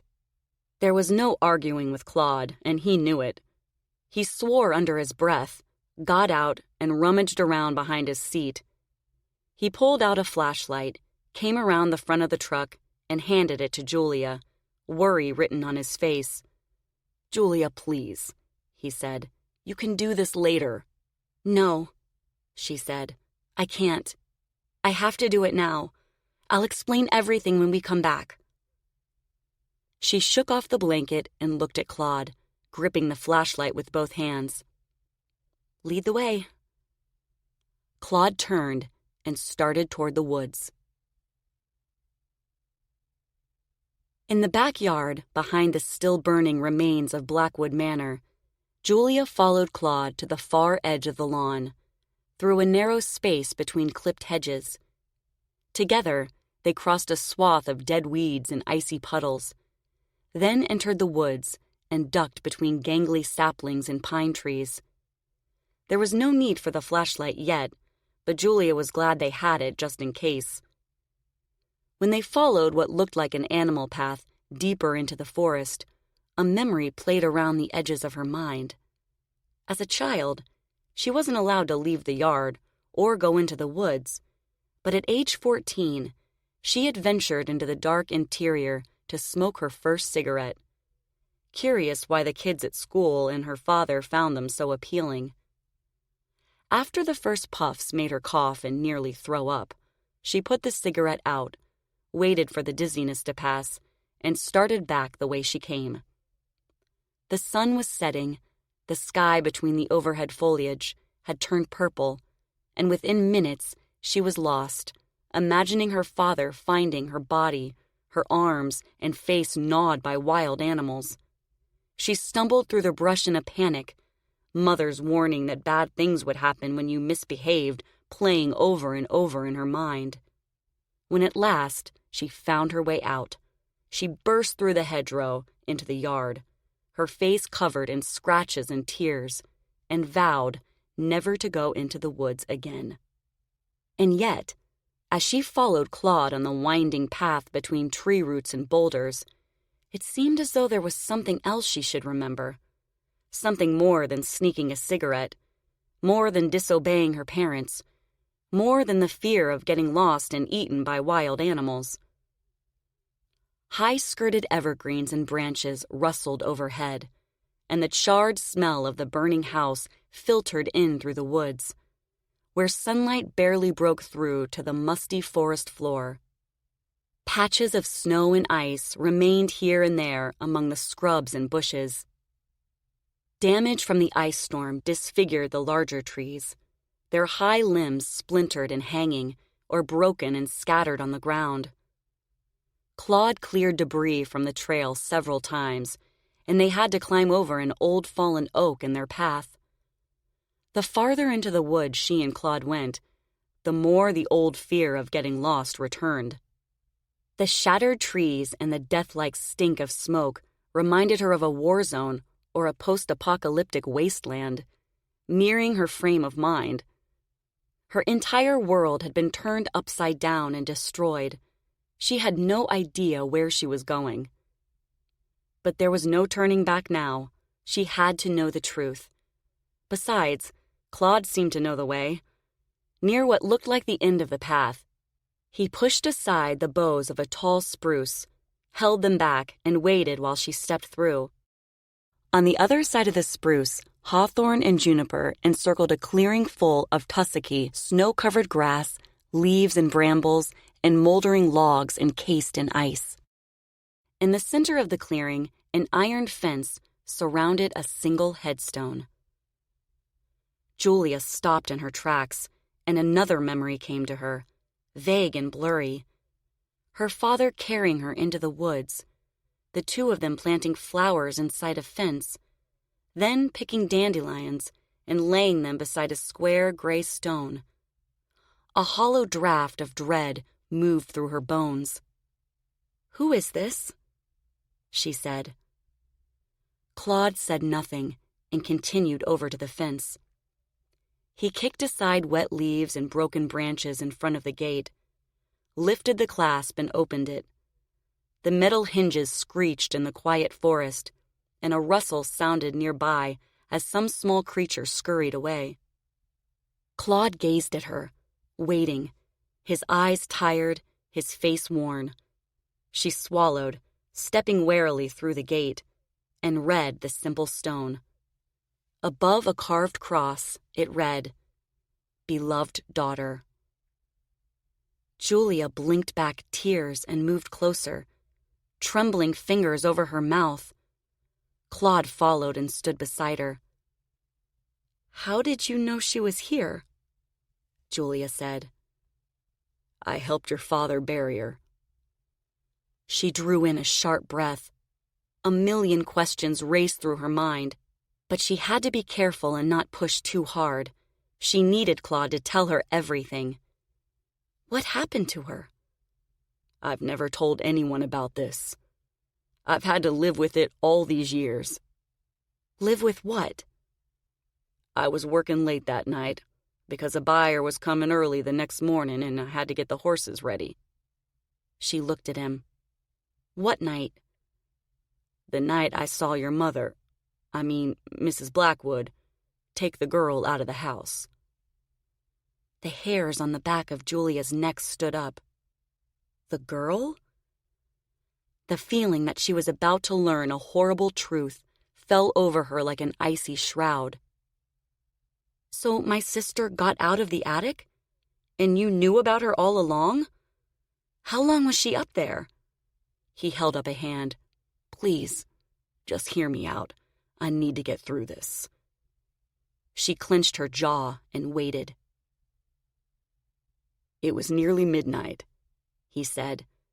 "Mr. Blackwood was out of town, and I was having a quick smoke out on the other side of the barn. Next thing I know, I see Mrs. Blackwood leading the girl across the north pasture into the woods." He paused to brush a tangle of dead leaves from the top of the gravestone. "Then what happened?" "I had no idea what they were up to, and I didn't know what to do. Of course, looking back, I should have done something. But at the time..." He scrubbed a hand over his forehead. "After a while, I saw Mrs. Blackwood come out of the woods alone." Goosebumps broke out on Julia's arms. What on earth had Mother done? "The next day, Mr. Blackwood told me his daughter passed," he continued. "I swear that was the first time he mentioned her to me. Up until then, I thought she was stillborn like they said."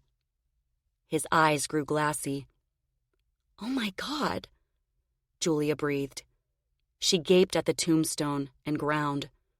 Was this where her sister died, after being locked up in the attic? Were they standing on the very spot she was murdered? She put a hand on her chest. It felt like the air was being pulled from her lungs. "After he told me she was dead, I didn't know what to do. I kept thinking I should have done something, anything to stop Mrs. Blackwood from doing whatever she'd done. I called in sick for 2 days because I couldn't face them. I didn't know if I should call the police or..." He hesitated, as if searching for the right words, then looked at her with desperate eyes. "You have to understand, I had a wife and son to take care of, and jobs were scarce back then. And God help me, I told myself there was nothing I could do at that point. What was done. Losing my job wasn't going to bring that little girl back. So I went back to work and kept my mouth shut. That's when Mr. Blackwood started drinking." The ground seemed to tilt beneath Julia's feet. "Are you saying my mother... She couldn't finish. He shook his head no. No, that's not what I'm saying. I've had a lot of years to mull this over, and I think I figured out what happened. A circus was leasing land on the other side of the tree line, over past the north pasture. After they pulled out the next day, that's when Mr. Blackwood told me his daughter was gone. She gaped at Claude, a confusing mixture of relief and disgust and adrenaline rushing through her. Relief because Mother wasn't a murderer, disgust and adrenaline because she knew what was coming next. Are you saying my mother gave my sister to the circus? He shook his head again. No, I think she sold her to the circus. Julia's heartbeat picked up speed. She was right. Lilly was her sister, not her father's mistress. That was why he saved the circus posters and tickets. That was why he clipped those articles. Still, she couldn't believe what she was hearing. Questions popped into her head faster than she could process them. But why? To get rid of her? It's not like they needed the money. I'm not entirely sure, but you have to remember it was the early 30s, during the Depression. The Blackwoods were struggling like everyone else. Not horribly by any means, but they were still struggling. I don't care. That's no excuse for... Just hear me out, will ya? She bit her lip, sorrow and anger, like a growing mass inside her chest. No wonder her father and mother needed God's forgiveness. She thought she might scream before Claude told her the rest. About a week after the girl disappeared, he said, the Blackwoods bought Blue Venture, the horse that came in second at that year's Belmont Stakes and Kentucky Derby. After that, this farm really started raking in money. The Blackwoods hired a trainer, won a few races, then put Blue Venture up for stud. That horse saved Blackwood Farm, and buying him was Mrs. Blackwood's idea. Are you telling me my mother used the money to buy a horse? I believe so. Julia closed her eyes for a moment to let it sink in. How could anyone be so heartless? Keeping your daughter locked in the attic was horrific enough, but selling her to the circus was disgusting and sick. She looked at Claude. How old was my sister when Mother sold her? Must have been about 9 or 10. I'm not completely sure. Jesus, she said. She locked her daughter in the attic for 10 years, then sold her to a circus? What kind of monster was my mother anyway? Claude looked away, a dark shadow passing over his face. He scrubbed a hand over his forehead again and sighed loudly, as if he wanted to be anywhere but there. Then he gazed at her with troubled eyes. There's something else. She steeled herself. She wasn't sure she could take much more. What? I'm sorry to be the one to tell you this, but Mrs. Blackwood wasn't your mother. This is your mother, right here in this grave. Julia's knees went weak. What? What do you mean? She shook her head. No, that's not possible. You must be confused. I'm not confused. Somehow, your mother ended up back on the farm with your grandparents, and you were with her. My grandparents? At first, Julia didn't know who he was talking about. Then it hit her, and she dropped the flashlight and sank to the ground. My God. The people she thought were her parents were really her grandparents, and Lilly was her mother, not her sister. Her mind reeled with 1,000 questions, but she could barely string 2 thoughts together. But how? Why? She struggled to find the right words.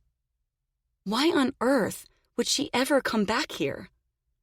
He shrugged. She stared at the gravestone, dizzy and lightheaded. How did she die? Mr. Blackwood said it was pneumonia. Did you believe him? I had no reason not to. How old was I? I'm not sure. Just a baby. But how? She paused, suddenly nauseous. All those stories Mother had told about being on bed rest while pregnant, about how happy they were when she was born healthy.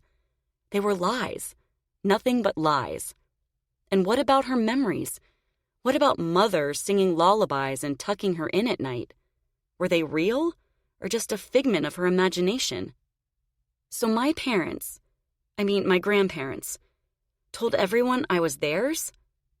He nodded. How did they explain that? There wasn't much need to explain anything. After Mrs. Blackwood sold your mother to the circus and Mr. Blackwood started drinking, things got pretty bad. The farm was prospering, but their lives were a mess. They stopped seeing friends, turned down invitations to social events, and the only people who came by the barn were clients. It was easy for them to tell everyone the doctor put Mrs. Blackwood on bed rest while she was expecting, and she wasn't up to visitors, especially after the story about your sister being stillborn. And after you were born, they said you were too fragile to come out of the house, and no one was allowed to come by until you got stronger. They put a sign on the front door, telling people to go to the barn and ask for me. I was ordered to call the house and let them know who it was, and they turned nearly everyone away. Or your grandfather came over to the barn. I believe you were a toddler the first time I saw you outside. She buried her face in her hands. Of course her grandparents had to lie. Otherwise, they would have been forced to admit what they'd done to their daughter. All this time, she had been blamed for her father's drinking and death. All this time, she wondered why she was unworthy of her parents' love. With a strange mixture of shock and relief, she realized everything she'd believed about herself and her parents was a lie. On one hand, she was thankful to know the truth. On the other, between burning down Blackwood Manor and the bombshell that Lilly was her mother, it was almost more than she could bear. She took slow, deep breaths and tried to pull herself together. She scrubbed the tears from her face and touched the grave marker, the dead cold of stone biting through her skin. This was her mother, the mother she never knew, a woman, an albino, who had been locked in an attic as a child and sold to the circus. It was incredible and wretched and heartbreaking all at the same time. And yet, it answered so many questions. Except one. How could her parents, her grandparents, have been so cruel? Somewhere in the back of her mind, she wondered what her life would have been like if her biological mother hadn't died. But trying to imagine a woman she'd never met as her mother was too overwhelming for her muddled brain right now. And trying to imagine growing up in a circus was impossible. She wouldn't even know where to start. So her name was Lilly, she said. Yes. And my father? Mr. Blackwood said he was dead, killed in some kind of accident. Julia pushed herself up on shaking legs. And you helped bury my mother? Yes. You helped take the body into the woods? Yes. Where was she? What do you mean? Where was Lilly when she died? He rubbed the back of his neck, then looked at her with tortured eyes. In the attic. Chapter 33. Lilly. A yellow shaft of morning light penetrated the darkness, waking Lilly from a fitful sleep. She blinked and opened her eyes. A headache pounded at the back of her skull, and her mind was slow and foggy. She felt like she'd been in a fight, every muscle aching and sore. She had no idea where she was, but she was lying on a bed. The sheet beneath her was cold and wet, and the air was filled with the stench of urine and the metallic odor of blood. A square of sunshine landed on a brick wall across the way, forming a silhouette of what looked like a narrow window covered with curly branches. She squinted, trying to figure out what she was seeing. Then a feathery shadow trembled at the bottom of the silhouette, like leaves on a branch. It was a bird, on a sill. She drew in a sharp breath. It all seemed so familiar and strange at the same time, like something she had seen in a recurring dream. She looked up. Flowered wallpaper covered the arched ceiling above the bed. The same wallpaper her father had hung in her nook 100 years ago. Her heart skipped a beat, then pounded hard in her chest. She turned her head and glanced around the room. There was her dollhouse and her bookshelf full of books. There was her tea set, complete with lace doily, silver stirring trays, and china cups. There were her model farm animals, lined up on a shelf above her bookcase, all facing the same way. She pressed the heels of her palms against her flooding eyes. Was it all a dream? Had seeing the circus out her dormer window given her nightmares? No, it was real. Merrick, Glory, the elephants, Cole, Phoebe. She put her hands to her chest. I'm a woman now. A mother. It was real, all of it. Panic exploded in her mind. Where is my baby? And how did I get back in this room? Then she realized she was wearing a hospital gown and could feel tight bandages around her middle. She remembered trying to save Pepper, being knocked by the crane to the ground, and someone saying they were taking her to a hospital. The image of Pepper hanging from the derrick cable flashed in her mind, and a hot rush of grief ripped through her insides. Pepper was dead. She had to get out of here. She had to find Cole and Phoebe. She had to make Mr. Barlow pay for what he had done. She tried to sit up, but couldn't. Her stomach and back screamed in pain, and her lungs rattled and wheezed. She opened her mouth to scream for help, but started coughing instead. She covered her mouth and tried to stop, but couldn't. Every bark sent a jolt of agony through her middle, and she felt like she was being ripped in half. Beads of sweat broke out on her forehead.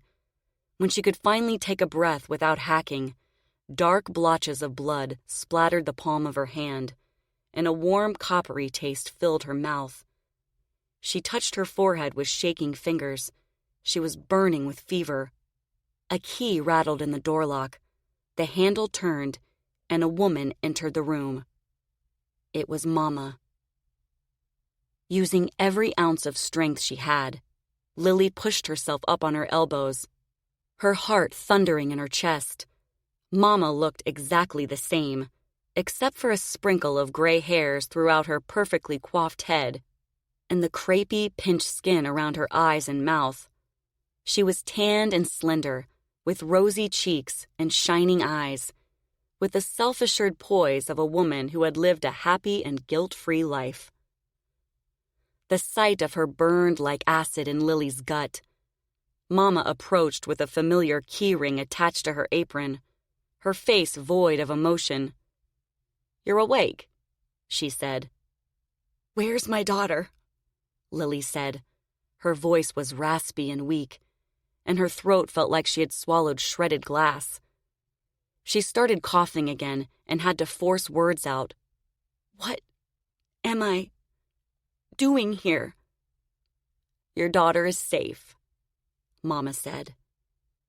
Lilly clenched her jaw and tried to catch her breath. "Where is she?" "Downstairs with her father." Lilly gasped. "Cole?" Mama shook her head. "No, she's downstairs with your father. Your husband, or whatever he was, is dead." For a terrifying second, Lilly thought her heart stopped. A sudden falling sensation swept over her, and she shook her head. "No," she said. "You're lying." Mama frowned. "I never lie. Mr. Barlow said your husband was a thief and a coward, and instead of facing the consequences of his actions, he jumped from the train and died at the bottom of a river trestle." "No!" she cried. "That's not true. Cole would never do that. If he's dead, Mr. Barlow had him thrown off the train." Mama shrugged. "Who knows? I don't believe a word you circus people say anyway." Lilly fell back on the pillow and buried her face in her hands, her mouth twisting in anguish. "No, not Cole. I need him. Phoebe needs him." An image of his face flashed in her mind, and the black manacle of grief tightened around her heart and locked eternally into place with a solid final thud. She sobbed and started coughing again, her shoulders convulsing. What was she going to do without her husband and best friend? How would she and Phoebe ever get out of here without him? She felt like she was going to die right there and then. No, she had to pull herself together, for Phoebe's sake. She clenched her jaw and forced herself to breathe normally, then turned to look at Mama, her mind and body quaking with sorrow and fear. "How did I get here?" she said. "How long have I been?" "Since yesterday morning. Your father and I drove all the way to Nashville to get you. The doctors weren't sure you'd make the trip back." "But why?" "Mr. Barlow called us. Didn't surprise me when he said you'd been nothing but trouble since the day he met you. Don't try denying it. He told me everything. He's done with you and didn't want to get stuck with your hospital bills and taking care of your daughter. Your father insisted the least we could do was bring you back here. And once I realized the little girl was normal, I knew somebody had to look after her." The icy fingers of fear clutched Lily's throat. She glared at Mama. "Bring her to me." Mama shook her head. "It's for the best." Lilly pushed herself up on trembling arms. There was no way in hell she was going to let Mama raise Phoebe.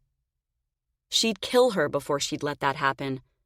She had to get out of this room. She had to get her baby girl and leave this house. She struggled to get out of bed, but her legs wouldn't move. With growing horror, she realized she couldn't feel them. She squeezed her knees and pounded on her thighs, but they were lifeless and limp. She couldn't feel a thing. Tears blurred her vision, and panic tore at her chest. "You're paralyzed from the waist down," Mama said. "The doctors said it'd likely be the case if you survived." Lilly sagged back on the pillow, trying to maintain her last shreds of sanity. If she couldn't get out of bed, she'd never get out of this room. She'd never get Phoebe back. How could this be happening? "Please," she cried. "I'm begging you. I have to see my little girl." "I don't think that's a good idea." "What are you talking about? She's my daughter. She needs me." "You're in no shape to be a mother. I always say God works in mysterious ways and everything happens for a reason.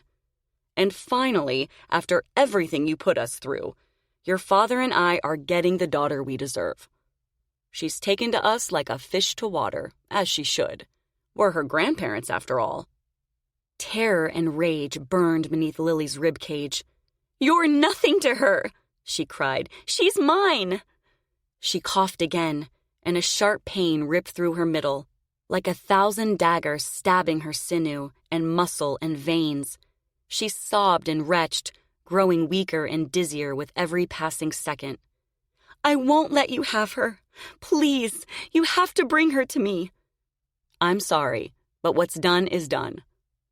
Mama went to the door, her keys clanking on her hip. Then she turned to look at Lilly, her fingers on the door handle. "If I were you, I'd stop begging for things you can't have and start making peace with God. Lord knows you've committed your fair share of sins." Then she walked out and locked the door.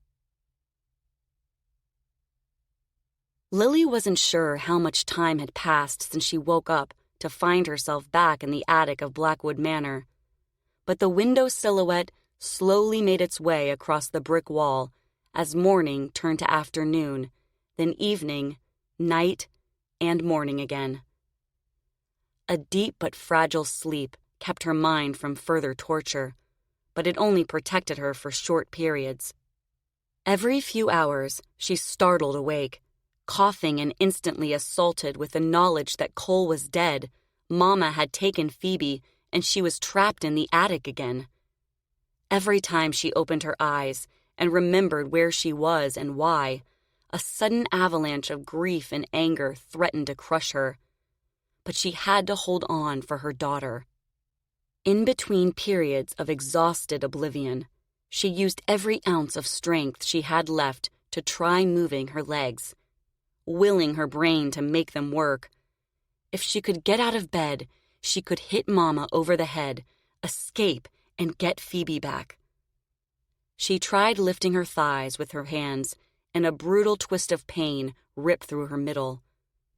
Beads of sweat dripped from her face. After every attempt, she fell back on the bed, drained and delirious with despair. She was still burning with fever. Her lips were parched. Her sheets were soiled and rank, and she was growing weaker by the hour. "Please, God," she whispered. "Please, if you're there, I need you now more than ever." But it was no use. Her legs were dead and lifeless.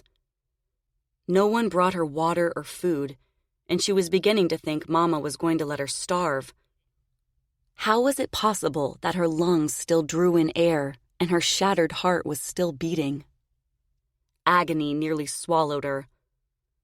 A few hours after the sun came up, a key rattled in the lock and the door opened. Phoebe toddled into the room, one finger in her Cupid bow mouth, her tiny brow creased with uncertainty. Lilly cried out and reached for her with trembling hands. "Come here, baby girl," she said, tears flooding her eyes. When Phoebe saw Lilly, her face lit up, and she waddled over to the bed on chubby legs. Using what little strength she had left, Lilly lifted her up, ignoring the horrific pain in her stomach and back, and settled her on a clean section of blanket between her and the wall. She kissed her forehead and cheeks and mouth, drinking in the warm, sweet smell of baby skin and wispy hair. Phoebe looked healthy, clean, and well-fed. At least her parents were taking good care of her. "I missed you so much," Lilly said to her, "and I love you more than anything in the world. Did you miss me, Sweet Pea?" Phoebe grinned, and Lilly pushed a stray lock of hair behind her small pink ear. Without looking, she knew her father was watching from the doorway. "Aren't you worried about getting caught?" she said. "Your mother's taking a nap." "She's not my mother," Lilly said. She looked over at him. "And you're not my father." He was carrying a tray with food and a jug of water. Gray hair covered his head, and his tanned face resembled cracked leather. He looked like he had aged 10 years since the day he came into the albino medium tent. Still, the remnants of a younger, handsomer man lingered in his strong jawline and rainwater blue eyes. He moved closer and set the tray on her bedside table. "I'm sorry," he said in a miserable voice, "for everything." "It's too late for that." "I still need to say it." He poured water into a mug and held it out to her. She struggled to sit up, and he held the mug to her lips. She took a sip and nearly choked, sputtering and holding a hand to her mouth. Phoebe watched with worried eyes. When she stopped coughing, Lilly took a few more sips, then lay back down again, too weak to hold herself up any longer. Her father picked up half a sandwich from the tray and held it out to her. She shook her head. "Not now." Phoebe snuggled in the crook of Lily's arm and put her head on her shoulder. Lilly stroked her soft cheek and, keeping her eyes on her daughter, said to her father, "I just want to know one thing. Why did you let her do it?" "I was out of town, remember? I didn't know you were gone until I came back. By then, it was too late. I'm not talking about selling me to the circus. I want to know why you let her lock me up here in the first place. There was nothing wrong with me. My skin was different, that's all. She turned to see his reaction. He leaned against the wall near the foot of her bed, pain and something that looked like shame lining his face. I had no choice. Everyone has a choice. You don't understand. Your mother and I had been praying for you for years. Tears blurred her vision. Stop lying to me. I want the truth. You owe me that. It is the truth. Coraline was desperate to be a mother, and after her 8th miscarriage, she said she would have sold her soul to the devil to have a baby. We both know how hard it was for her to say that. When she found out she was 4 months along with you, she knew her prayers had finally been answered. Until she saw me. He took a deep breath and sighed, his shoulders sagging, as if telling the truth was the hardest thing he had ever done. It crossed her mind to point out that his suffering was nothing compared to what she had been through, was still going through, but she kept quiet. She was too exhausted to have that discussion. The only thing she needed to know was why. She gazed at Phoebe, who had fallen asleep next to her. It wasn't that simple, he said. Your mother went into labor in the middle of a terrible storm. Roads were flooded, bridges had been washed out, and she was beside herself because we couldn't get to the hospital and the doctor couldn't come to us. She gave birth alone in our bedroom, refusing any help from me. Her labor went on all day and into the night, and when she stopped screaming, I thought I'd lost her. All I could hear was you, wailing on the other side of the locked door. I was getting ready to break it down when she finally let me in and collapsed on the bed next to your bassinet. Her nightgown and the sheets were covered in blood, and she was white as a ghost. I thought she was dying. Then she looked at me with bloodshot eyes and said, "We have to get rid of it." Lily's lip trembled. Is that supposed to make me feel better? You don't understand. She thought she was being punished. For what? For saying she'd make a deal with the devil. So she locked me in the attic. He shook his head. No, I did. For a second, Lily stopped breathing. She couldn't believe what she was hearing. All this time, she had blamed Mama for everything. All this time, she thought her mother hated her and her father was a spineless coward. Why? She managed.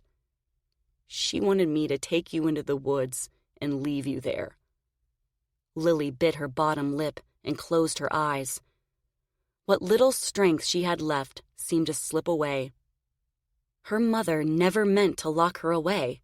She wanted her dead. She was beyond cold and cruel. She was willing to murder her own baby. And now she had stolen Phoebe. When Lily found her voice, it was weak and rattling. Because she thought I was a monster, and she was ashamed of me. No, because she thought she was being tested by God. She had made a deal with the devil, and you terrified her.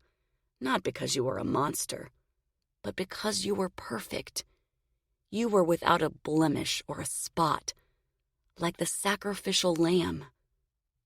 He stepped closer. Don't you see? I locked you in the attic to save you. By the time she discovered you were still alive, you were 4 months old. I warned her to leave you alone, or I'd tell everyone the truth. We said you were stillborn. There was a funeral and... He stopped and pressed his fingers into his temple. His brow creased. Tears spilled down Lily's cheeks. Why didn't you do what she wanted? Why didn't you take me into the woods and leave me there? Because what she was saying was crazy. I thought she'd lost her mind and would come around after she got over the shock. But she didn't, so you left me in the attic. He nodded. Why didn't you come looking for me after she sold me to the circus? She said you ran away, and you believed her. At first, I was afraid she'd done something. He hesitated, then went on. I kept asking her how you got out and found your way downstairs. She said you knocked her down and ran. She had bruises on her arm and scratches on her cheek.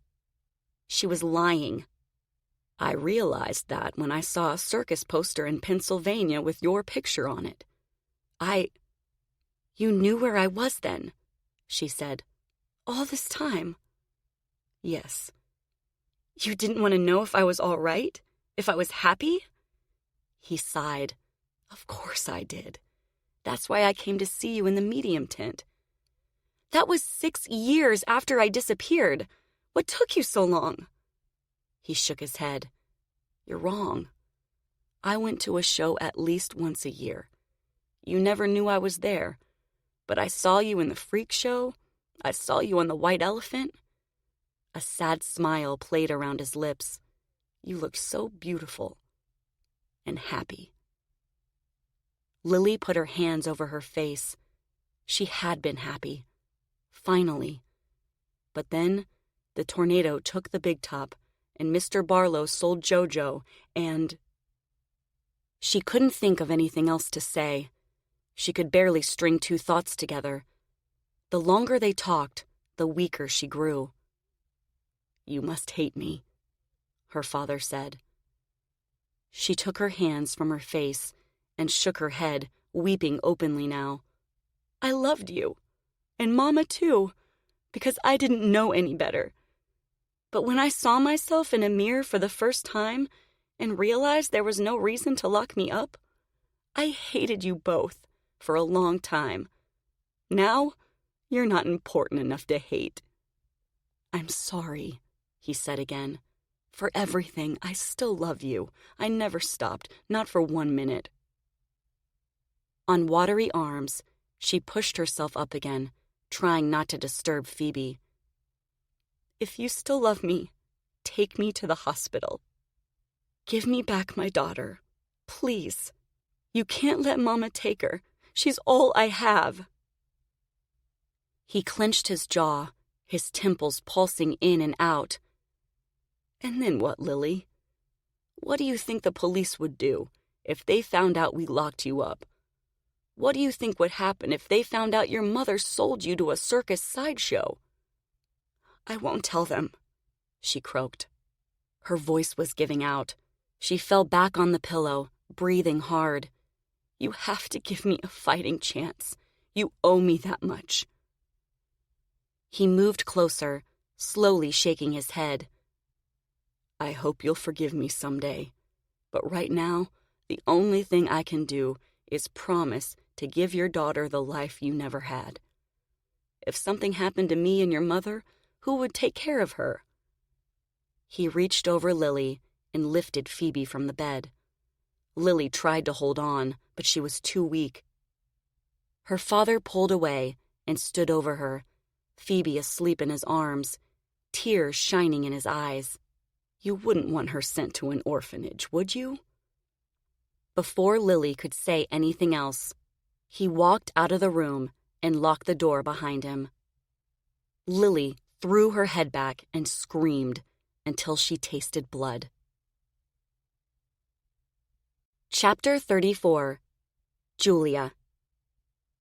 Spring had appeared by the time Julia's new house was finished. A modest cottage with a porch swing and windows overlooking the main barn and pasture.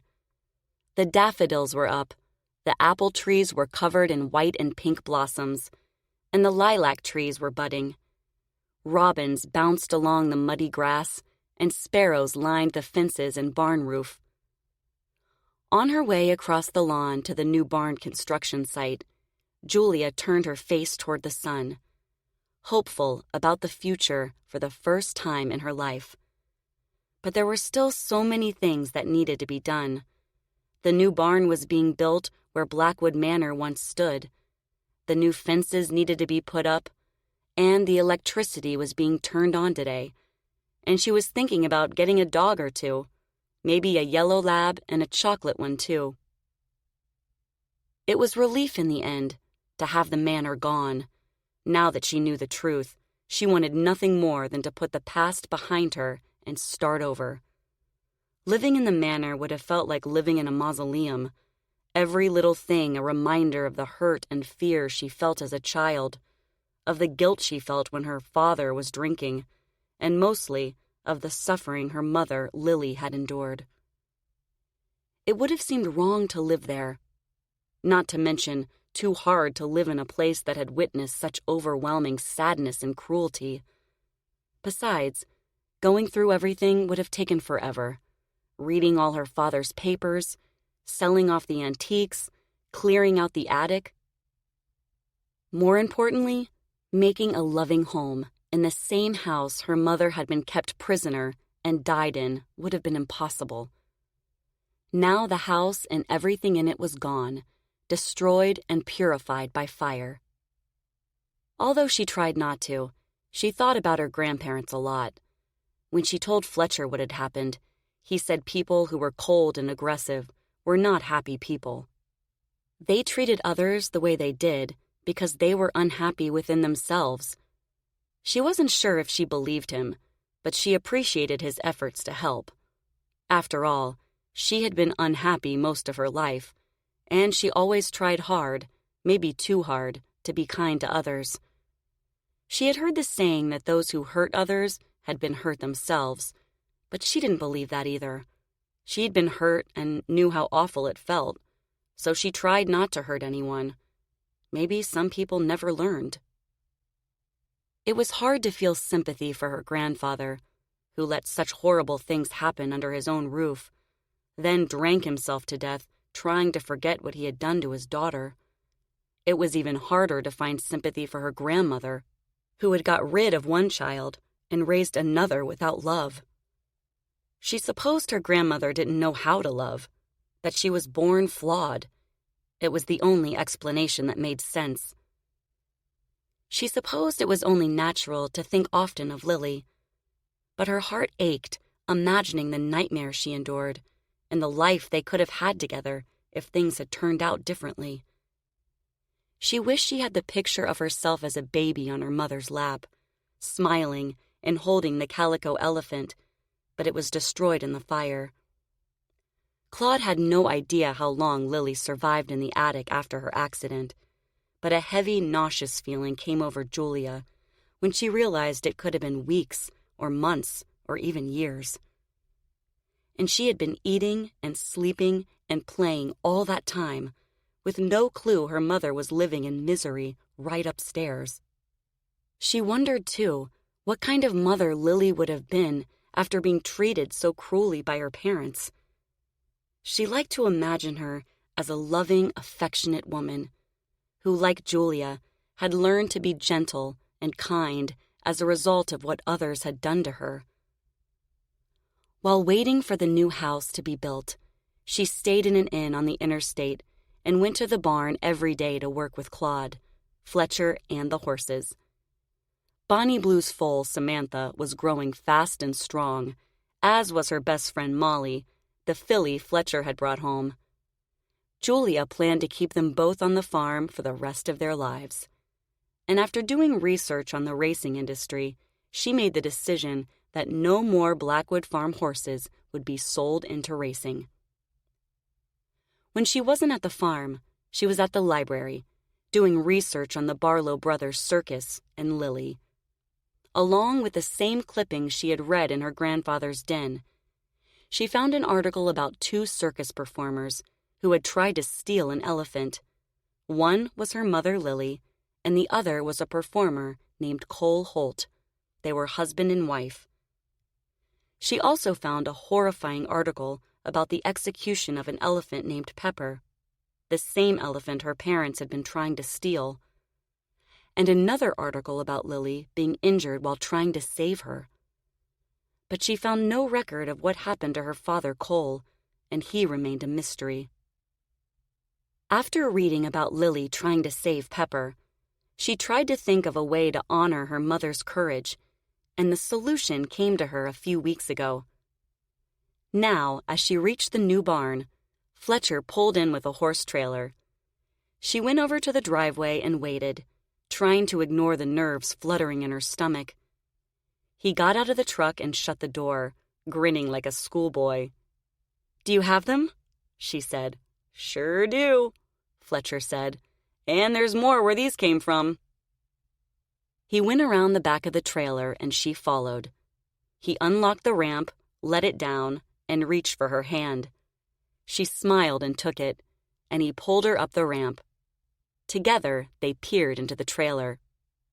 A dozen fuzzy heads looked up at them, and several soft muzzles reached over the trailer door. Foals of all ages and colors, bays and palominos, chestnuts and paints, and one skinny runt the color of cinnamon, stood wobbly-legged in the straw. Julia's eyes grew moist. "They're beautiful." "And they're alive because of you," Fletcher said. She grinned, and he pulled her to him. Thinking it was a congratulatory hug, she laughed. But then he lowered his mouth to hers and kissed her, hard on the lips. At first, she moved away, surprised. Then she kissed him back. It was a short kiss, but they both recognized the affection behind it. When they drew apart, they reached in to pet the foals at the same time and smiled. Julia's heart swelled with pride and love and something that felt like joy. For the first time that she could remember, she felt elation. This was the beginning of a new future, and she could think of no better way to live her life than to save these helpless creatures. She and Fletcher and Claude would rescue nurse-mare foals and other horses in Lilly's memory. They would care for them and train them until they were old enough to be adopted into loving homes. In the meantime, the horses would be free to run in the fields, to play and jump and sleep on the grass, and chase away the ghosts of Blackwood Manor.